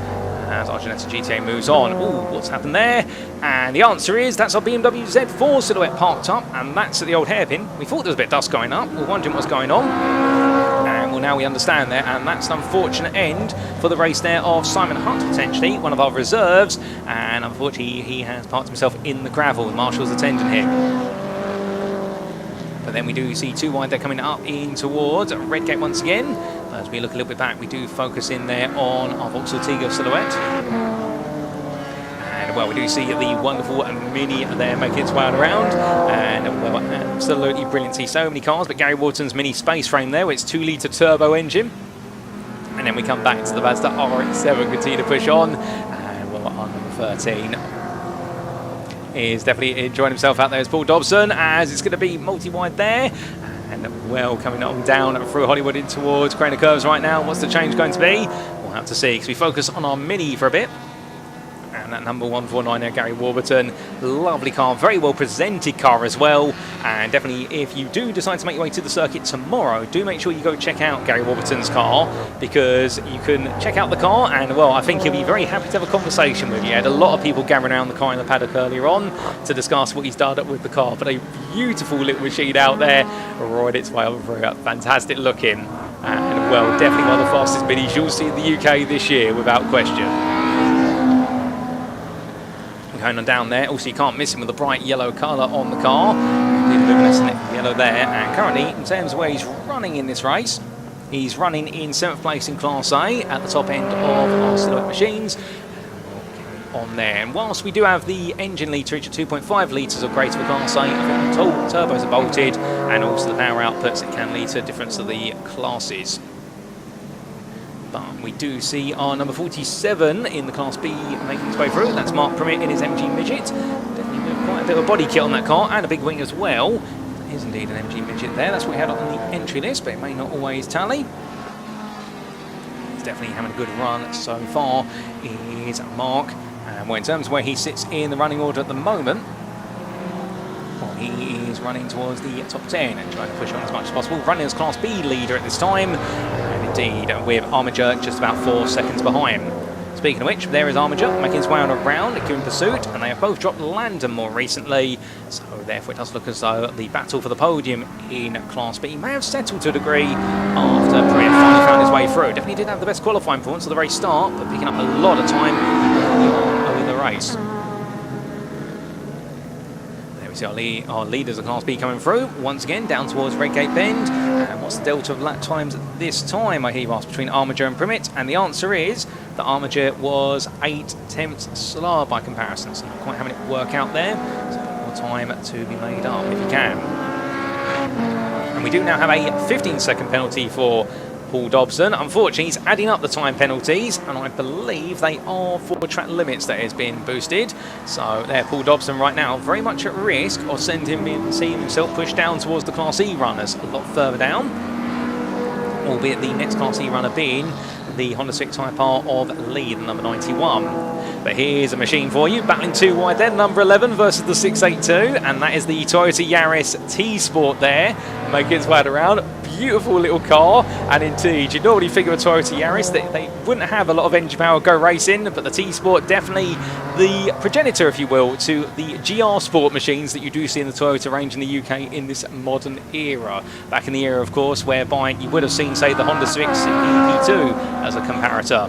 But sadly, that's a stop to the race there for the 24, and that's Ralph Underwood's Triumph TR7 V8. And, well, it does look as though their car parked up, and, well, don't even looked at by the marshals and also some of the invigilators as Leicesterfield makes its way in towards Redgate. But such a wide mixture of cars out there, absolutely brilliant, no doubt about it. And all these drivers enjoying themselves. And, well, a few of you saying there, with regards to the fact, age is tuned in, says Skirino. But what a cool lineup indeed. An absolutely eclectic lineup of racing machines here. And good to see so many of you loving the RX-7 that's been sliding around the Renault Megane. And, well, hello to you all who have recently joined us this afternoon. We see R257 coming, 267 coming through. John Price's Vauxhall Tigra, and I had the pleasure of seeing him race that, I do believe, in the Silhouette Championship at Manly Park a couple of years ago. Very capable driver in that car, no doubt about it, and enjoying himself out there as he comes through the opening corner. And well, as he rolls one through, being chased there by a Ford Escort, and it's definitely looking close. But we'll have to see what's to be in terms of battling classes as we head towards the concluding laps of this race, and well, what around it has been. But we come back to our overall leader and Class A leader, and this is Simon Alloway. Right now leading, albeit with a 10-second time penalty, and I believe that is for, I want to say, we're just double checking this, for a false start. So that would mean most likely he has potentially jumped the start, alternatively he's done something else wrong in the starting procedure, the car's rolled before it should have, or alternatively he's been in the wrong position. So for Simon Alloway, 10-second penalty, but given the gap he has built for himself, he may be safe here. We'll have to wait and see what comes around, because the next driver is the 972 of Richard Wright, but where is Wright on the road? How far is the gap between them? Oh, goodness me, and that is your 53 going for a bit of a journey, and that's Nick Haynes' TVR Chimera going wide there, I believe coming out of Redgate before Hollywood, and we're definitely a bit of a showpiece, and comes right back into the thick of the field, and well, not the way he wants it to go. Making his way on down right now. There we do see a bit of a look to our Ginetta GTA, and also that wonderful 39 coming from Jamie Cry's Ginetta G20. Indeed, a more modern Ginetta versus a much older Ginetta, some would say. And then we do see the BMW of Steve Parker, the car that definitely had a bit of a moment earlier on the Schwann's Curve, and we're keeping it on the black stuff now. Well, that transition away from front engine front wheel drive to front engine rear wheel drive, back to his comfort zone, but definitely perhaps pushing himself beyond his comfort zone a little bit. But we see R682 there, just stepping aside for some of the lead lappers. Well, just taking it nice and easy as Andrew Gash in the Peugeot 207 GTI. Lovely car as he makes his way on around. And he's just enjoying himself out there. Indeed, that's the great thing as well. For a low entry fee, you can have so much fun going racing. But as the drivers roar all the way through, it's going to be the run of the rotary as we do see the RX-7 head towards the line. But now with 1.5 minutes left on the clock, not too many more laps to go, we can confirm, even with the 10-second post-race time penalty applied, Simon Alloway is your leader. But let's focus in a little bit on the 131 here. That is the MG ZS of Howard Hunt. Indeed, a lovely car there, the Saloon MG, and well, the MG 180s and 160s definitely being last here. Oh, goodness me, what's happened there? That's the 71, and that is not the way you want it to go, and that is going to be, I think that's the 71 car there, well, unless I'm very much mistaken, but that's definitely going to be out, unless it's the 70, that's not the 77 of Stephen Parker there, so I have to rain check that, ladies and gentlemen, but definitely a driver to the barrier, not the way I wanted it to go, and we have, unfortunately, a red flag there, but that is a big hit to the barrier, and understandable the red flag has been deployed. And I wonder if that's the 171 of Hampson there, because we couldn't see the first of the digits, but that might be Hampson's car, unfortunately. And well, we'll have to get an update on whether the driver is out the car in due course, ladies and gentlemen. But that's an abrupt end to the race with only a minute to go. But as all the drivers just gradually cool and calm them down, red flag then initiated, meaning that the race has been stopped and that everybody is to make their way immediately to the pit lane and be prepared to stop if required on their journey. And very unfortunate there for Hampson, and we'll wait for a further update. But what it does mean is that with the post-race time penalties applied and the field having to back off through that instant zone, we might see a bit of a shake-up of the standings. Now, good news is we can show you that driver is out. Thumbs up there from driver, and letting all his fellow peers know that he's okay, albeit the medical team are there, and that is standard procedure, to be fair, any race, whereby if you have been involved in an incident, you'll always be seen by the medical team, even if it is just what is a very slight cut, or even nothing. The medical team do have to check you over to make sure no such sign as concussion or anything like that. So putting a big shunt to the barrier there at Redgate. Our rescue unit also there as well on the scene, and well, everyone there straight away. I suspect that will be the calling of round number 7 of the 2026 CNC Head Sports and Saloon Car Championship, given we only had a minute left on the clock and the race has definitely run over 75% of its distance. But a good race, no doubt about it. And a few of you there giving your remarks on what happened. And in the end, well, everybody safely making it to the pit lane, including, of course, our driver involved in the incident of Ross Hampson. But out the car, thumb up, and well, here are your provisional results, ladies and gentlemen. And as we can see, with the penalties applied, it is Richard Wright who takes victory as classified in Class A. Then second, Zach Booth in Class D, and Ross Hampson. However, do keep in mind that he was the cause of the red flag, so whilst he is listed as third here, he will be demoted from the results, so therefore that would actually mean that third place would go to Simon Alloway, who would take the run-up spot in Class A. Mark Primmett, meanwhile, will take your Class B win ahead of Andrew Armiger and Anton Landon. They'll be your top three in Class B. Then it will be third place in Class A once the red flag situation is resolved to Andy Thomas, and then we'll see Jamie Cryer and Paul Dobson complete those to 9th place. Paul Dobson in his RX-7, despite the time penalties he accrued, he was definitely going shopping for some of those. Well, he has taken that Class C win and finishing 10th. It is going to be, and through all the promotion, it will be, I believe, the machinery there of your 966 of Thomas Dilley in his Ford Escort, who will complete the top 10 when all said and done, subject to, of course, the clerks of the course and any stewarding.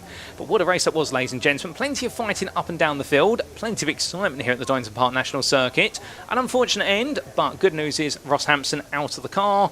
And, well, the fantastic news, of course, is that we will get to see it all again tomorrow with round number 8 for the CNC Head Sports and Saloon Car Championship. But as all the drivers gradually being shuffled down the pit lane as I look out my content booth window, well, Ian has got some cars down in Parc Ferme, so we're going to go to our presenter Ian Walthouse to hear a word from a few of our drivers all about how much fun they have had out on circuit in the first of their 2 races for this weekend. And, well, we will be going to Ian very shortly, ladies and gentlemen. I think he's just been moved around a little bit and shuffled. I think more cars are making their way to him, to be fair. So we just need a little bit more time, but definitely a great 20-minute race there, and you get to see even more of their action. And, well, with Chris Roberts having those difficulties as well, and not being able to bring home some big points in Class D, could this really be an opening right now for some of his other rivals to make their way forward, including Rob Wakelin and Ben Davies there, who might be able to close up a bit of the gap. Well, Chris Roberts definitely being the leader. And, well, I think we are just resolving a slight technical hitch with regards to the equipment down where Ian is at the moment as well. So that's why we're just taking a little bit longer before we do any of those Parc Ferme interviews. Again, another race for our CNC Head Sports and Saloon Car Championship tomorrow. And coming up after this race, we do have the second of our 5 races for the British Truck Racing Championship. For those of you who are waiting for your 5-ton behemoths, you haven't got too much longer to wait. But whilst we are waiting, feel free to let us know in the YouTube chat. It's entirely up to you. Let us know where you're tuning in from today. Are you here in the United Kingdom? Are you at circuit side right now but enjoying the broadcast alongside what you can see with your own 2 eyes out on circuit? Are you from further abroad? Have you woke up exceptionally early, or is it well past bedtime where you are in the world? Do let us know where you're tuning in from, and also let us know which series you're here to tune into. I suspect that's a bit of a loaded question for those of you in the British Truck Racing Championship YouTube chat on Truck Sports YouTube channel, alternatively in the TCR UK channel. But without further ado, we are going to be getting set for the potential interviews, and in fact I think they are still being just resolved technical wise. And, well, we do say hello there to Pescara Productions, who you typically will see at circuit side as well in the YouTube chat. Also keep an eye on all the racing action, and we also do say hello to none other than Samuel UK, and also to Caden Crispy. But we do also see there Andy Spate saying that he's tuning in from Convoy, Leicestershire, in the British Truck Racing YouTube channel on Truck Sport. And we are going to make our way now down to Parc Ferme. So Ian Walterhouse's technical issues and gremlins have got away, and so he's now going to catch some of our drivers for a quick word from this race. Well, hello everybody, welcome down to a very empty Parc Ferme, as you can see. We didn't actually have any of the drivers come through, they've gone straight back through. We've got a couple of people up here, let's go have a quick chat. Congratulations to Richard Wright, your race winner there for the CNC Heads.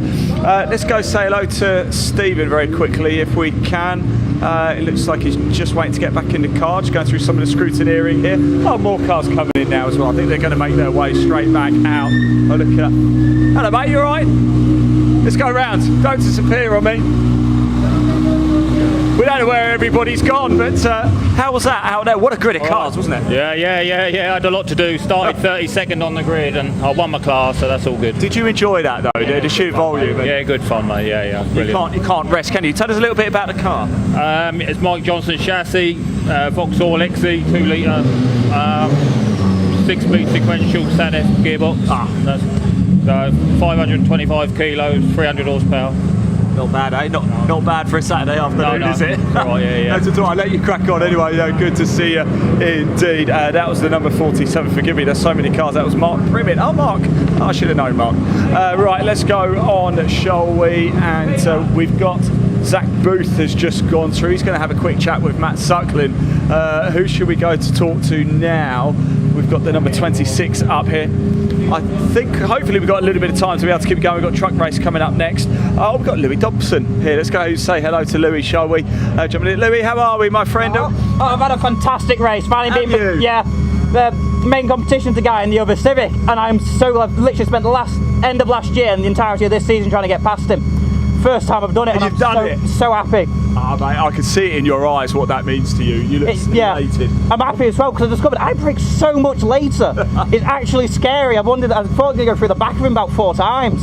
So why do you think that is? Is that circuit or just you getting more confident? No, it's just my dad taught me, and he's the one that's had 10-second penalty, number 13. Oh no! Oh, okay. But I saw his number up and thought it was my fault. My only thought was get 10 seconds ahead of him, and it's not a worry. Yeah. But yeah, gorgeous race. Tyres went off in about 15 minutes, not 5 minutes. I tell you what though, as well, the heat in here coming off you right now. Goodness me. Car's not happy about it. I haven't been in the Red Bull race. Be careful. Be careful. No, I had the whole computer plugged into it earlier, checking what it was. New sensor plug reads way lower than it used to. Yeah. So I was worrying when it went past half. Now it's near enough on Red's where it should be. Look, Louis, this is what it's all about, isn't it? Right? Those moments. Yeah. Stay with you. Yeah. Learning, going fast, and learning and going faster again. Thanks for coming out to play as well. Great grid. I'll see you tomorrow, actually, won't we? Yeah, as well? See you tomorrow. More of the same, yeah? Come on. The same. Come on, more of the same. Right, let's move down. Oh, we've got Connor down here. Let's say hello to Connor, shall we? Connor, how are we, my friend? Are you well? I'll let you get down, actually, because everybody's always taller than me. Anyway, look, this must be a lot of fun to take round here. Yeah, absolutely. It's good fun when it works. So I had a few issues, but we're getting there. Hopefully we get it out for the second race. Tell us a little bit more about it. What exactly is it? It's a Westfield. It's just a lot of modifications going on with it. It's a 2.4 engine. It's basically a new build this year, so it's just been issue after issue at the moment. So we're getting there. So slowly but surely. So was this race a little bit of a learning curve? You've got more action tomorrow. Hopefully more action than 5 corners today. So quality was good. It was just basically we thought we could fix the issue, and it's we're getting there. That's for sure. But you've still spoken to us, Carl. You're still smiling, aren't you? That's I'd say that's what matters. You want to finish, don't you? But thanks for talking to us. Good luck. I hope you can get it sorted overnight and it goes well for you tomorrow, guys. Really, really do. Right, a little bit of recovery work going on at the minute, but not too long to go. You can see a lot of the high vis. Let's go a bit further up the pit lane, shall we? Because we're going to have to go up there anyway. Just a reminder of what else we've got coming up today. Another British truck racing championship race that's about to come out very, very shortly as soon as we get this work done. So let's go up there, shall we? Have a little look at that. Then we've got our 45-minute coupe cover. I don't even need these on anymore. It's not even that bright. Then we round out the day with the Civic Cup as well. So plenty coming up tomorrow. Oh, goodness me. We get started round about just after 9 o'clock in the morning, and it is wall-to-wall races. We will have a total of 23 races to bring you over the course of the weekend. So if you haven't already, please do hit that like button, hit that subscribe button as well here on the BARC YouTube channel. A little bit later we'll be live on the TCR YouTube channel as well. Don't forget, next week, not to get too far ahead, we've still got plenty of time, we will head to Knock Hill with Caterham. Now, you may remember a little bit earlier in the Britcar race, Dylan Hodgkin's car literally lit up. This is where he was parked. As you can see, we had the fire extinguishers out, and it's left a little bit of a mark, hasn't it? So let's walk around that. I've got newish trainers, and I've got to run in these later, so I don't want to get them covered in anything. Look at what we've got over at the other side as well. We've got the fairground over there too. We've got the Hollywood Funhouse over there. We've got Dodgems here. We've got so much. Let us know in that live chat as well, the comment section on YouTube. We can see them. I know Paul is monitoring them. I keep dipping in and out as well to have a quick look. Are you coming tomorrow? If you are, my advice, get here early, because it was busy. I was here about 8 o'clock this morning. morning, and I'll tell you what, it was queuing to get in, so it is going to be busy indeed. We are making our way further up. We do want to see if we can have a little look at the recovery track. I think it's going to come through the pit lane, is it, or is it going to go a different way? Let's go up and see if we can find out exactly. In fact, I think it's going to take it to the back. When we spoke to the CNC heads, because it's the national circuit, not the full circuit, the Melbourne Loop is used as the assembly area here, which is rather handy. And just like that, just as we make our way up, they've managed to clear it all. So there we go. So yes, British Truck Racing Championship coming up very shortly. Pointy will be joining Paul Walsh on commentary.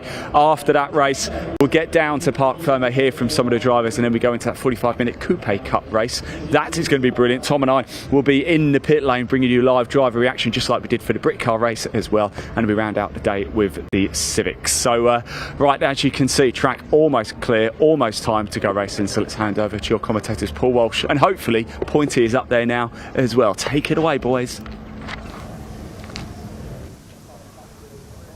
Thank you, Ian. And well, I can confirm I have alongside me the legend, the man, the myth, and also the technical expert as well. Well, yeah. Pointy. I wouldn't go that far as legend, but here we are anyway.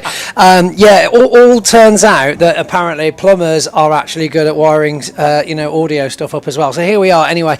It's blooming warm in this commentary box though, Paul, isn't it? It is. It is a little bit warm, but you've turned on the air conditioning. It's gradually coming through into the room. What can I say? I just know how to do air conditioning as well now. Did you know this? Air conditioning for the world. Let's do it. Are we covering racing, or are we advertising your services? We're advertising services, definitely. It's shameless. I don't care. But no, of course, here we are then for the second race of the British Truck Racing Championship this weekend, and still, of course, 2 more races left this afternoon, with of course the Coupe Cup Series and the Civic Cup to follow the BTRC. But until then, the big dogs of the racing world, the main event, some might call it, and of course the reason why we've got thousands of show trucks over on the infield. Very interesting results earlier on. I don't know if we're going to see Jake Evans, because it does appear that it was his, shall we say, technical issue that was creating that slippy surface out on the circuit. Of course, a quick rebuild and some work on the, I believe it was the rockers on the head earlier on, before that first race, that just didn't hold, unfortunately. So yeah, fingers crossed we get to see Jake Evans again this afternoon, but if not, at least hopefully this weekend, because they really are against it at the minute, trying to make that engine work. But yeah, lots and lots going on in that last race, wasn't there? Oh, indeed. It was a very interesting race. Stuart Oliver having to fend off David Jenkins all the way through, but of course neither knew at the time that Jenkins had a 5-second post-race time penalty for track limits. So in the end, Jenkins was constantly trying to hustle and bustle, and Stuart Oliver just defending every corner as if his life depended on it. And right now, getting how close it is in the championship, I mean, he's got to. It's every point to play for. It really is crazy. And of course, we can't forget those all-important fastest lap points as well. The extra 1 point, of course, going to the fastest driver in both of the divisions, not just the race overall.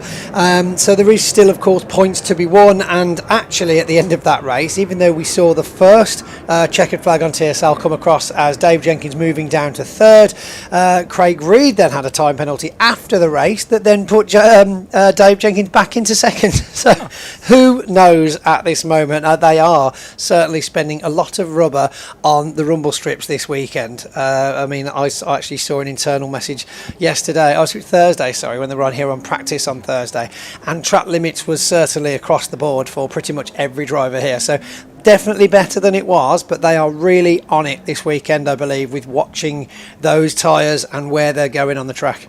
Oh, 100%. At the end of the day, if you can't keep it on the track, you are going to get penalised. But as we do say hello to Ian, who's come up to our commentary booth as well. And, well, what's he got to say? I was just coming to say hello, actually.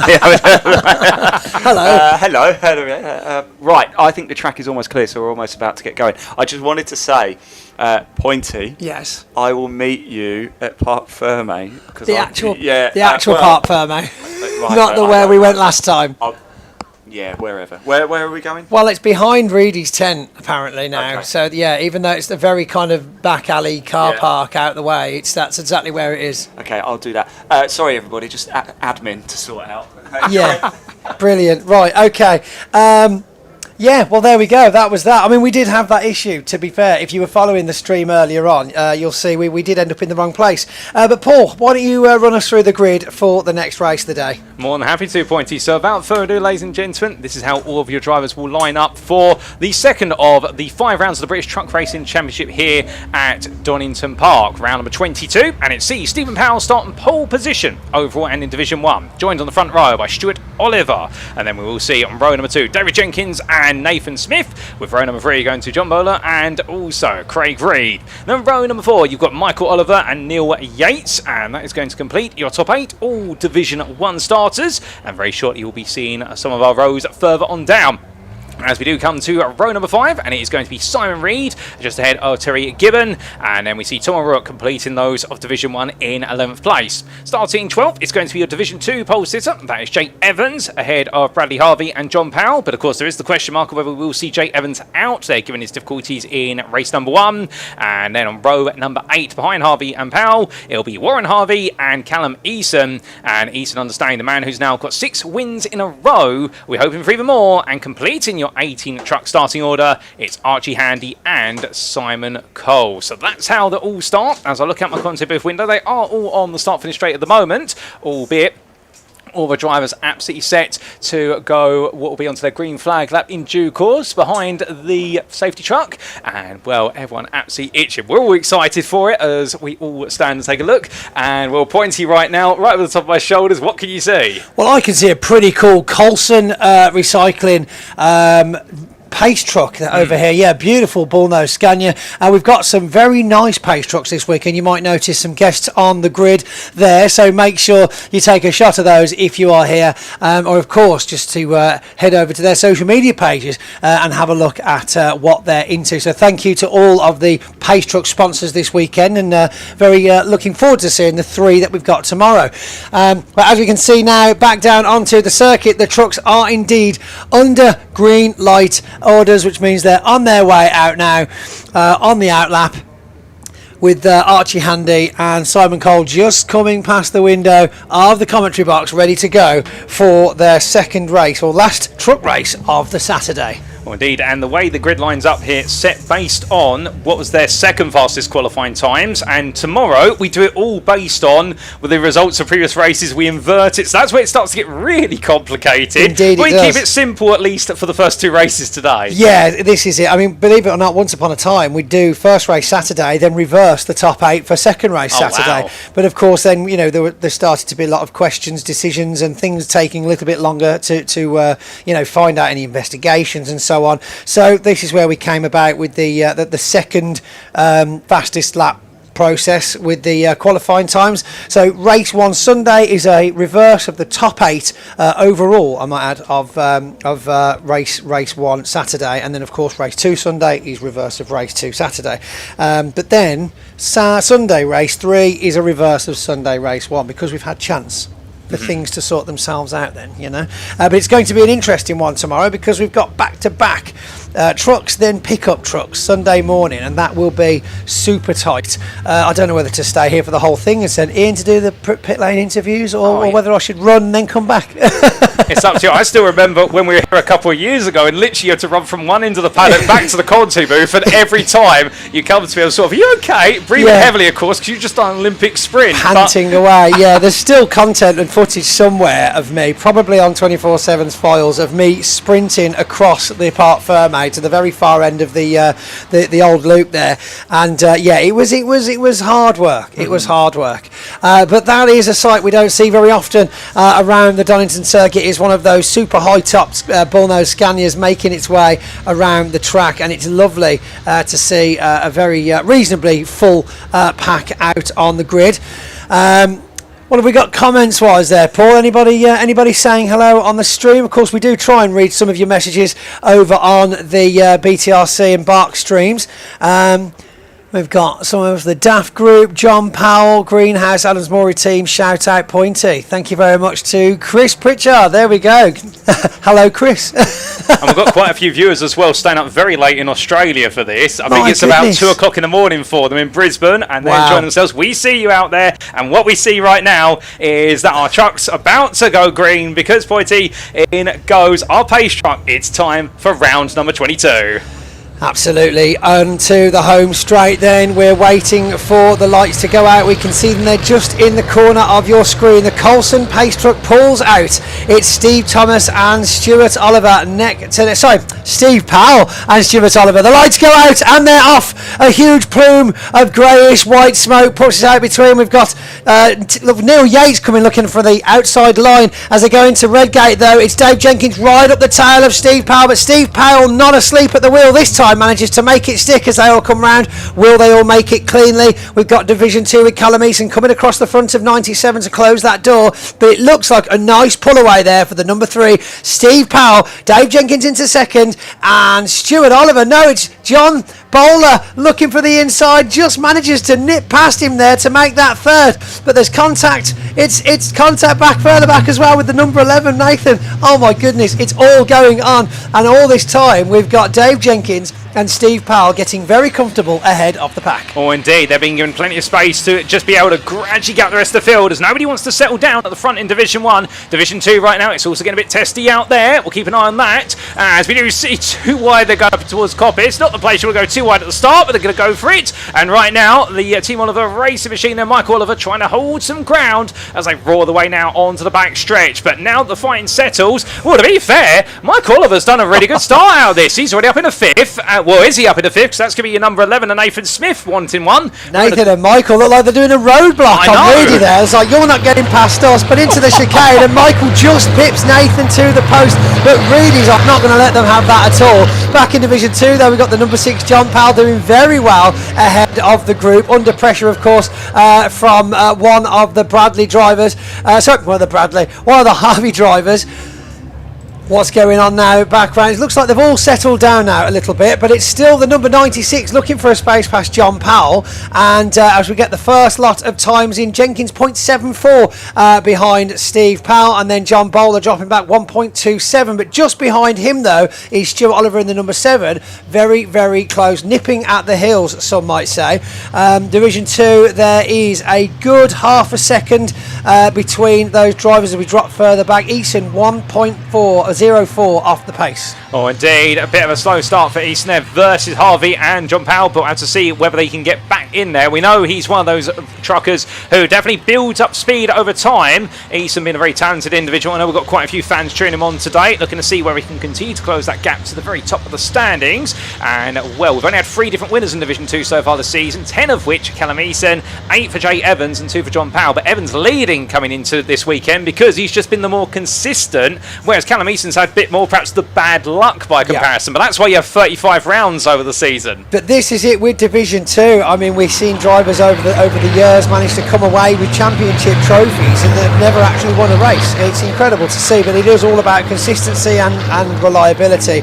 But unfortunately in Division 2 they are slightly older trucks, slightly harder worked, and that does of course open opportunity to these technical letdowns on weekends when you least need them. I mean, nobody wants to break down, but when you're fighting for the championship, it's really so much more detrimental. Oh indeed, and last thing, like you say, I want it to all be settled by bad luck, but that's sometimes the way it goes. But suddenly, look at Callum Easton here. He's now building up a bit of momentum, chasing after the top 2 in Division 2, as meanwhile that looks to be Dave Jenkins getting very close to the back there of Stephen Powell. I think he's decided right to get a move on, as meanwhile Michael Oliver there has finally cleared Nathan Smith. It only took him 2 laps, and now, well, the Olivers queuing up behind here Bowler. Now, do you think Stuart's going to simply say to his son, look, you're going to have to sit behind me until I find a way through, or would Michael dare go for a potential move? We've had this conversation numerous times before, and I can tell you now, they are individual drivers when it comes to racing. Yeah, very rarely have we heard any kind of conversation where it's like, right, you slow down, I'll go past. It's like, no, if there's a gap, we're both going for it. As much as you'd find any, of course, respect on the track where if there's one gap and 2 trucks, it's still going to be a safety decision. But at the same time, as we can see, Stuart Oliver making his way past John Bowler, and now a good friend of John's, Michael Oliver, looking for that gap as we see a slight lock-up from John Bowler there, freshly married. Has he had too much cake, or will we see the speed continue this weekend? How much did you put in that cake in order to be able to make him lose the pace there? Do we call that success ballast cake? Success ballast cake, that's it, yeah. Just lead icing. There we go. And Nathan Smith there going to go a bit defensive versus Craig Reed. So Reed trying to get a little bit pokey here. But right now it does seem as though since Stuart Oliver has been able to move up into third, he's now been able to really unleash the pace. Fastest driver out there at the moment is Jenkins, a 26.593, a 10 faster than Stephen Powell. But God, this battle coming down in towards the old hairpin, breaking downhill as well. And essentially having to nurse over 5 tons of machinery and 1,200 horsepower through what is one of the toughest sequences of corners in the United Kingdom, if not in the world. And right now, these drivers are absolutely doing a fantastic job here and really showing what you can do. But top 3 spread out, and now number 14, Ebola, just find a bit of space. But look how everyone's queuing up there. You've also got Simon Reed now on the back of this. You've also got Gibbon. You've got Yates. They're all back together. So whilst the top 3 are spread out, Pointy, anybody could finish 4th here, and this is really going to change the way they grid up tomorrow. It really is. It's a very, very tight pack from 4th position back. My goodness me. But it's great to see, because on the larger circuits like we've got here at Donington, it's so easy for them to get spread out and there to be huge gaps in between them. But it's fantastic to see so much competition so closely matched in this particular situation. You see Terry Gibbon, a little bit of late braking as he gains on the back of one of the Reeds there. But Neil Yates still putting Terry Gibbon under pressure. Don't forget, we've got Terry Gibbon taking a trophy away at Pembrey, I do believe, when he first raced in Ricky Collett's truck. So he wants to make that happen again. He's got the taste for blood, and it's in the water. But look at this battle between John and Stuart, Michael Oliver. It's so close. Now they are good mates off the track, but of course this could get very, very juicy. Oh, indeed, it's going to get tasty here as they come on down. And right now, Michael Oliver under so much pressure from Bowler as Nathan Smith watches on behind. He's probably thinking, where can I make the pass? Can I get both of them in one go? And we're almost towards the halfway point of this race right now. But all of our drivers doing a fantastic job here. Lap times looking very consistent between them all. There's very little difference between them. It's going to take one driver to potentially make a mistake here to cause this all to really erupt at this time. We do unfortunately have a 10-second time penalty pending over your Division 2 leader, John Powell there. Now, there was a question of investigation of the race start, and we believe that penalty is for number 6. So, yes, it would be John Powell, potentially there being out of order at the start or perhaps jumping it slightly. That's what we do have all our stewards and scrutineers, therefore, really keeping a close eye on it as we keep a close eye on this battle between our leaders. But again, it is close. He's going to need to find a way past Stephen Powell. This isn't proving easy, and the longer he takes, the more he has the growing presence of the number 7. It's very true that we've always known this in racing. The more the battle at the front is going on, that defensive drive in the overtake attempts, it all gives chance for the drivers further back to start to get that clean air, the clean lines, and to catch up bit by bit. And that's what it's just those incremental gains on each lap, but hopefully enough incremental gains to do it before the end of the race. We see now though it's the 96 of Bradley Harvey as he just about manages to get past John Powell. John Powell losing a tiny bit of pace, but will he come back up the inside as they go around that first corner? Yes, drops back behind. So you'll see on the screen graphics there that of course we've still got Bradley Harvey in first place, but these two are neck and neck.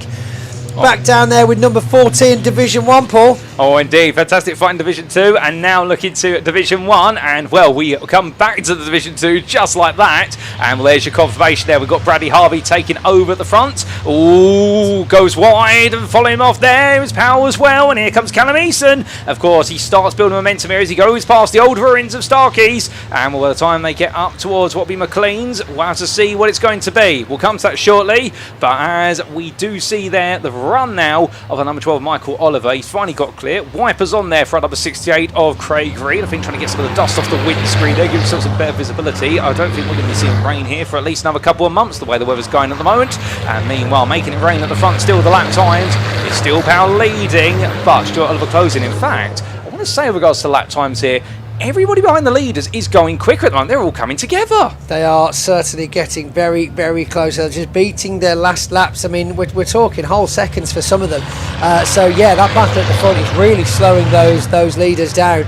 Division 2 is looking fantastic though. But I tell you what, Dave Jenkins, he's literally on Steve Powell. He's not letting up at all, and they are almost on the same rails when you're looking at them racing. Oh, indeed, and by getting that close, and then he's no longer a cab, he becomes a trailer by saying that. Well, we've seen racing trucks become trailers before, and I do mean that literally. Yeah.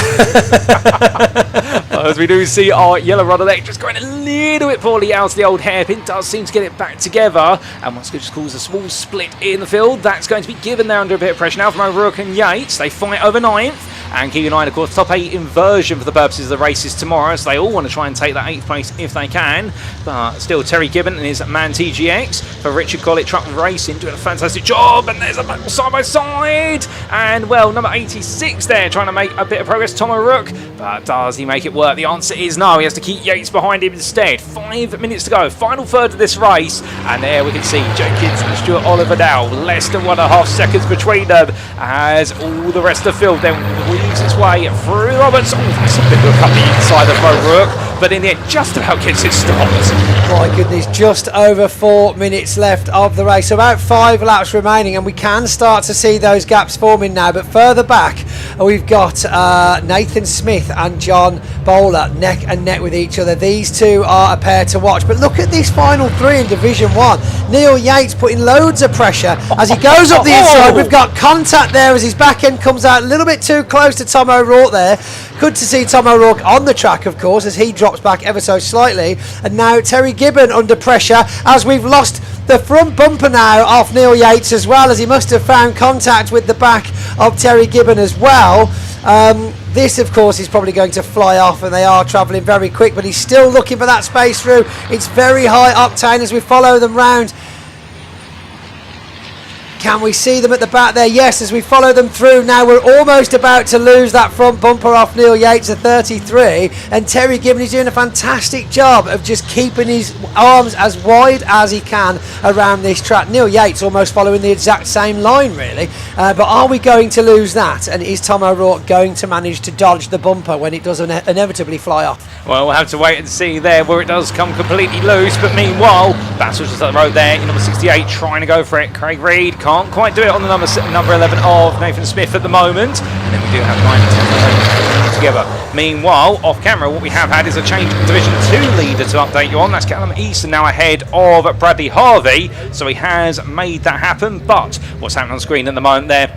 A bit of a look there into Redgate Bend, and well, then we do see there's your confirmation change of Division 2 leader. We didn't want to make sure we missed that, ladies and gentlemen. Indeed, Callum Easton right now looking to make it what will be his 12th win of the season if he can.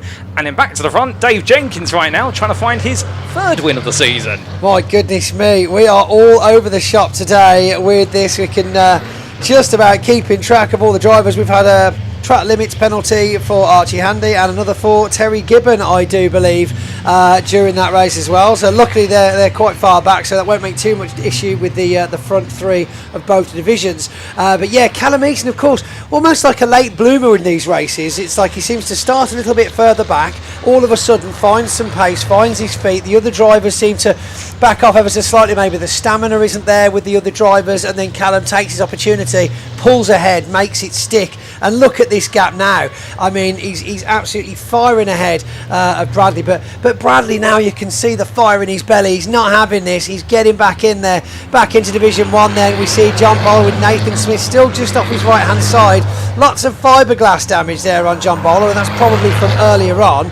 But Nathan is trying everything, of course, coming to us from Civic Racing, straight to the big rigs of the trucks. This is it exactly, his first full year in the trucks, and doing a very good job, very competitive driver, and a fantastic race. But just look at this cluster, the 2 Reed brothers, John Bowler, Nathan Smith. We've got 68 of Craig Reed putting the pressure on as he just gets forced ever so slightly wide now, sweeping across to the inside.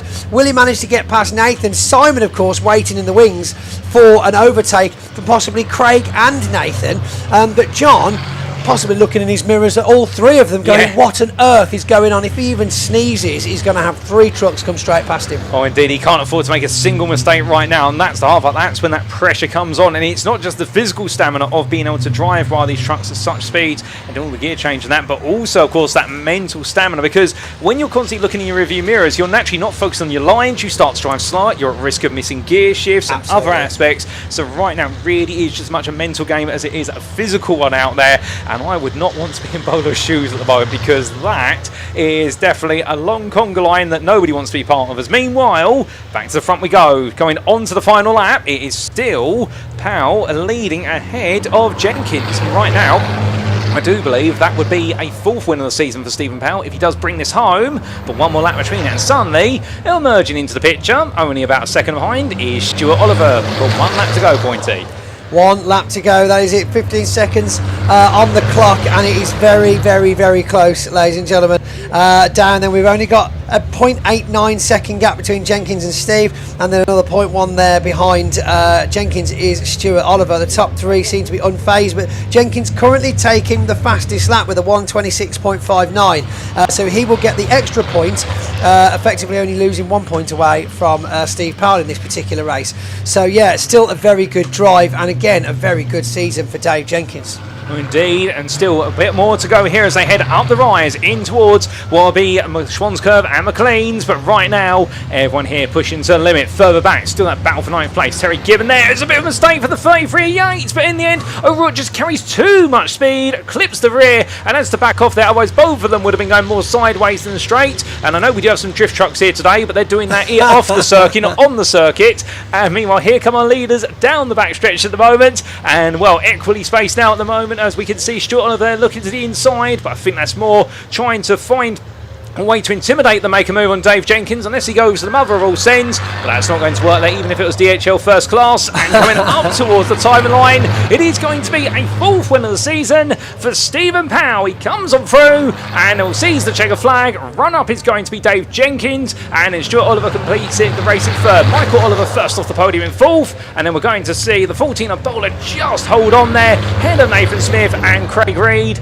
and then it will be your 89 of Simon Reed just holding on. Yates fends off Gibbon and O'Rourke for 9th, and they'll be them completing the top 11. But what about Division 2? Well, here we go, and it's going to be Callum Eason headed towards the line, as Pointy does leave me and makes his way down towards Parc Ferme, and as he does a bit of a run up, here comes your winner for Division 2. Well done to Callum Eason, had to fight his way forward ahead of John Powell and also Bradley Harvey, but he takes it. Bradley Harvey will be your run up in Division 2. And then it will be Simon Cole, who will very shortly be coming through there, I do believe, for what will be 3rd, albeit it won't be on the road because John Powell will take it 3rd, but he does have that post-race time penalty of 5 seconds, and it will promote Cole back up there. And that being due to track limits, I do believe. And then we do see your number 40 coming on through shortly. That's going to be Archie Handy, and we're having a happier end to this race compared to race number 1 earlier on. We did have that brief excursion, and I think we are just waiting for the last year finishers, Warren Harvey in the number 97, who will be about 13 seconds behind. Has he actually made it to line? We will see, but I can't see then. That's more than 13 seconds now if I count my fingers, so perhaps we've had something go wrong for Warren Harvey right at the end of the race. And well, there's going to be Stuart Oliver coming on through. Made his way to pit lane, but in fact there is going to be number 97 Warren Harvey, so a bit later than perhaps planned, but he does come to the finish in the end. So all of our starters do become finishers. Warren Harvey there, last but not least, in 17th place, and sadly we did not see the start for Jake Evans in the number 10 due to a technical issue. But what a race that was, and well, some fantastic battling in Divisions 1 and Division 2, but here are your provisional results for round number 22 of the 2026 British Truck Racing Championship. Division 1 and overall winner Stephen Powell fending off Dave Jenkins, and Stuart Oliver fights his way through to 3rd, with some Michael Oliver 4th and holding off John Bowler. Then outside the top 5, Nathan Smith finished ahead of Craig Reed and Simon Reed in a very back and forth battle between them, and Neil Yates holding on to 9th place ahead of Terry Gibbon. And that was your top 10. And meanwhile, in Division 2, not shown on the standings here, it was the victory for Callum Eason ahead of Bradley Harvey, and completing the Division 2 podium, it was, after post-race penalties were applied, Simon Cole. So that was your top 3 there. Fastest lap being set by Dave Jenkins, picking up the bonus point, that 26.59, really showing the pace there, albeit only what was in the end a couple of hundredths quicker than the rest of them. But what a race, and well, that's going to be the last of your British Truck Racing Championship races for today, but fret not, we've got plenty more of racing for them coming over the course of this weekend, but it does mean that they've got 3 more races tomorrow, and those will be the races where the grids are set based on the results from the races today, so it's only going to shuffle and mix up the field even more. But as we do wait for Pointy to get into position down in Parc Ferme to interview some of our drivers, indeed he's having to run, and in fact I think we can cut to Pointy. I think he's ready to go, so without further ado, ladies and gentlemen, we're going to be handing off to Pointy. He's on his quad, and therefore I wonder if we're going to be panning straight to him or not. Our broadcast director will have to let me know on that one. I'm sure there's a health and safety reason where we can do it or not, but it will be shortly over to Pointy for our post-race interviews.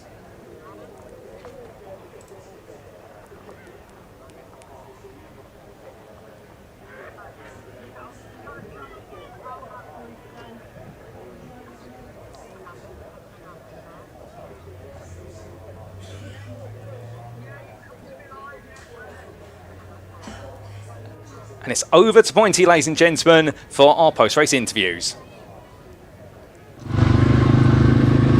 So, not quite your traditional kind of post-race interview. You find us here on the quad bike again, waiting to speak to Steve Powell, who of course took the #1 position in that second race of the weekend. Waiting for him to pull up so we can actually talk to him, because Parc Fermé isn't where it usually is this weekend. So if we can get hold of Steve Powell in the #3, prolific as it says on the back there, it's just a very interesting experience, this no Parc Fermé thing. Nowhere to park the top 3. It's very weird. I think we should just just do it here. Let's just get off. Let's just do it. It can wait. Everyone else can wait. I'm more important. The show is more important.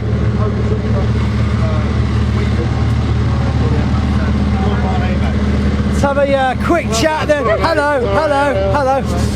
Right, sorry about that, everybody. Steve, massive battle. What a race. You made it stick. You said you were asleep at the wheel at the beginning of the last race, and as I said on the commentary, this time you definitely weren't. Yeah, no, I was definitely not, no. It was very unexpected in the first race with the lights. I've never ever seen them go out so early. A few of the other drivers agree, and something went wrong anyway, done, isn't it? So I was never going to let that one happen again for sure. No, great race. Dave was really fair. Gapped him, caught me, gapped him. I missed the gear in Redgate the last lap, and then I'm a bit surprised because I nearly got taken off on the last lap by Stuart, because he must think it was a lap. I didn't see that on the last lap. I finished the race. How did he get past Dave Jenkins to be near you? Well, no, that's what I'm saying. So me and Dave have gone the line. Yeah. I've gone into Redgate, done a little drift for the fans. Stuart's come up the inside of me and Dave, nearly hit me, just carried on. Overtook Weavers. I'm going to Vicky. Is it checker flag? Is it definitely checker flag?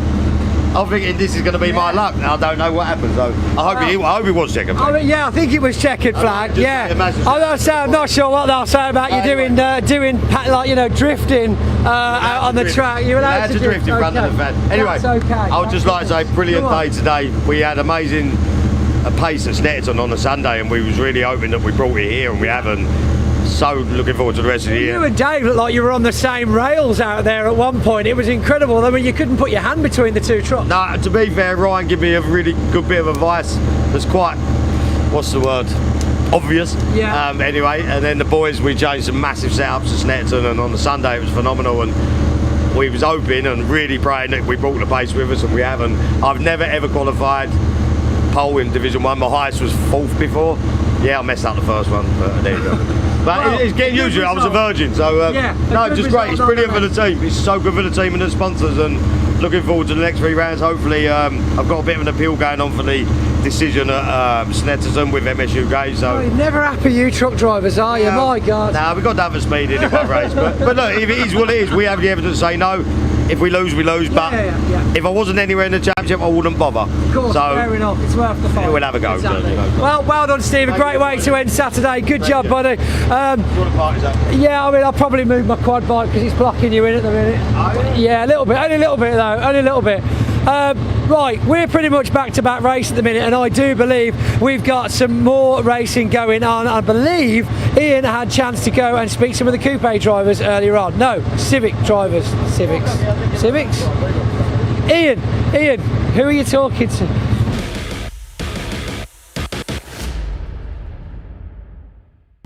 Well, here we go, everybody. We're at the assembly area on the Melbourne Loop at Donington Park. It is time for round 9 of the OT Coupe Cup with Toyo tyres. It's a 45-minute race. It's going to be an absolute cracker as well. I want to come talk to this man, Riley Pogue. I want to say hello to him. Riley, how are we doing, my friend? It's good to see you. How are you feeling? Yeah, all good. Just a bit nervous, but excited to get out there. Okay, so this is your first race? Second. We raced Second at Liddon race? Hill. Okay. Yeah, raced at Liddon Hill last month. How was Liddon Hill? Yeah, it was good. We had a good pace. Yeah. Just didn't quite get the results. Got a bit unlucky in both of them. But Do you prefer this format then? It is a longer race for your pit stop as well? I do like the idea of an endurance race. Just in this heat, it's really hot. Do you know what? It's a bit breezier now, isn't it? It's a bit cooler. In fact, this is a good time to do the race, isn't it? Yeah, it's cooled down now. I think the best time to do the race is about now. Excellent. Right, don't be nervous, mate. I know you're going to be, but don't be. You know what you're doing. You know what you're doing. It's good to see you, by the way. Enjoy it, won't you, as well? Let's just jump over, shall we, and see the guys over here. Let's just. Hello, mate. How are we doing? You all right? It's good to see you. You all right? Good to see you again. Yeah, good, man. Are you excited for this? You Mate, ready? I can't wait to go. Do you like this style, the endurance race? Yeah, I like it, and I'm driving with my friend here. Yeah. Yes. Yeah, we're gonna do a driver swap. Have you been practicing the driver swaps? Yeah, we'll jump out, jump in. It's easy stuff. Unbuckle, buckle again. You make it sound so easy stuff. Good luck, yeah. Enjoy it. Great to see you. Yeah, here we go then for round 9 of the Coupe Cup here at Donington Park. Time to go racing. Paul Walsh, over to you. Let's go.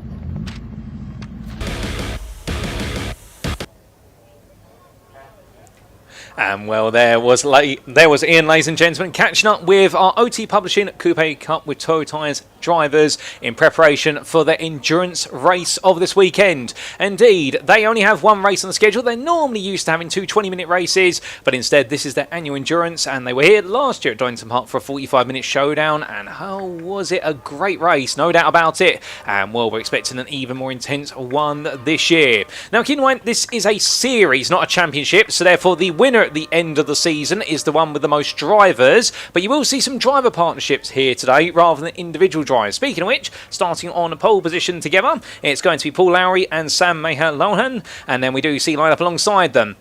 It's going to be the number 33 of Michael Evans, and joining him in the car will be Mark Ridout at some point. Then we do have the Kersley Motorsport machine, the number 88 there of Ash Miller and Harvey Kersley together. And indeed, the veteran Australian racer and educator of racing and multi-time champion of MX5 racing of Australia, partnering up with none other than Harvey Kersley. And I'll be very excited to see the two of them put together some strong laps. And then starting in fourth place is the driver with the most wins so far this season. He's the driver everyone wants to beat in the 77, that is Nathan James Boyle. Then we do have in fifth the number 12 of Matthew Watson there, and he'll be joined on that third row by Ben Wilkinson. Both very capable drivers, no doubt about it. And then we do have Gary Hobbs starting in seventh and the number 8 ahead of Mark Jones. That's going to be your top 8, and we'll continue our way down that qualifying order shortly. And one thing to keep in mind is the fact that our pole sitter of Lowry and Maher-Lohan were 5 attempts quicker than anybody else out there. Is that going to be a sign of the pace to come? Starting ninth, it will be Roger Owens in the 26, just ahead of Bradley Trevitt. And then we do have outside the top 10 Riley Pogue, who Ian spoke to only moments ago, and whilst he may be less experienced than many in the Hyundai Coupe, well, to be fair, starting 11th there, that's not a bad place to start. He's just outside the top 10, as is number 19 of Hazem Zaki and Harvey Chittle. And then we do see starting 13th Stephen Slawson ahead of Dave Hemingway. Now, a bit of shock there for Stephen Slawson, given the fact he's had 2 wins so far this season, and he'll want to ideally make it a 3rd win here today in order to be able to close the gap to Nathan James Boyle, because otherwise Boyle could take the honours for the season right at the end of the next meet, which will be at Castle Combe. But we'll see Slawson there, joined by Dave Hemingway on row number 7, and on row number 8 will be Jake Carpenter and Sammy Jackson, and completing that starting order in 17th, it is going to be the combined car, the 73, Terry Gallagher and Kevin Sanford, the 2 rivals from Liddon Hill, who in the end battled ferociously for the back end of the top 10, equal on pace, but they've decided to put away their rivalry and partner up together today, and we look forward to seeing what they're going to be able to do behind the helm of the 73 machine for Kersley Motorsport. Now the drivers making their way out of the assembly areas, so they're making their way onto the grid. And what do you need to know about the Hyundai Coupe Cup, or the OT Publishing Coupe Cup with Toyo Tyres as it is formerly known? Well, this is a series dedicated to the Hyundai Coupe car. The car which went through 4 different generations over its extensive history, and a car that wouldn't go amiss in the modern era of releases, although Hyundai more known today, of course, the i20 and the i30 models in the United Kingdom, and also in the United States for the Hyundai Elantra. But Now, these cars, of course, you've got Gen 1s out there from 1997 through to 1999. That does exclude the F2 Evo model. We'd have Gen 2 cars out there, or the RD2 generation, as I stumble over my words, from 1999 and 2001, the facelift of the Gen 1. You've also got your GK edition models out there, the Gen 3, that was from 2002 to 2006, and also your Gen 3.5 or your GK FL2 models, also known as S3 models from 2006 to 2009, and all the cars out there itching to go, all featuring a 2-litre 4-cylinder engine, with the older Gen 1 and Gen 2 models having the best part of 137 brake horsepower available at the front wheels, all of them front engine, front wheel drive, and meanwhile your later Gen 3 and Gen 3.5 models having just a tiny bit more engine power, 140 brake horsepower. But the flip point of the coin being the fact that in these cars you do have a bit more weight in the Gen 3 and Gen 3.5 cars, as we do see the green flag being waved there, and it does mean very shortly we are going to see them go on to what will be their green flag lap, I do believe, because they haven't made it all the way around yet, and that will be to warm up the tyres. But as our drivers just steadily begin to pull their way away, led of course by our pole sitter at the number 51, the only bit of information I haven't been fed here in the commentary booth is who's starting each car, unfortunately, ladies and gentlemen, so your guess is going to be as good as mine, or if you do know, feel free to post it in the YouTube chat. But indeed, while the most affordable and easily accessible forms of club racing in the United Kingdom is the OT Publishing Coupe Cup with Toyo tyres, and it absolutely loved, and well, I'm a big fan of the Hyundai Coupe, I'm not going to lie about that, absolutely love this car, and definitely a car when I was growing up I used to look at and think to myself, it was the car that I always wanted to have. I'm sure there'll be a few of you out there who may feel the same. But heading on around, of course, with being a bit of a cooler partial of the day now compared to earlier, this is definitely going to be a challenging race because front engine front wheel drive, the front tyres do the majority of the work, both the driver power plus also the steering, so tyre management and keeping consistent pace will be key. I did catch up with a few of our competitors earlier on, including part of the 88 Kersey Motorsport car, Ash Miller, and the man from Brisbane, Australia, who definitely loves to help coach. Well, it's going to be the battle of coaches between him and Sam Mahalohan, who is in the 51, given they are both driver coaches here in the United Kingdom. And what was Ash Miller, who did the qualifying session, his first time out in the Gen 3 car, and a man who's normally used to racing in front engine rear wheel drive, took third place on the grid, and we'll be looking to go forward from there. Also had the chance to catch up with number 73. The rival duo of Terry Gallagher and Kevin Sanford, and I asked them both the question, who's the quicker driver, and in the end they both said me, but actually probably the other driver. And well, it's the first time racing at Donington Park for Terry, so therefore he'll be building up pace as he goes and finding his groove at a circuit that's definitely all about momentum. But here they all come, getting ready now, and well, just 2 or 3 of our drivers there we've talked about, of so many out there, and indeed this series can be seen as a stepping stone into bigger things in the world of club and national level racing, but everyone absolutely set and ready to go. And I do see there Matthew Swatton, who we say hello to in the BARC YouTube chat, and we'll cheer in on none other than Harvey and all the Kersey Motorsport drivers. Matthew Swatton, of course, you will see in the Junior Saloon Car Championship, part of the British Automobile Racing Club package throughout the entirety of this year. We also do say hello to Lonely Kid 9846, who's not lonely, hopefully, when we do give you a big mention, and here with the Kersey Motorsport. And we'll race Coupe Cup there, saying Tiburon's in the US, in Australia and New Zealand as well. Indeed, this was known as the Hyundai Tiburon, but also the Coupe here in the United Kingdom. But here we go then, ladies and gentlemen. Everyone's all set and ready to go. They form their spots in the grid, and we get ready to await the lights.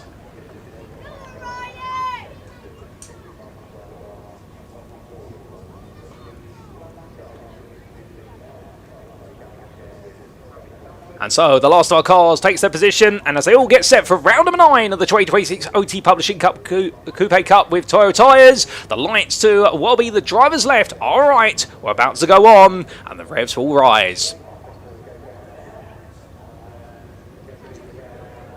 And lights go on, ladies and gentlemen, and when will they go out?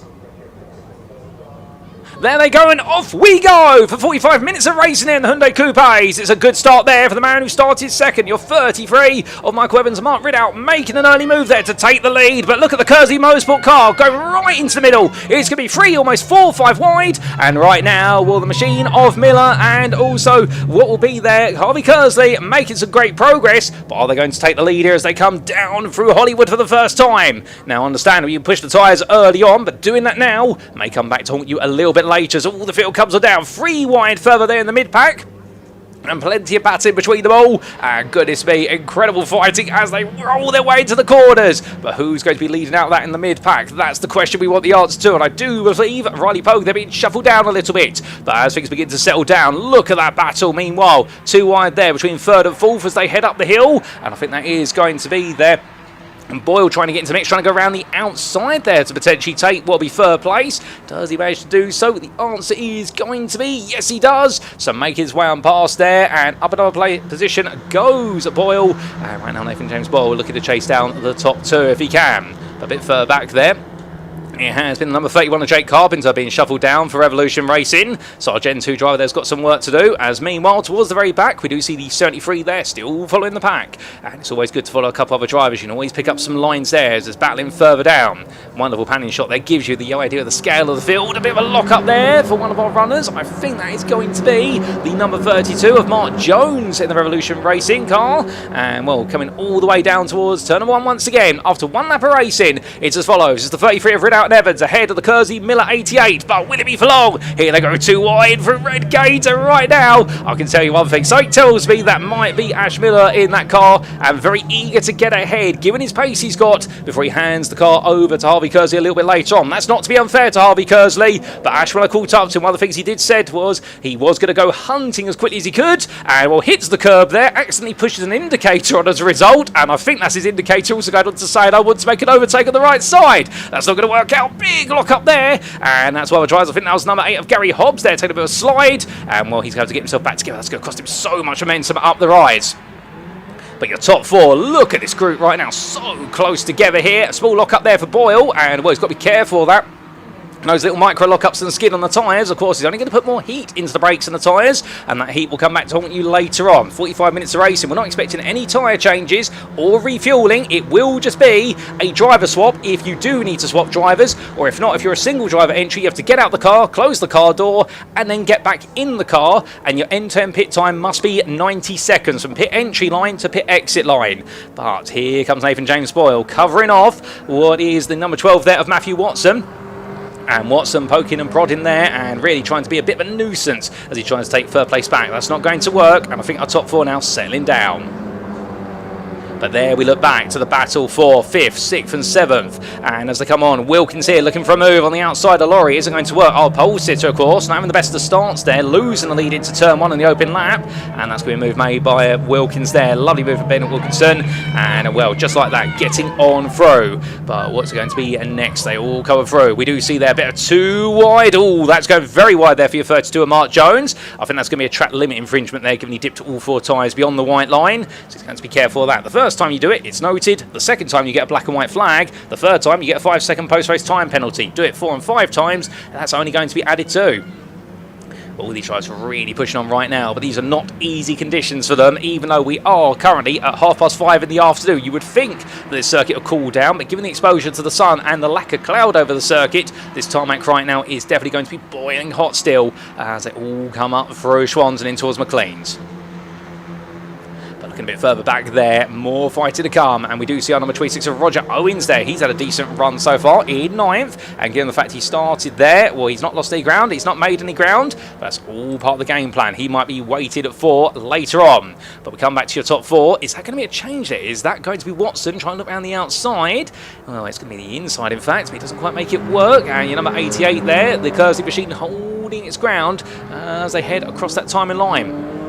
We're coming on through, and well, Nathan James Boyle has made the move there up into 2nd place, so making some good progress there. As a bit of a run wide there, I think that is going to be one of the DCS Motorsport machines. That's the 743 of Riley Pogue, and just at the bottom there you can see the 26 under some pressure from the 32.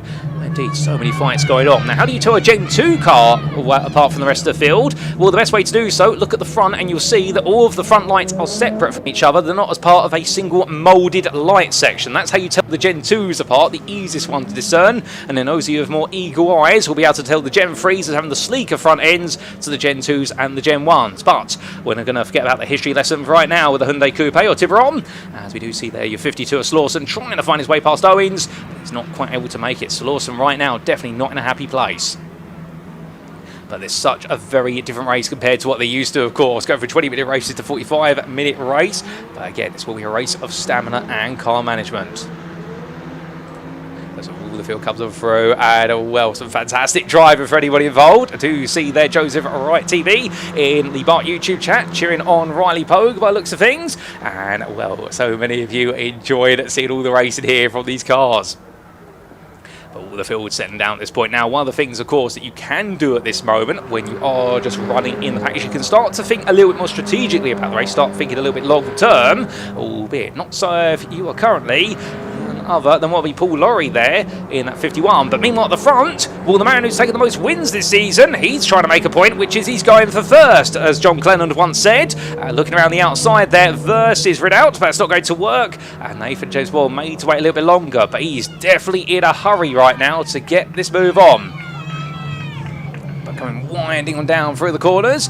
Well, coming in towards the old hairpin here. Would he go for it on the inside? Given the fact, of course, he set the pace at Lytton Hill, even though there was a bit of a red flag in qualifying, and it was Slauson who took the win in race number 1 at Lytton Hill, only for Boyle to take it in race number 2, so they split what was the honours there. Right now, Nathan James Boyle definitely in a hurry, but if he's pushing hard right now, what does it mean for his tyres later? Going around the outside, there's a lovely move. Does he get it stopped? He does, and that's going to be the lead. Change of hands. Nathan James Boyle moves into lead right now. Mark Ridout tucks in behind, but look behind them, and you can see the Kersey Motorsport 88 under a bit of pressure there from Watson. And we've also got the growing presence there of Hazem Zaki. And, well, the privateer with Harvey Schittle trying to make a bit of progress as well. So we could have a bit more of a fight towards the back end of the top 5. But look at this right now. And you can see 2 leaders coming on down. Nathan James Boyle going very defensive coming in towards the S's. And, well, I think it's smart defensive driving, no doubt about it. But they're already losing time, as I think that was Watson making a move on Kersley. Or, in fact, I think it was Ash Miller there who's in number 88. Have they changed hands? Not quite yet. So the battle for third at the moment. In fact, there is a change. And hold the phone. That's Zaki moving up there. Hazem Zaki is going 2 places towards the end of that lap. I think he's made that all happen through the chicane. Well, how about that? Great move from him, no doubt about it. As we do see one of the drivers going a bit wide. And we get this wonderful shot of everyone making their way down towards turn number 1. And 3 wide there. That is going to be a 95 on the inside versus the 32 and the 743. Riley Pogue risking it all on the gambling table at Donington Park. Does he get it around the outside? He does. So Pogue in the end moving forward right now, trying to hold on to 11th place here. But what a battle between them.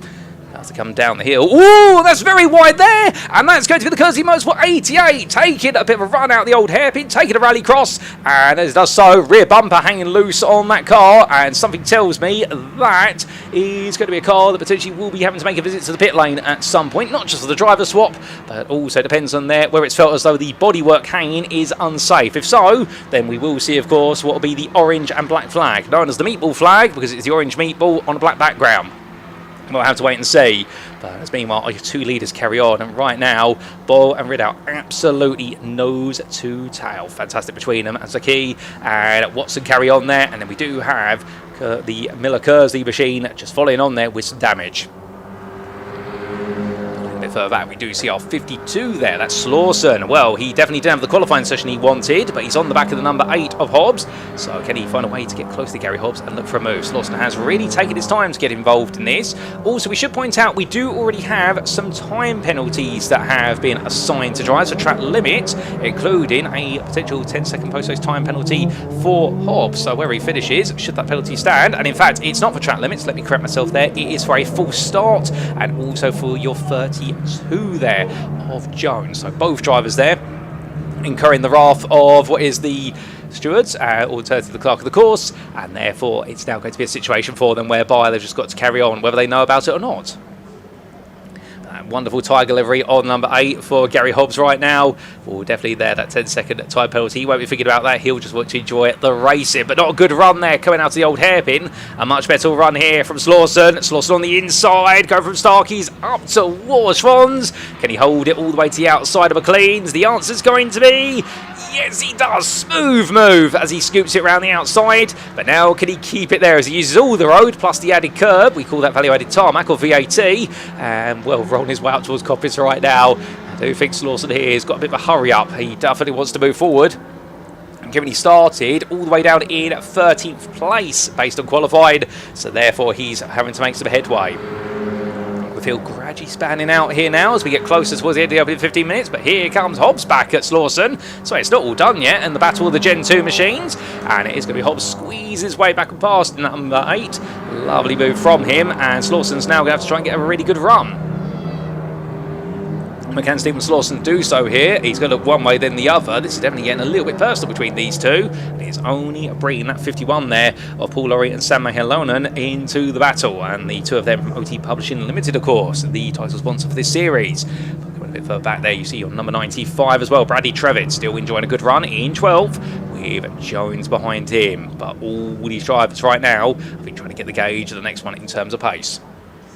Now, in terms of the pit stop, if you're wondering what exactly are the rules and regulations around it, there is one mandatory pit stop, and it must be served within a defined pit window, which is 15 to 30 minutes into the race. So in other words, when that clock in the top left of your screen says 30 minutes and drops below it, pit window opens, and when it says 15 minutes or less, the pit window has closed. And in that pit stop, as you mentioned earlier on, if a team consists of 2 drivers, they must do a driver change. If it's a single driver, they must get out of the car, close the car door, and then open the car door and get back in the car. And the end-to-end pit stop time from the pit limiter line on entry to the pit limiter off line on exit must be a grand total of 90 seconds, at least 90 seconds or over. And well, of course, they'll all be trying to cut it as close as possible, because that could really make or break the race there on the pit stop.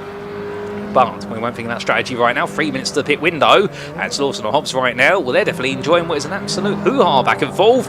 This time it's going to be Slawson on the inside, looking at that 7th place. Hobbs goes a little bit deep, and well, brilliant back and forth between these two. And I think right now, if he could, I don't think he'd be allowed to there. I think the driver of the 51, whether it's Paul Laurie or Sam Helonen, would have the proverbial bucket of popcorn between his legs and would just be enjoying the entertainment in front. The only problem he's got is that he's going to have Roger Owens getting close at this point, and I think Sunday it could be what will be about a 4-way fight for that 7th place, rather than just a 2-way fight with a spectator. What goes from being a menage a trois to I'm not quite sure what the equivalent of a 4-way fight would be. Coming down there, you can see Owens definitely building up some pace. In terms of those lap times, 30.314, and well, the best part there, 1.5 seconds gained on the previous lap, and well, lovely delivery on the car, and well, that's going to be a 51 going deep there, and a bit of pressure on, goes to rejoin, and suddenly Owens now finds himself up into 9th place. Smooth scoop around the outside, and now we're going to see Riley Pogue there looking for a move as well, albeit Riley here definitely being a bit eager to look to the inside of Schwann's curve, and he's going to try and go for the switchback here in towards McLean's. Does he get it? The answer is not quite, but he builds a bit of momentum. And with some more track limit warnings coming for our drivers out there, so it could be a bit of an interesting one with regards to what will be those post-race penalties. Of course, nobody wants to see what will be post-race time penalties affect the race, but they can do, and we'll focus more on that towards the end right now, or when they do become a little bit perhaps more significant. But all these drivers really enjoying themselves, no doubt about it. And I think we might be eventually getting some interviews as well down the pit lane when the pit window opens up as well. So stay tuned for that, as Riley Pogue right now keeps us entertained here. He now wants to try and make his way on through. Up to the inside he goes, and well, as he goes for it here, does he get it done? It's going to be side by side here, but I think as they battle, we're getting a word from Ian down in the pit lane ahead of our pit window opening.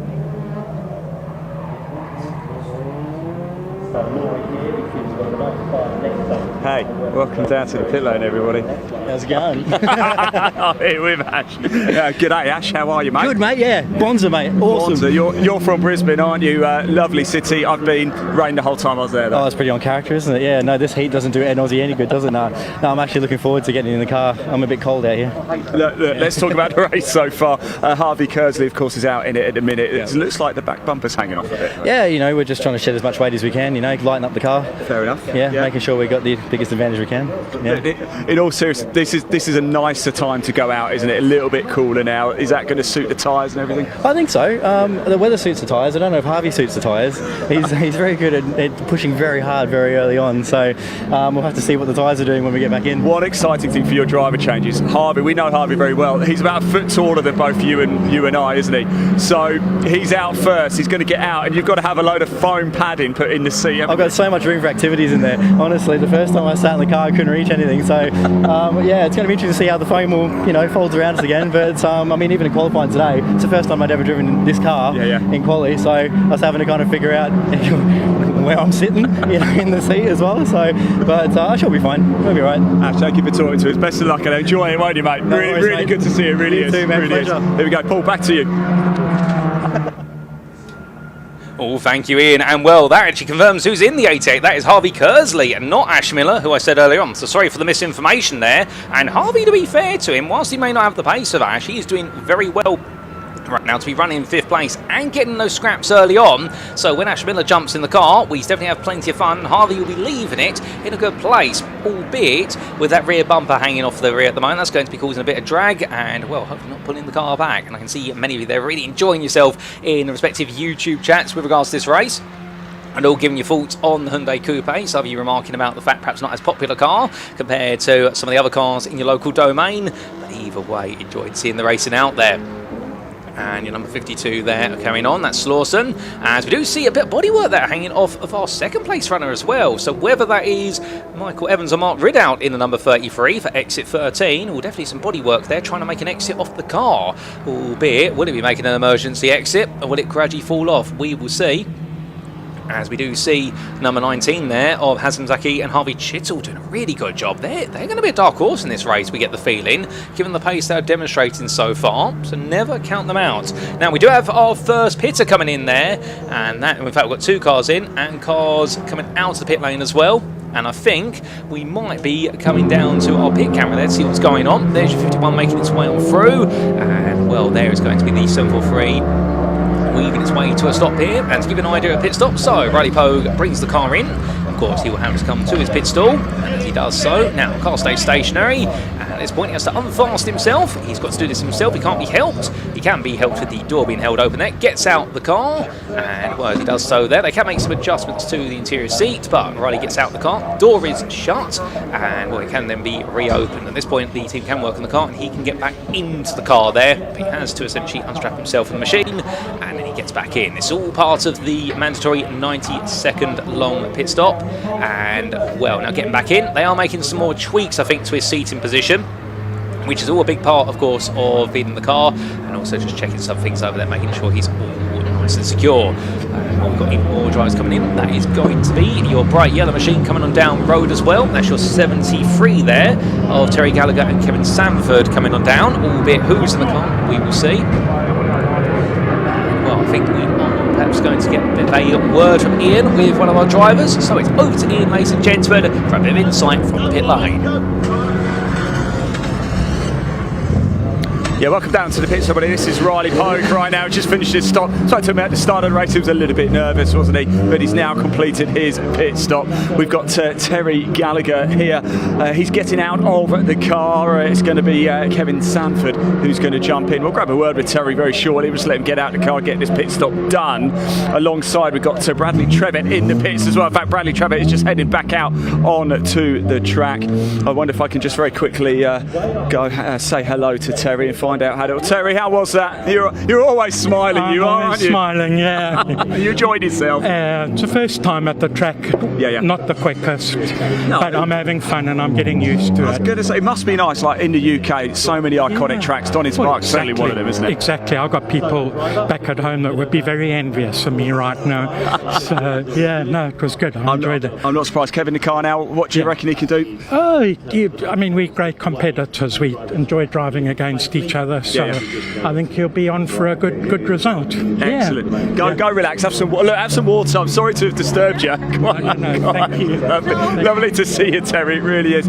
We've got a few more cars as well. I think I don't think there's too many tussles going on out on the track right now, so we can stay here a little bit longer. We can shove. I'm not sure who we've got here, but I'm sure we can just chuck the microphone on. Hello, mate. How are we doing? All right? I'm very good. How are you? I'm not too bad. Are we excited for this? Are you eager to get your stint going? Very excited. That's why I'm standing here and everyone else is up there. I'm ready to go. Look, they're all laughing at you. Look, give him a wave. How's he going to do, guys? He's going to do well? Yeah. He's going to do amazing. Look, do you prefer doing the second stint, or would you rather have started the race? I'm happy to do the second stint. I'm driving with Hazem, Zaki, a lot more experience than me, so on the race starting mid-pack to the back, let him cut through the field, hold position, and then maybe we fight to the end, see how it goes. I spoke to him in assembly area and he said, I'm really happy because I'm driving with my mate. That's nice, isn't it? That's what it's about, yeah? We've been dreaming about doing this for a long time, and we both sacrificed a lot to get to motorsport. There's a lot of people we all have to thank, but yeah, hopefully we'll have a good result. Well, today. we thank you as well for coming out and playing. We really do appreciate it. Good luck out there. Have a great time. Enjoy it, won't you? Right, we've got a couple of cars up there as well. I don't think we're quite going to make it. We're going to have more cars coming in and out of the pits, but for now I'll hand back to Paul.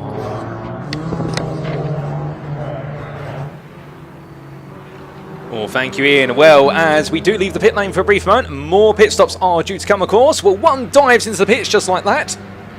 And that's going to be your number 33 there, the Mark Ridout and Michael Evans machine. And we'll come into its pit stall very early on. So suddenly, your leader of Nathan James Boyle seems a long way away up the road, the best part of 5.3 seconds. And still Hazem Zaki and Harvey Chittle carrying on there with their number 19 in second. But as we do see that also Harvey Kersley carrying on, the bodywork in the rear of the car may have displaced itself. Wilkinson there in number 10. Understeer on entry into the braking zone, but still Ben Wilkinson keeping it together. And I think now as we cross over the halfway threshold of this race shortly, you'll start to see those who've pushed just a little bit too hard, and therefore now are starting to feel the consequences of perhaps tyres being a little bit overheated. Now we do have a few penalties that we do need to keep an eye on, including what is a 10-second time penalty for the full start for Gary Hobbs in the number 8. We also do have a 5-second time penalty for the number 5 of Dave Hemingway, and also we have a 10-second time penalty for the 32 of Mark Jones, and that I believe is for a full start as well. So those are the only penalties we need to be aware of at the moment, but otherwise there is number 19 of Hazem Zaki and Harvey Chittle, I should say, their Gen 2 car, and looking very happy as they continue the way around. But yet to come into the pits, still got another 8 minutes of the pit window. I think trying to do a long run there, as there's your leader, and we'll put in a lap there on the car now. The number 73 that's being piloted by Kevin Sanford. He's taken over the car there from Terry Gallagher. Had plenty of fun as he was turning in only moments ago, and that's what it's all about there. You don't need to be the fastest to have fun in a Hyundai Coupe on the circuits of the UK. Change of foot there in the DCS Motorsport car, the 142 of Sammy Jackson. And keep in mind, of course, Sammy Jackson, in terms of headlines, joined the grid for his maiden race as part of the DCS Motorsport outfit. He has previously raced in the Classic Sports Car Club for Puma Cup, although some of you may be aware what happened when he did race the Ford Puma earlier on this year, with the car definitely having a bit of a barrel roll. But with that, we roll down to Ian in the pit lane. Let's catch up with what he's got to find out and say. Yeah, welcome back down to the pits. Harvey Kersley has just come in. Of course, he had that damage from early on. He's got out of the car. We heard from his teammate, the Australian Ash Miller, who is now getting in the car, and this is some of the work that they're doing just to clear things up. We'll have a chat with Harvey very shortly, so don't go anywhere right now. They've still got a couple of cars in the pits. There's one a little bit further up, the number 52, Stephen Slawson, currently in the pits. There's nothing, is there, that duct tape can't fix. It really is motorsport, and it's very, very fun. It's good enough for Formula One. It is good enough for the Coupe Cup. So at the minute, they're just getting Ash into the car. Remember, he's a fair bit shorter than Harvey Kersley, so he's had to have quite a bit of padding put into the seat. We've just got one of the scrutineers coming over just to cast their eye over it, make sure everything is okay. They've managed to get the light off the bottom there, and it looks like they're going to get straight out again. Let's grab Harvey. Come have a chat with me. What have you done? What did you do out there to that car? Destroyed it. Gave it, just a bit of everything, really. Yeah, I mean, you know, you're giving us a show out there, aren't you? Trying to shed a bit of weight on the car, yeah? Oh yeah, what else am I supposed to do? It gets boring otherwise, doesn't it? What can you do from here, Harvey? Flash my boobs at Ash as he's going past. Encourage him. Yeah, this is very professional racing. This is a kid show, of course, as well. But no, look, good luck, Harvey. Enjoy it, won't you? Yeah. It's good to see you as well. Oh, nice and sweaty. I think we better hand back to Paul, don't you? Oh, thank you, Ian, and apologies there, of course, for a little bit of adult phrase there from Harvey Kersley, but he's having a fun time, to be fair. You can't fault him for it, as all of our pit stops playing out there with only 5 minutes to go at the moment, and before that pit window is closed. We've got the car of Wilkinson in, so we've got the 32 there, Mark Jones, and also the Hemingway machine in for Dave Hemingway. But then we come back to your number 8 down circuit right now. Gary Hobbs there, continuing on, and just trying to run away there from those who are chasing him. That is going to be the DCS Motorsport machine. That's going to be Riley Pogue still in the... No, that's Sammy Jackson there going on attack in the 142. And this whole field has been completely shuffled up and down now. So therefore we'll have to wait and see how they all come out. And we get the wonderful pit camera here. And that is going to be your number 19, the second place runner for Zaki Motorsport. So Hazim Zaki and Harvey Chittle. They're going to do the swap there. Who's getting out of the car? Who's getting into it? I want to say that is going to be our Egyptian driver getting out of the car and Chittle getting in. And we'll try and confirm who that is. And we're actually going to go down to Ian Walthouse in the pit lane. I think he's going to try and catch up with the Zaki Motorsport team.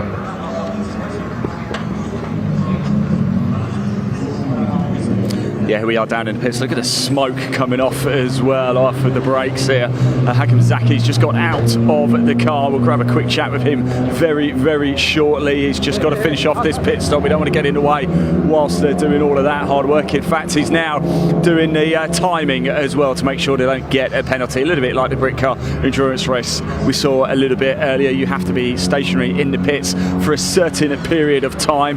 If you leave too soon, you will get a time penalty. So we've had the driver change. Zaki is out of the car. We'll quickly grab a word of him very, very shortly if we can. He's just about to release the driver. So we spoke to him, actually did with Mr. Chittle a little bit earlier.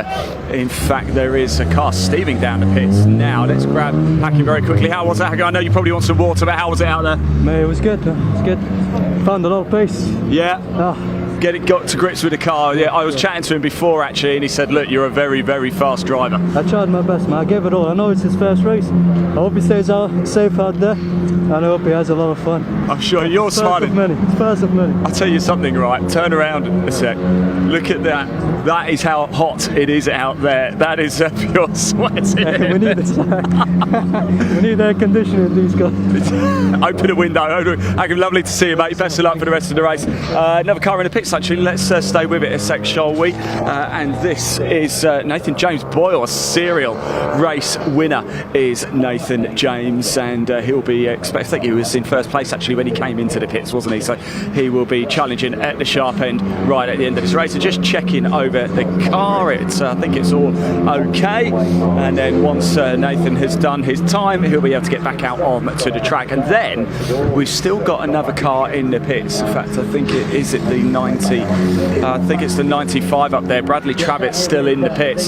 So unfortunately, that could be a terminal issue because it's been for quite some time. But here is Nathan James, the number 77, waiting to get back out onto the track. They're just counting him down. Alex Kersley right now just counting him down. I can tell you what, I can see the whites of Nathan's eyes. He is ready to get going. They're going to have to push start it here. Go on, Nathan.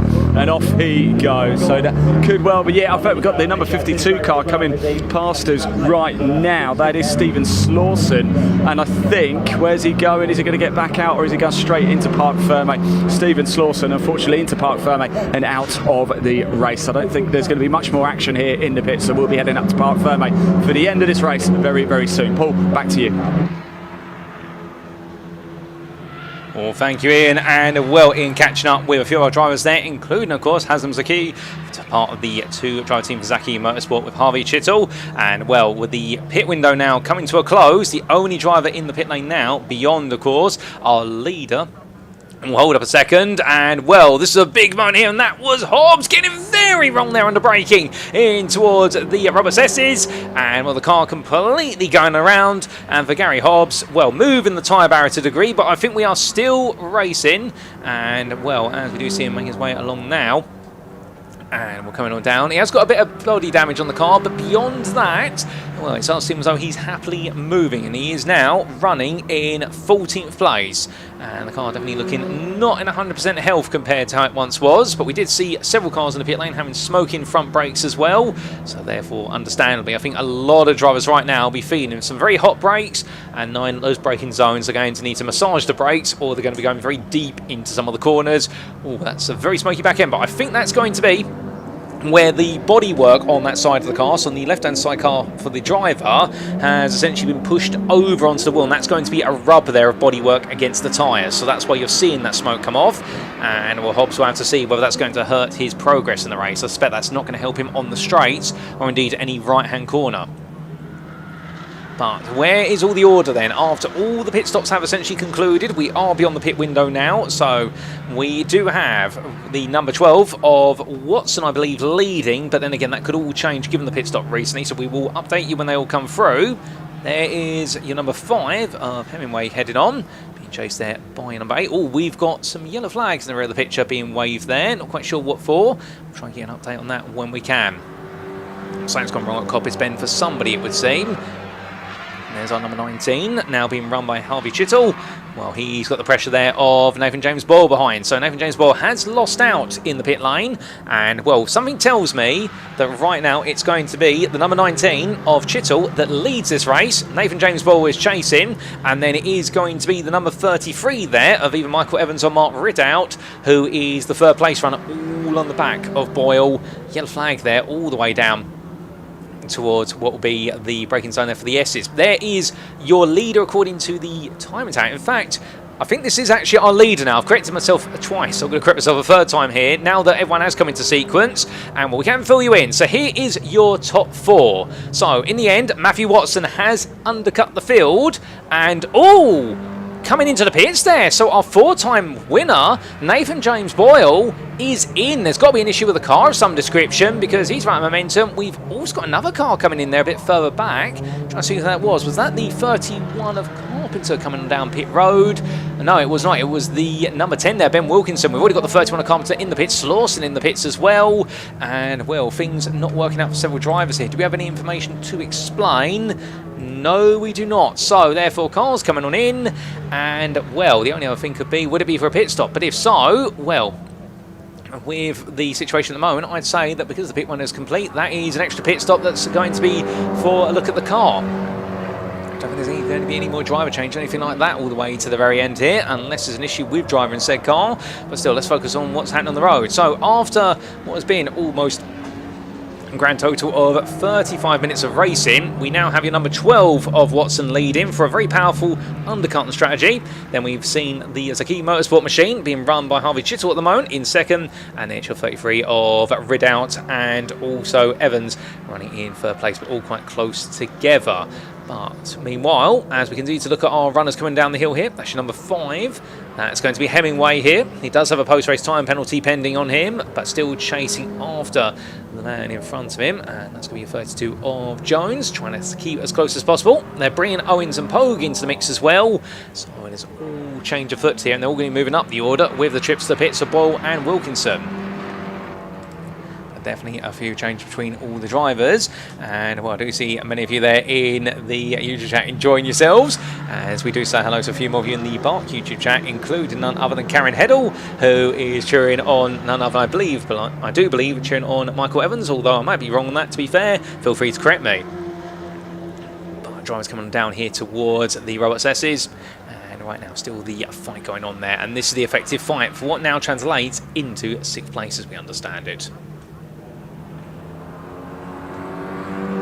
Getting closer and closer now towards the finish of this race, and as they do, well, all these drivers understandably are now going to be feeling that the car is a bit tired. If it's a solo driver entry, how they get the stamina for it. We saw several drivers getting out of the car and absolutely matted with sweat, so plenty of exhaustion out there. But as we do see there, our number 51 of the Laurie and Sam Maher-Launen machine make its way through. Well, they're still running in a very happy 5th place. On screen, there is Ash Miller behind the 80 in the 88. He's chasing after the 33 there. So this is the battle for third place, although it does seem to be swaying the way here of is Ash Miller closing up. He charges his way through, and that rear bumper is decided. It still does not want to be attached to the car, despite the amount of duct tape that's been applied to it. And, well, unfortunately there, with the duct tape coming off, but they're going to carry on, but it will be dragging the car through the corners. And we do have, as one of you just spotted it there in the YouTube chat as well, we do have a few more penalties coming in for drivers. And, well, we have a 15-second penalty for the number 88 and the number 12 for track limits. So that means right now your leader, and that's going to be none other than Matthew Watson, well, he has that time penalty. Next time he comes around, is he going to still be leading? I think this is going to go the way to Harvey Chittle at the moment, based on penalties and time. Let's keep an eye on that. As meanwhile, a bit of fighting going on there. That's your 26. That's going to be Roger Owens making a move. And at least on the road, he'll feel as though he's just taken 7th place off of Dave Hemingway. But look who's catching up to him as well. Riley Pogue there. Getting closer and closer. I think he's going to be excited at the fault that he might have an opportunity here to make a move. We'll see whether he can do so. Onto the brakes they go. Hemingway not quite able to make the magic happen. And as they exit out the corner here, all these drivers still together here. And, well, still looking for an opportunity is Pogue to perhaps get involved a little bit more. It's going to be far from easy now. They do seem to be all very even on pace, and the lap times between them literally matched between Owens and Hemingway there to the best part of the 100th of a second. Riley Pogue having a much better line there through the old hairpin, so perhaps he's been saving it all for the last 10 minutes of the race, and I wouldn't put it past him.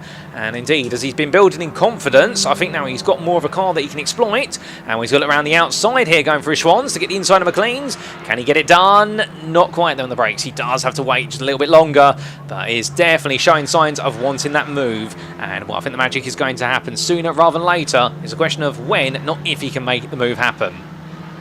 But meanwhile, we come back towards the front of the field, at least on the road, and, well, that is a change of position there. That is Ash Miller making his way up into 3rd place, stealing it away from the 33 of exit 13, and Michael Evans and Mark Ridout. And so, can Ash Miller go hunting after 2nd next? The gap to 2nd, as being run by Hazem Zaki and Harvey Chittle, well, that's going to be a gap at the moment of 3 seconds. So he's definitely have to go some with the time remaining. There they come on through, and as they do, want to head up towards Coppice Bend. There you can see the Zaki Motorsport car going through the foreground of the camera shot. Ash Miller is definitely flying out there at the moment. His previous lap, a personal best for the car, a 28.413. Right now, Ash Miller definitely getting a hurry on. The fastest lap, however, owned by your retired 4-time winner, and that was Nathan James Boyle, retiring from this race on 27.689. Don't think anyone's going to be getting in the vicinity of that now, although earlier on we did see Hazem Zaki achieve a 27.921, which is a very impressive lap in its own right. It's definitely been a race full of twists and turns here, and with the retirement for the race of Nathan James Boyle, it's definitely going to open up the pursuit of the winner's accolade come the end of the season, given that after this race they've still got another 4 races to go. Although Stephen Slawson, with him retiring from the race, he won't be getting involved in an opportunity to win either. Remembering the fact we do have a 15-second time penalty for your leader of Watson, and so means that he's got to try and manage a gap right now. The gap at the moment is 6.3 seconds. That's not going to be enough for him to be able to hold on when that penalty is applied after the race is done. The penalties coming left, right and centre for several drivers out there, particularly a lot of big names inside the top 10. And, well, do see there a few questions being asked about Michael Evans. He's definitely in the 33 there. Just keep in mind that our timing tower, it can only show a certain number of characters there, and, well, it does typically try to show both drivers' surnames, so that's why you will be seeing perhaps incorrect names for the driver pairings in some cars there. But don't worry, we're doing our best to figure out who's in the cars there. Of course, Michael Evans now in that number 33, taking over from Mark Ridout earlier on. But what's going on our screens right now? Well, that's your number 12, your lead on the road at least, and that is Matthew Watson, continuing to storm his way towards the finish line. At the end of this lap, he's going to have approximately another 4 to go, perhaps 5, and he will just be trying to squeeze in as many laps as he can and trying to open up that gap as much as possible to offset that potential post-race penalty. But all of our battles right now have calmed down to a degree. And well, of course, we have had some difficult retirements for drivers out there as well, which have helped spread the field out. Albeit the only big drama we really had was Hobbs deciding to make his way sideways into the barrier on the apex of the Roberts S's. Albeit thankfully the car's still out there, the number 8, but definitely with a lot of body work being shifted around on the left-hand side of the car and rubbing against the tyres every so often. And there you can see the number 8 for context, and you can see the smoke coming off the left-hand side of the car, particularly whenever the car leans onto the left-hand side. That's when it's very noticeable. So coming down into the old hairpin, when the car does really jut its way over, that's when you do notice it. But gradually over time, that bodywork will rub away off of the tyre, and well, it'll just be less and less rubbing towards the end of the race, albeit it will be gradually wearing away some of the paint and the bodywork of the car. Continue to follow in the footsteps there behind our leader. So Hobbs has dropped a lap down now, albeit he would have been out this race if he'd not been able to recover that car. And so all things considered, I think he'd be happy to see the checkered flag in this one with 5 minutes left. But we do come back to a close battle on circuit. Your 26 and your number 5. That's still going to be there. Roger Owens keeping Dave Hemingway behind. Riley Pogue has fallen off of them a little bit as they continue to fight over 7th place here. But Hemingway looking for a second chance here at taking this position in the wonderful blue and white stripe machine. Down the hill they come through Craner curves. A little bit too much apex there perhaps from Owens. I think tide is just kicking in for both drivers here. Very equal machinery. Remembering, of course, they have only a maximum 140 brake horsepower over the front wheels, and therefore it really is about carrying as much momentum as humanly possible as you make your way between all the corners. The Hyundai Tiburon, or the Hyundai Coupe, as known in the United Kingdom, did have a much bigger engine at one point as well, which was a 6-cylinder engine. I do believe 2.7 litres, but all these cars running the 2-litre 4-cylinder engine, and all for the purposes of parity. Then we do see our number 73 as well carrying on through. And that's going to be Kevin Sanford behind the helm of the car, but does let the 32 on through there, with the 32 putting a lap past them. 4 minutes still to go, a few more laps remaining. Still keeping an eagle eye on potential time penalties that be coming the way. And we do have an upgraded time penalty now. And, well, I believe we've got a 45-second time penalty for Dave Hemingway at this point. And I think that is a mixture of a potential full start plus also what is track limit penalties as well. So we've got quite a few. And, well, I do believe for our leader, we've got a 30-second time penalty for Watson as well. So for Matthew Watson, well, if he's aware of it or not, he'll have 30 seconds add on to his race. So right now, the only driver in your top 3 who hasn't got a penalty is the man who we're focusing on here, Zaki Motorsports' Harvey Chittle, and Hazem Zaki, who took the car earlier on. And right now, he will potentially become your de facto winner when this is all said and done. Meanwhile, the Harvey Kersley and Ash Miller machine, the number 88, still trying to go on the attack, and they've got a 15-second penalty as well. But there is your overall leader on the road, at least, of Matthew Watson.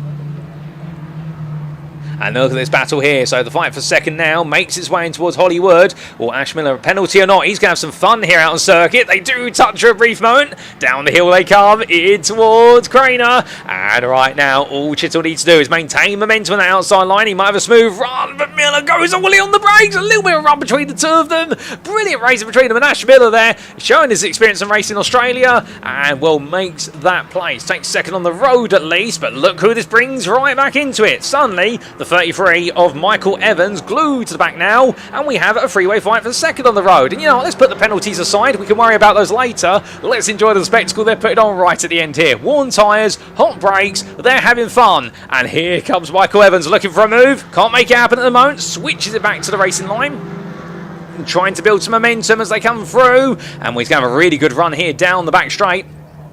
Getting ready to attack down Starkey straight and in towards the Roberts S's, but is he going to be able to build up enough momentum to do so? These Hyundai's not the most aerodynamic in the world, but understandably being the draft another car just helps you gain a tenth or two on the shorter straights, and well, not going to work out there, and he just stays behind. Of course, the one thing that's different between these cars and the road car, you will notice, is the double-layered rear wing, which is a completely optional item. You can run the little micro spoiler that these cars were fitted with out of the factory, or you can go for the race spec spoiler, which is allowed as part of the OT Publishing Coupe Cup with Toy Tyres modification list here. Indeed, a lot of the modifications that are made to these cars to go from road spec to race car, they are entirely optional. The main thing that you have to do is put the roll cage in the car. Beyond that, so long as you keep the engine within the original spec, and also make sure it doesn't go over the power expectations, you are allowed to run the car there pretty much in stock spec.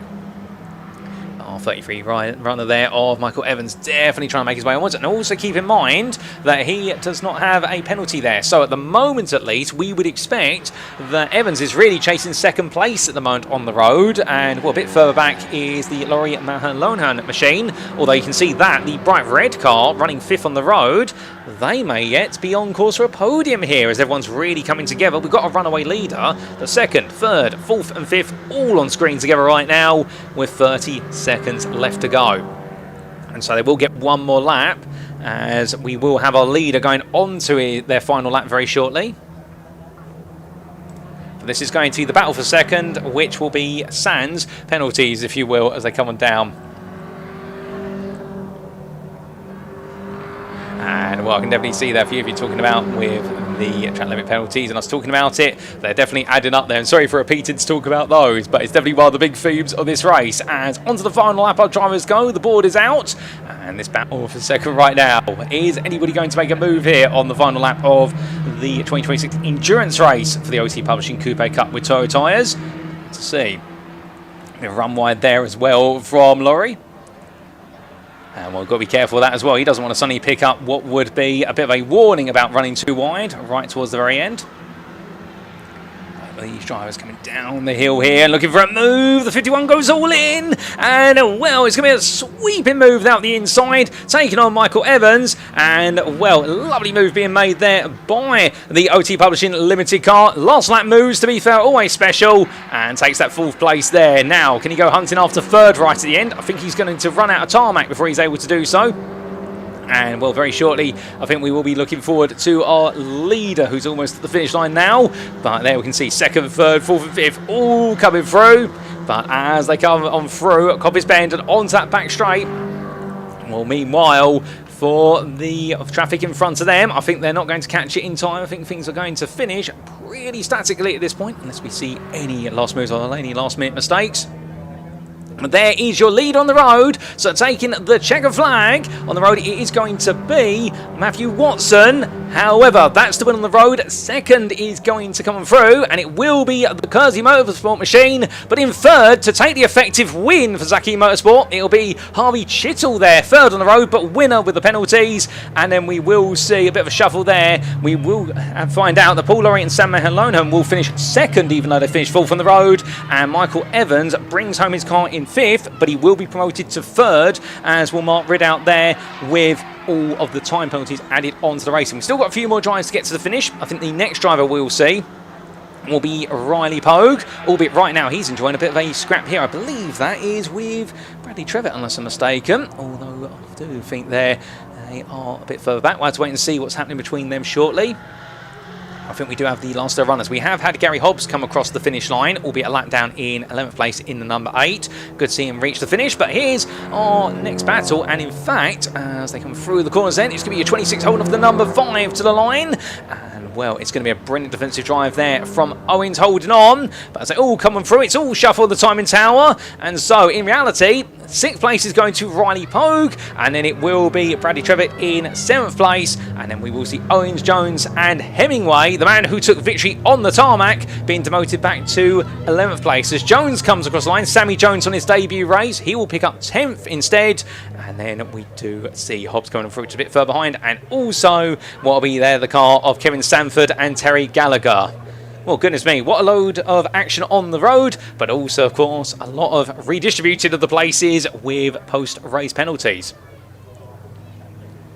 But a fantastic race there in the 45-minute endurance race special for this year in the OT Publishing Coupe Cup with Toyo tyres, their 9th round of the season, and here are the provisional results from their trip to Donington Park. And as we can see, their victory in the end, although they didn't take the wheel on the road, but they will take it according to times, it is going to be Zaki Motorsports, Hazim Zaki and also Harvey Chittle. Then 2nd, it is going to go the way of Ash Miller and Harvey Kersley, with Harvey Kersley doing a brilliant job in that first stint, and Ash Miller picking up the pieces and taking home 3rd place there. then it will be Paul Lorry and Sam Lonan with that brilliant move right at the very end to steal away that third place from Mark Ridout and Michael Evans. Matthew Watson completed the top 5, and then it was a further 39 seconds back to Riley Pogue taking 6th place. Doing very well then, one of only a limited number of races so far for him this season. Bradley Trevitt taking 7th place there ahead of Sammy Jackson, and then Roger Owens 9th just ahead of Mark Jones, and then brilliant back and full scrap earlier on, and that will be your top 10. The fastest lap set by your retiring driver, who in the end will not see his 5th win of the season today, and that was none other than Nathan James Boyle. But with that, ladies and gentlemen, we're going to go down to Ian Walthouse down in Parc Ferme and catch up our drivers and what they've got to say about a thrilling race here in our Hyundai Coupe Cups.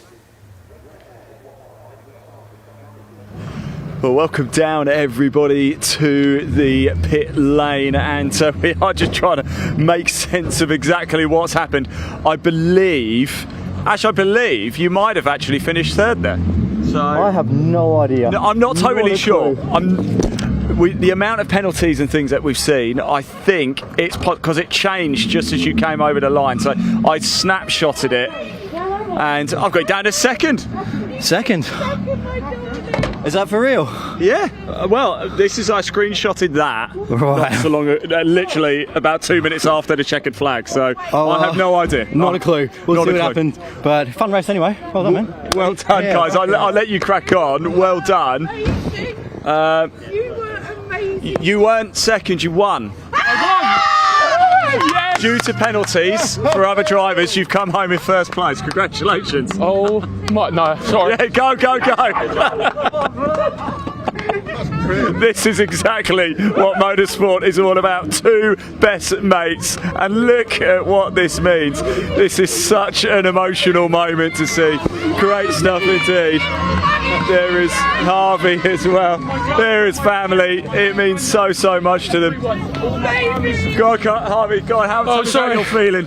I can't describe it. I can't thank everyone, my whole team, friends, family. That is what we do. We aren't a team, we're friends, we're family. My nan and granddad, they sponsored me to get this kit after seeing how much Hazem's enjoying it, and we wanted to race together. My girlfriend's sorting all this stuff out, my parents coming. Honestly, nah, come here, Hazem. Hazem, I'm not needed. You guys take it away, go. No, this is not about me. Harvey's been here since day 1, training my car to every single race. And then when he told me he wanted to start racing, I was like, there's an endurance race coming up. Please join me, mate. And yeah, you won your 1st ever race. Not just did you win a race, you won your 1st ever race. You know what I'm going to say?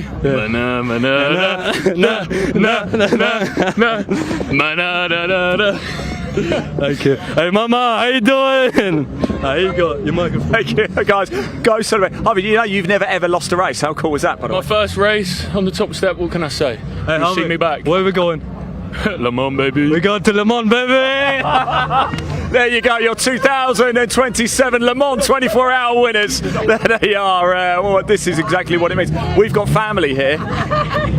Your family? Mum. You're his mum? I'm Harvey's mum. Okay, how are you feeling right now? Because he couldn't believe it, could he? Proudest mum in the world. Oh, bless you. Goodbye, my darling. Well, we spoke to him. I saw you lot on the pit wall and I was talking to him. He said he's going to do all right. He didn't do bad, did he? Hey, go on. He was amazing. He was born to do this. Yeah. Excellent. Watch out, world. Where's the party tonight? Because I want to come along. It sounds like it's going to be a good one. Guys, congratulations. You so deserve it. Brilliant stuff indeed. Yeah, this is exactly what it means. So obviously, we will have to wait till everything gets fully cleared out. It looks like there was a number of penalties for drivers. 2nd on the circuit, but 1st overall due to the penalties. A little bit of this is Harvey Kersley's car, of course. We do believe I've got them down as 2nd place. I cannot confirm anything yet. As I said, the timing, they came over. We actually had Mark Ridout down in 2nd place, and then it changed, and it all changed. So I have absolutely no idea exactly. I've just been told in my ear it was the number 51, which is Paul Lorry and Sam Mayer-Lowen, who came home in 3rd place. Anyway, we have still got more racing action to come up. In fact, we've got a bumper grid for the Miltech Civic Cup, and not so long ago I caught up with Josh Bromley, so let's go hear from him now.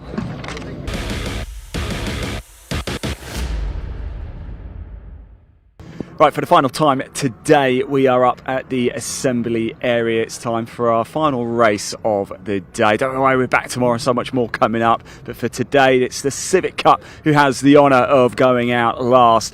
And what a championship we have got. Jake Hewlett is your championship leader. 3 drivers locked on level points in second place.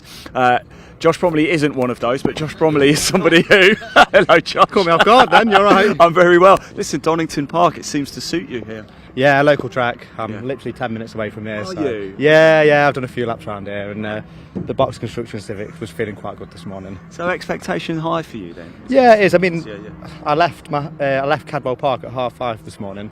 I've got the rest of the team up there, so a big thank you to all them looking after everything. What were you doing at Cadwell? We've got 6 cars out, so thanks to the team for running that while I can come down and race this lovely Civic at Donington Park. So no testing yesterday, straight into quali, and maybe that's the way to do it. Maybe it is the way to do it. It seems less testing makes you go faster. Who'd have thought it? Eh? Look, 29 cars. It's some grid again, isn't it? Yeah, of course it is. At the minute, I think it's the best championship in the UK. You know, there's some great drivers. Even it's hard to break. I mean, look how close it was in qualifying. You know, a couple of attempts puts you in the from first to I think it's about 14th or something silly. It's about 5 attempts or something like that. So it should be a good race, this one. Josh, I really hope we are talking over in Parc Fermé a little bit. Do you remember, was it last year where I beat you on that race up the hill? Do you remember that? Of course I can remember that. Yeah. I've not seen him in a car yet though, so come and have a go. I'm quicker on my feet, I think. I'll see you. Good luck. Good to see you. Let's just move down a little bit, shall we? Wesley Swain, his car is here. Alistair Camp as well. He is one of those drivers right in the mix for the championship. So here we go. This is going to be a blockbuster race. 29 cars in total will take to the track for the Miltech Civic Cup here at Donington Park. Paul, Andy, over to you guys.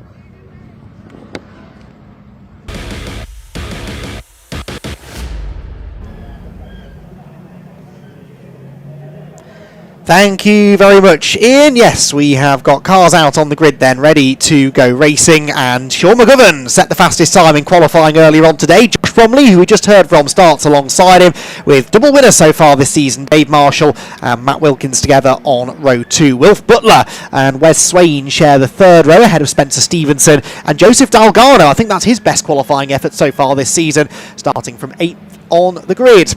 5th row then is where we find our championship leader, Jake Hewlett, who comes into this race 13 points clear of Dave Marshall, but only 9th on the grid. That could change hands in this race. Aidan Mitchell shares that 5th row with him. Then it's Freddie Ingram and Jake Renshaw.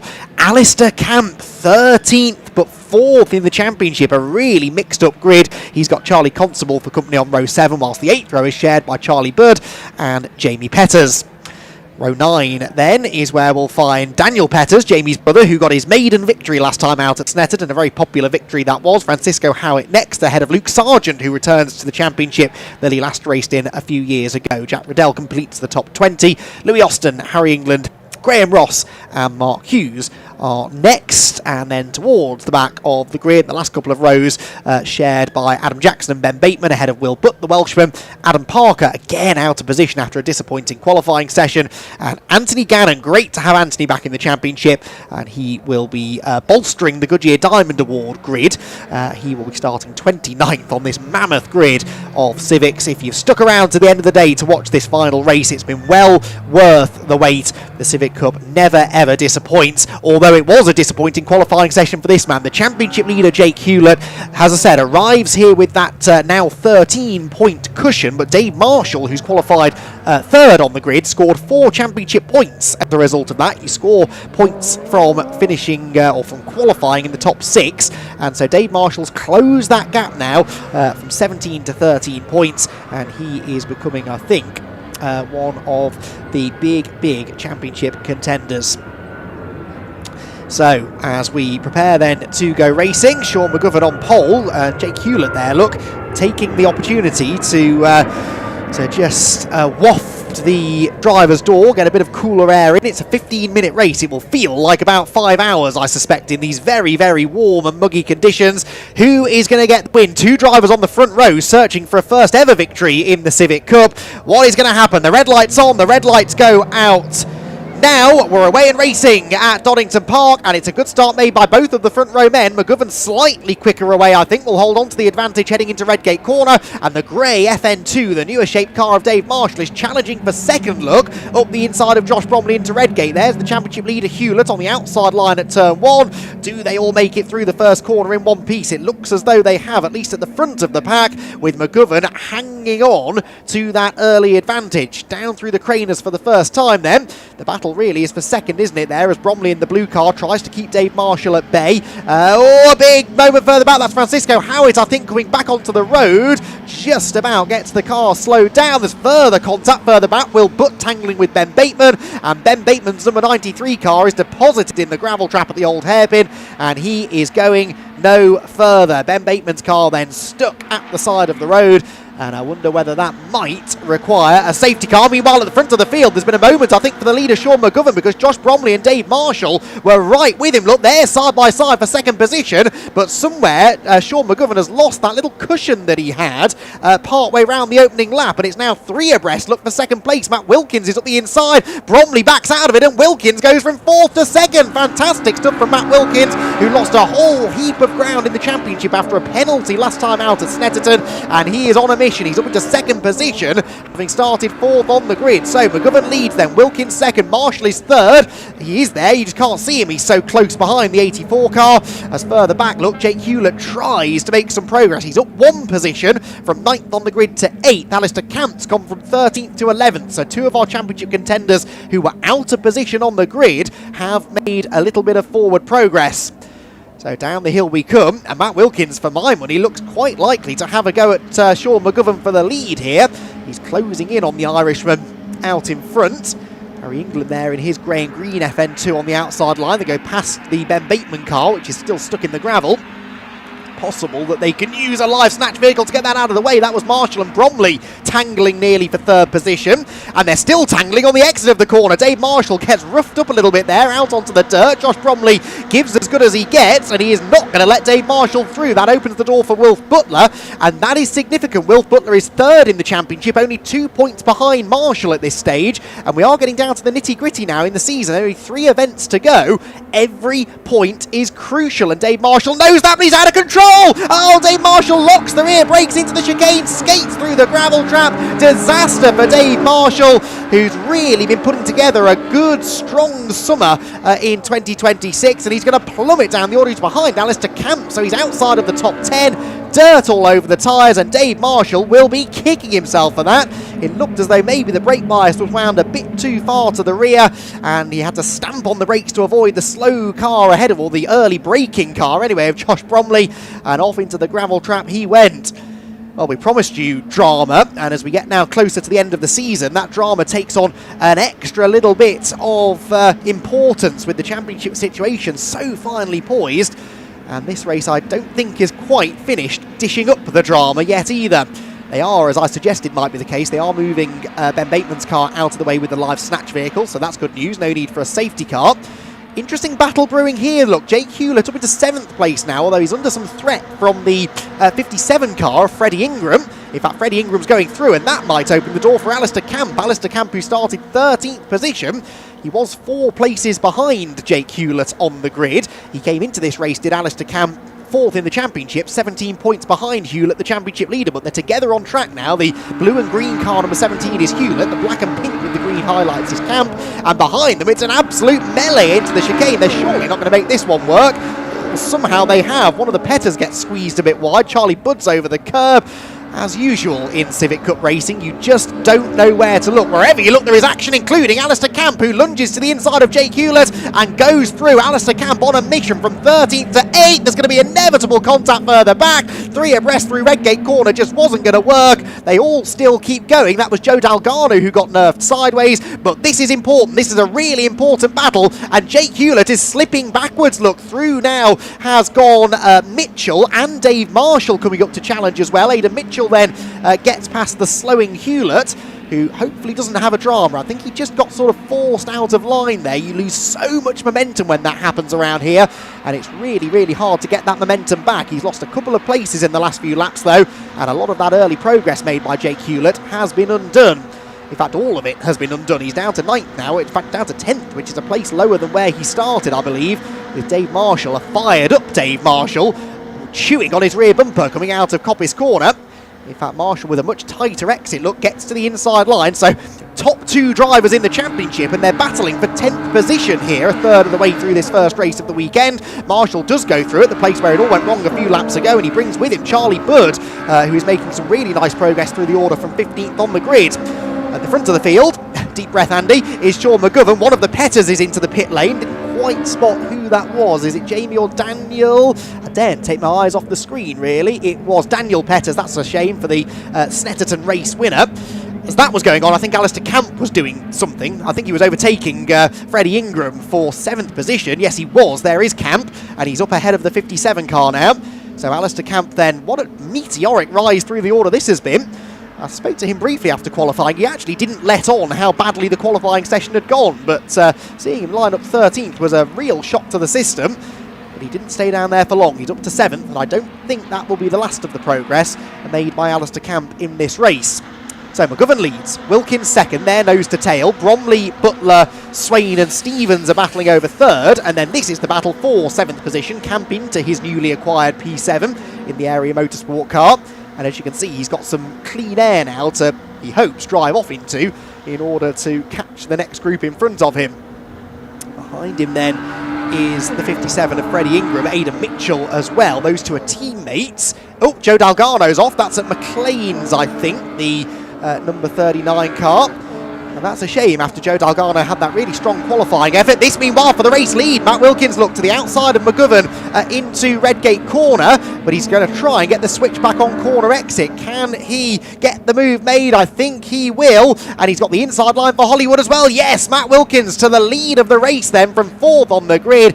The times in qualifying were so incredibly tight. I wasn't really sure which way this race was going to go. Sometimes when you've got a one-make series and qualifying is so tight, it's actually quite hard for the drivers to overtake each other. But no one told the Civic Cup drivers, did they? We've had so much overtaking, and now a change for the lead as we come towards the halfway point. That was Joseph Dalgarno walking away, trudging away through the gravel trap, watching on as the new race leader heads towards Coppice Corner. Wilkins then from McGovern. McGovern, who I spoke to after qualifying, said he really hoped that after that strong qualifying effort, his pace wouldn't then evaporate in the race. I'm not saying it's evaporated, but he will be disappointed to have lost the lead, and he clearly wants to try and get it back. Forces a small defensive move there from Wilkins into the chicane, carries visibly more speed into the chicane than the second place driver. Does that compromise his exit though? Maybe a little bit, and so Matt Wilkins will hang on for now. Wilkins then, the new race leader. Matt Wilkins, after that penalty at Snetterton, down in 7th position in the championship, and he is 48 points off the championship lead. It's highly unlikely that he's going to be able to dig his way back into championship contention, but if he keeps winning races, you never know, it could happen, and he certainly will want to try and prove a point after that disappointment last time out at Snetterton. He's won one race in the Civic Cup as Matt Wilkins, that coming at Thruxton earlier in the season, but he's been a consistent front runner all season. Debuted in the championship last year here at Donington Park, I seem to recall, and he has very much established himself now as a regular front runner. Right, let's take a look back, if we dare, at what's going on in the midfield. Jack Riddell is in this little group. This is for 16th place ish. I say ish because it's changing by the corner, but I think Harry England's just at the front of this group. Yes, there he goes in the grey and green FN2. Jake Hewlett is only a few places, in fact 1 place ahead of him. So, no, sorry, 3 places ahead of him. I'm getting my yellow and blue cars mixed up. But still, Jake Hewlett slips all the way back to 13th now, having started 9th. There must be an issue with that car. It's a new car for Jake. No one's really sure why he chose to change car between this round and the previous one at Snetterton, but he has chosen to change car and immediately had a drama in testing the other day when the bonnet flew up and smashed the windscreen to pieces. I'm sure that's not the issue here, but he's got some sort of other problem, which clearly is causing him major issues. Look at how he's dropping down the order. Another place lost now for Jake Hewlett as they head into Redgate Corner. That's the number 6 car of Charlie Constable. And I fear, no, sorry, that's Petters. I'm doing it again. These yellow and blue cars do look very similar. In fact, they're all ahead of Hewlett. That's what was throwing me. So Hewlett's fallen behind that whole group to 16th place in the, 2 or 3 corners since we last saw him. So absolute disaster this for the championship leader. And now, speaking of disaster, we're starting to get some time penalties creeping in. One for Spencer Stevenson, and I'm hearing another one for Josh Bromley. It's not yet confirmed on the timing screen. Has car 37 been given a penalty? Yes, a 5-second track limits penalty. So the man third on the road has got a track limits penalty, and so has Spencer Stevenson, who runs in 6th. So 2 of the front runners with 5 seconds to be added onto their time at the end of the race. That is always a talking point here at Donington. 3 drivers, in fact. Wes Swain has picked one up now in 5th position. So 3 of the top 6 drivers now with penalties to be applied, and that completely changes the complexion of the race. The top 2 for now are unaffected, but that blue car in 3rd, Josh Bromley, he's got a penalty. So has the 5th place FN2 there of Wes Swain, and the car directly behind him, Spencer Stevenson, likewise. So Wilf Butler at the moment would inherit 3rd, and that's massively important for the championship. Of our established title contenders, let's say, he is the highest placed of them in this race, and he's about to inherit a podium finish. At least he could yet challenge for a win in the remaining 4 minutes. So a really good race this is turning into for the former Junior Saloon Car Championship frontrunner. Title contender last year in that series, came over into Civic Cup this year. A championship that traditionally it takes drivers a year or a year and a half maybe to sort of learn the car and become competitive, but nobody told Wilf Butler how difficult this championship is, because he took to it immediately. Wilf Butler got himself a race win in only his 2nd ever race in the championship back at Brands Hatch. Yes, it was a reversed grid race, but he's backed that up with some other good results since then, and more importantly some consistency to put him 3rd and likely now 2nd in the championship. In fact, if he finishes 3rd, he'll pick up 30 points. He could be challenging Jake Hewlett for the championship lead after this one. I'm going to leave someone much smarter than me to do the calculations, but I reckon it's going to be very tight. Wilf Butler will be happy if he can finish this race inside the top 3. Oh dear, this all looks a bit unnecessary. That's Will Butts banging doors with the 115 of Luke Sargent. Now, that is not wise, William. Oh, Luke Sargent hugely sideways. Luke, who's been doing some TCR racing actually, over international TCR racing now in the European and World TCR series, and is not known for enjoying that sort of treatment, shall we say. And I think Luke Sargent's going to be out for revenge if he can ever get back to the tail of the Welshman. Although I suppose at least Will did that properly and made sure that Luke lost a few positions, and therefore won't be able to get back to him anytime soon. I'm sure it wasn't on purpose, but Will be quite grateful, I reckon, that Luke Sargent is not chewing on his rear bumper right now. And all Ben Sharp racing scrap here. Charlie Constable in the number 6. He is the 12th place now. He's just got ahead of Jake Renshaw, his teammate, and they're both stacked up behind Charlie Budd, who runs 11th. But remember, the race 2 grid for the second race tomorrow morning is going to have a top 10 reverse. So the 10th place finisher in this race will start on pole in the second race tomorrow. And with all of these track limits penalties coming in, there's another one now for Wilf Butler, would you believe? So all these penalties could mean that the battle for 11th ends up being for pole position in race 2.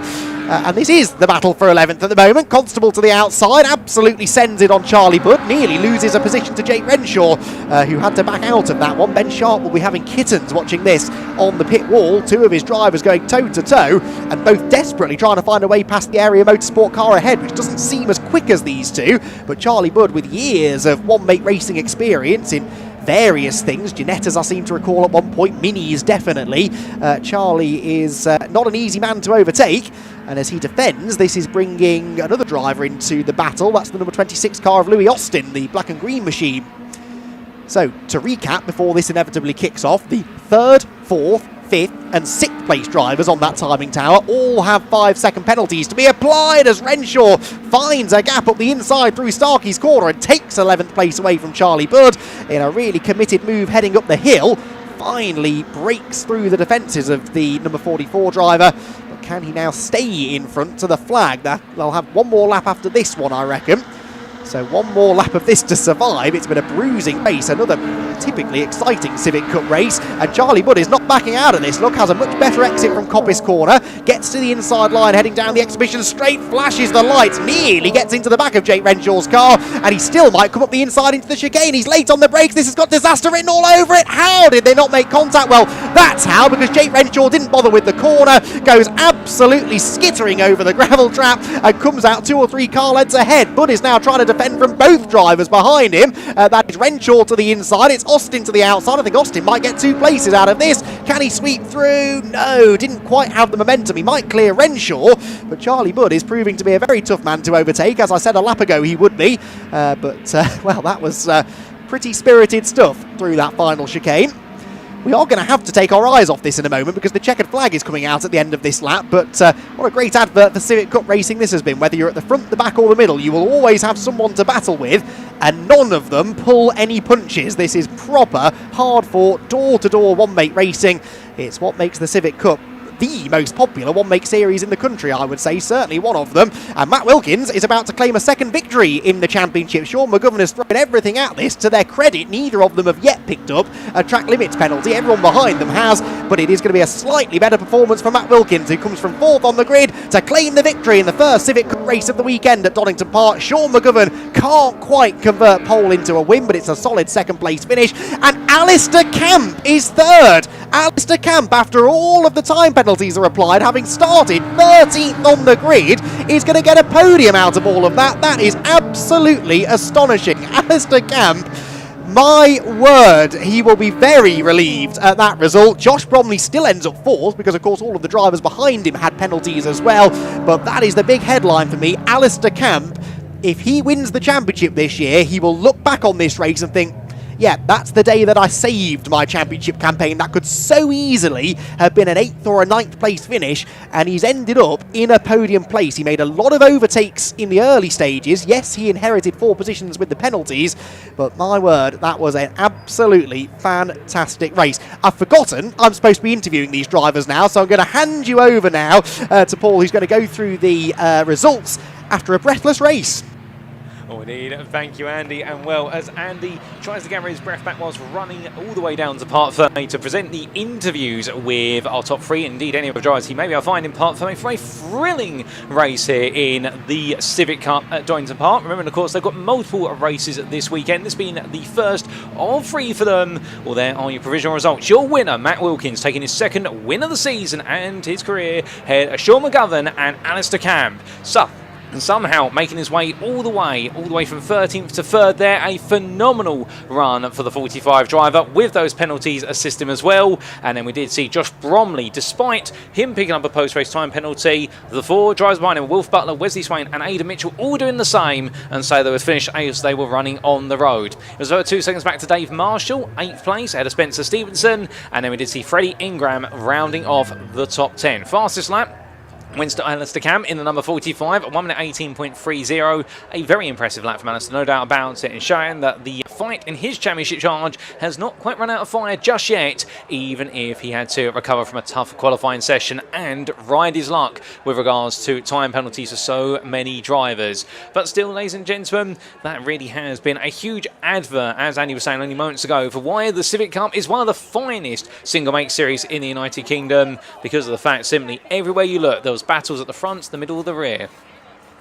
But, ladies and gentlemen, what we're going to do as we get ready for Ian and Andy McEwen to greet us down in Parc Fermé, I'm going to say farewell in the commentary booth here for now. And, well, just keep in mind, we've got plenty more racing to come tomorrow, so it's not over yet. I'll be back tomorrow covering all your racing action as it unfolds. We have had, of course, what is the Britcar Endurance Championship and the Hyundai Coupe Cup racing. You won't see them for the remainder of this weekend. They've completed their racing. Britcar you'll be able to follow, of course, on the 29th of August at Snetterton for their 6th round of the season, and the Hyundai Coupe Cup will continue at one of our other venues in the United Kingdom a little bit later on. But what we do have here for the remainder of the schedule, and this will be what we open up with tomorrow, it'll be the TCR UK Championship, due to get underway at 9:15 tomorrow morning, followed by the Men's Challenge Club Sport, and then we have race number 3 of the British Truck Racing Championship. But so much more racing to come. But I'll see you tomorrow, ladies and gentlemen. I'll be speaking to you tomorrow, but it's over, of course, to Ian Walthouse and Andy McEwen to catch up our drivers after an absolutely fast and furious Civic Cup race.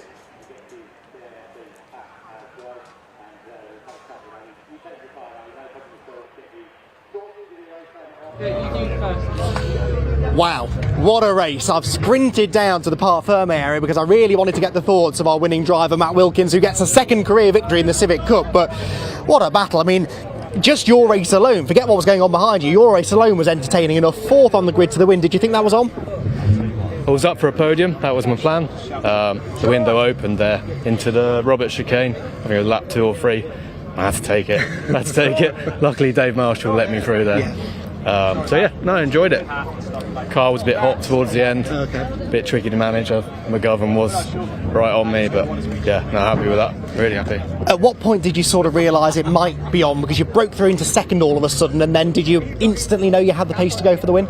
I know this is good over race distance here in the heat, so I was hoping it'd come to me, and yeah, it did, so that was good. So after Snetterton, as you know, not getting that win, it makes up for that a little bit, so happy with that. Good to see you with a smile on your face, Matt. Congratulations. Matt Wilkins, winner here at Donington. Now, where is Sean McGovern, our second place driver? They always disappear. It's like herding cats. There he is, behind us. Sean, can we grab you? Sure. It was a second place, not quite the win you'd have been hoping for, I'm sure, but that was a brilliant result nonetheless, and a good battle between you and Matt. It was a great battle, yeah. I just, obviously a lack of experience on this track. I've never actually raced on the inside of turn 1, so I was kind of didn't know how late to brake, and obviously I broke too late and he got the switch back, but clearly just a lack of experience. But well done to him, he drove a really good race, and yeah, I'm happy with second. These are the kind of things though that the experienced Civic Cup drivers will say takes a while. You can learn how to drive the car quickly, that's fine, but the racing, that takes a bit more learning. 100%, especially when you're new to all the tracks, and in testing ideally you want to be on the racing line, not defending, so I think we may switch that up for the next race. Practice a few defensive lines, because that's what cost me the win really. So but yeah, I'm really happy with it considering obviously the lack of experience, so really happy. Thoughts for tomorrow? Obviously you've just touched upon it there, you might try some things slightly different, Willie, but now we've got a reverse grid race, that's going to be a whole different dynamic. Can't wait, yeah. So I know we have the pace, so we should work our way up and just keep our nose clean, and we should be alright. Looking forward to it. Congratulations, Sean McGovern, second place. Now, Alistair Camp finished that race, hello Ian, in third position. I can't really believe that either. I wonder whether Alistair has quite come to terms with it. He's just posing for the paparazzi, as he likes to do. Alistair, congratulations. Third place, mate. Who knew we'd be talking this weekend? I wasn't expecting it. No, exactly, yeah. Couldn't believe it. I didn't even know until I come down the pit lane that we got third, and the lads were all like this, and I'm like, we all like a laugh and a joke, so I thought, they're pulling my leg here or what, but on the face expressed was like, no chance. So yeah, it's crazy, but no, it's hard work's paid off a bit, so I just thought, just keep going, make every move count, and that's what we did. But yeah, there's a few yellow flags everywhere, so it was like one of them, you've got to be careful, you've got to also not back off too much, but it's one of them areas, isn't it, where you've just got to make sure you're safe, obviously the main thing. So, and one of those races maybe where your experience sort of pays dividends, because starting deep in the field could have been easy to lose your head, pick up a track limits penalty as so many people did, but you made great early progress and then didn't put a foot wrong, so you did really earn this, didn't you? Yeah, and the boys have said as well, I've got the fastest lap by the temperature. Very surprised with the traffic, but I know obviously once I got the gap and Spencer chasing, and it's hard to judge sometimes when you're catching, because some lads are quicker in other corners than you, so I was just hammer the S's every time onto the back straight, and yeah, we seem to do a good job of that. So I'd say so. Congratulations, Alistair Camp makes it onto the podium. Ian, I need a lie down after that. That was pretty entertaining. I was just trying to count how many races we've got, and I can't quite count that high tomorrow. What a day it's been, brilliant day. This is what we've got coming up tomorrow, by the way. We've got 3 races for TCR, we've got 3 races for the British Truck Racing Championship, we have got 3 races for the Pickup Truck Racing Championship, we have got 3 races for the Challenger Clubs. I can't count this high, Ian. We've got 1 for the CNC heads, we've got 2 for the Audi Cup, and I think that is about it. So that's enough, isn't it? That's quite a lot, isn't it? So we're live tomorrow from about 9 o'clock in the morning all the way through till, well, we'll probably be about 6 o'clock. Andy, thanks. It's lovely to see you, by the way. Been a pleasure. Hope you're well. It has been good, hasn't it? Big thank you to Paul. No, whoa, no, come here. Me and Pointy have a bit of a tradition, and we'd like you to join us at the end of every single broadcast. We do this. Give me a hand. We turn around and we say thanks for watching, everybody, and we skip away.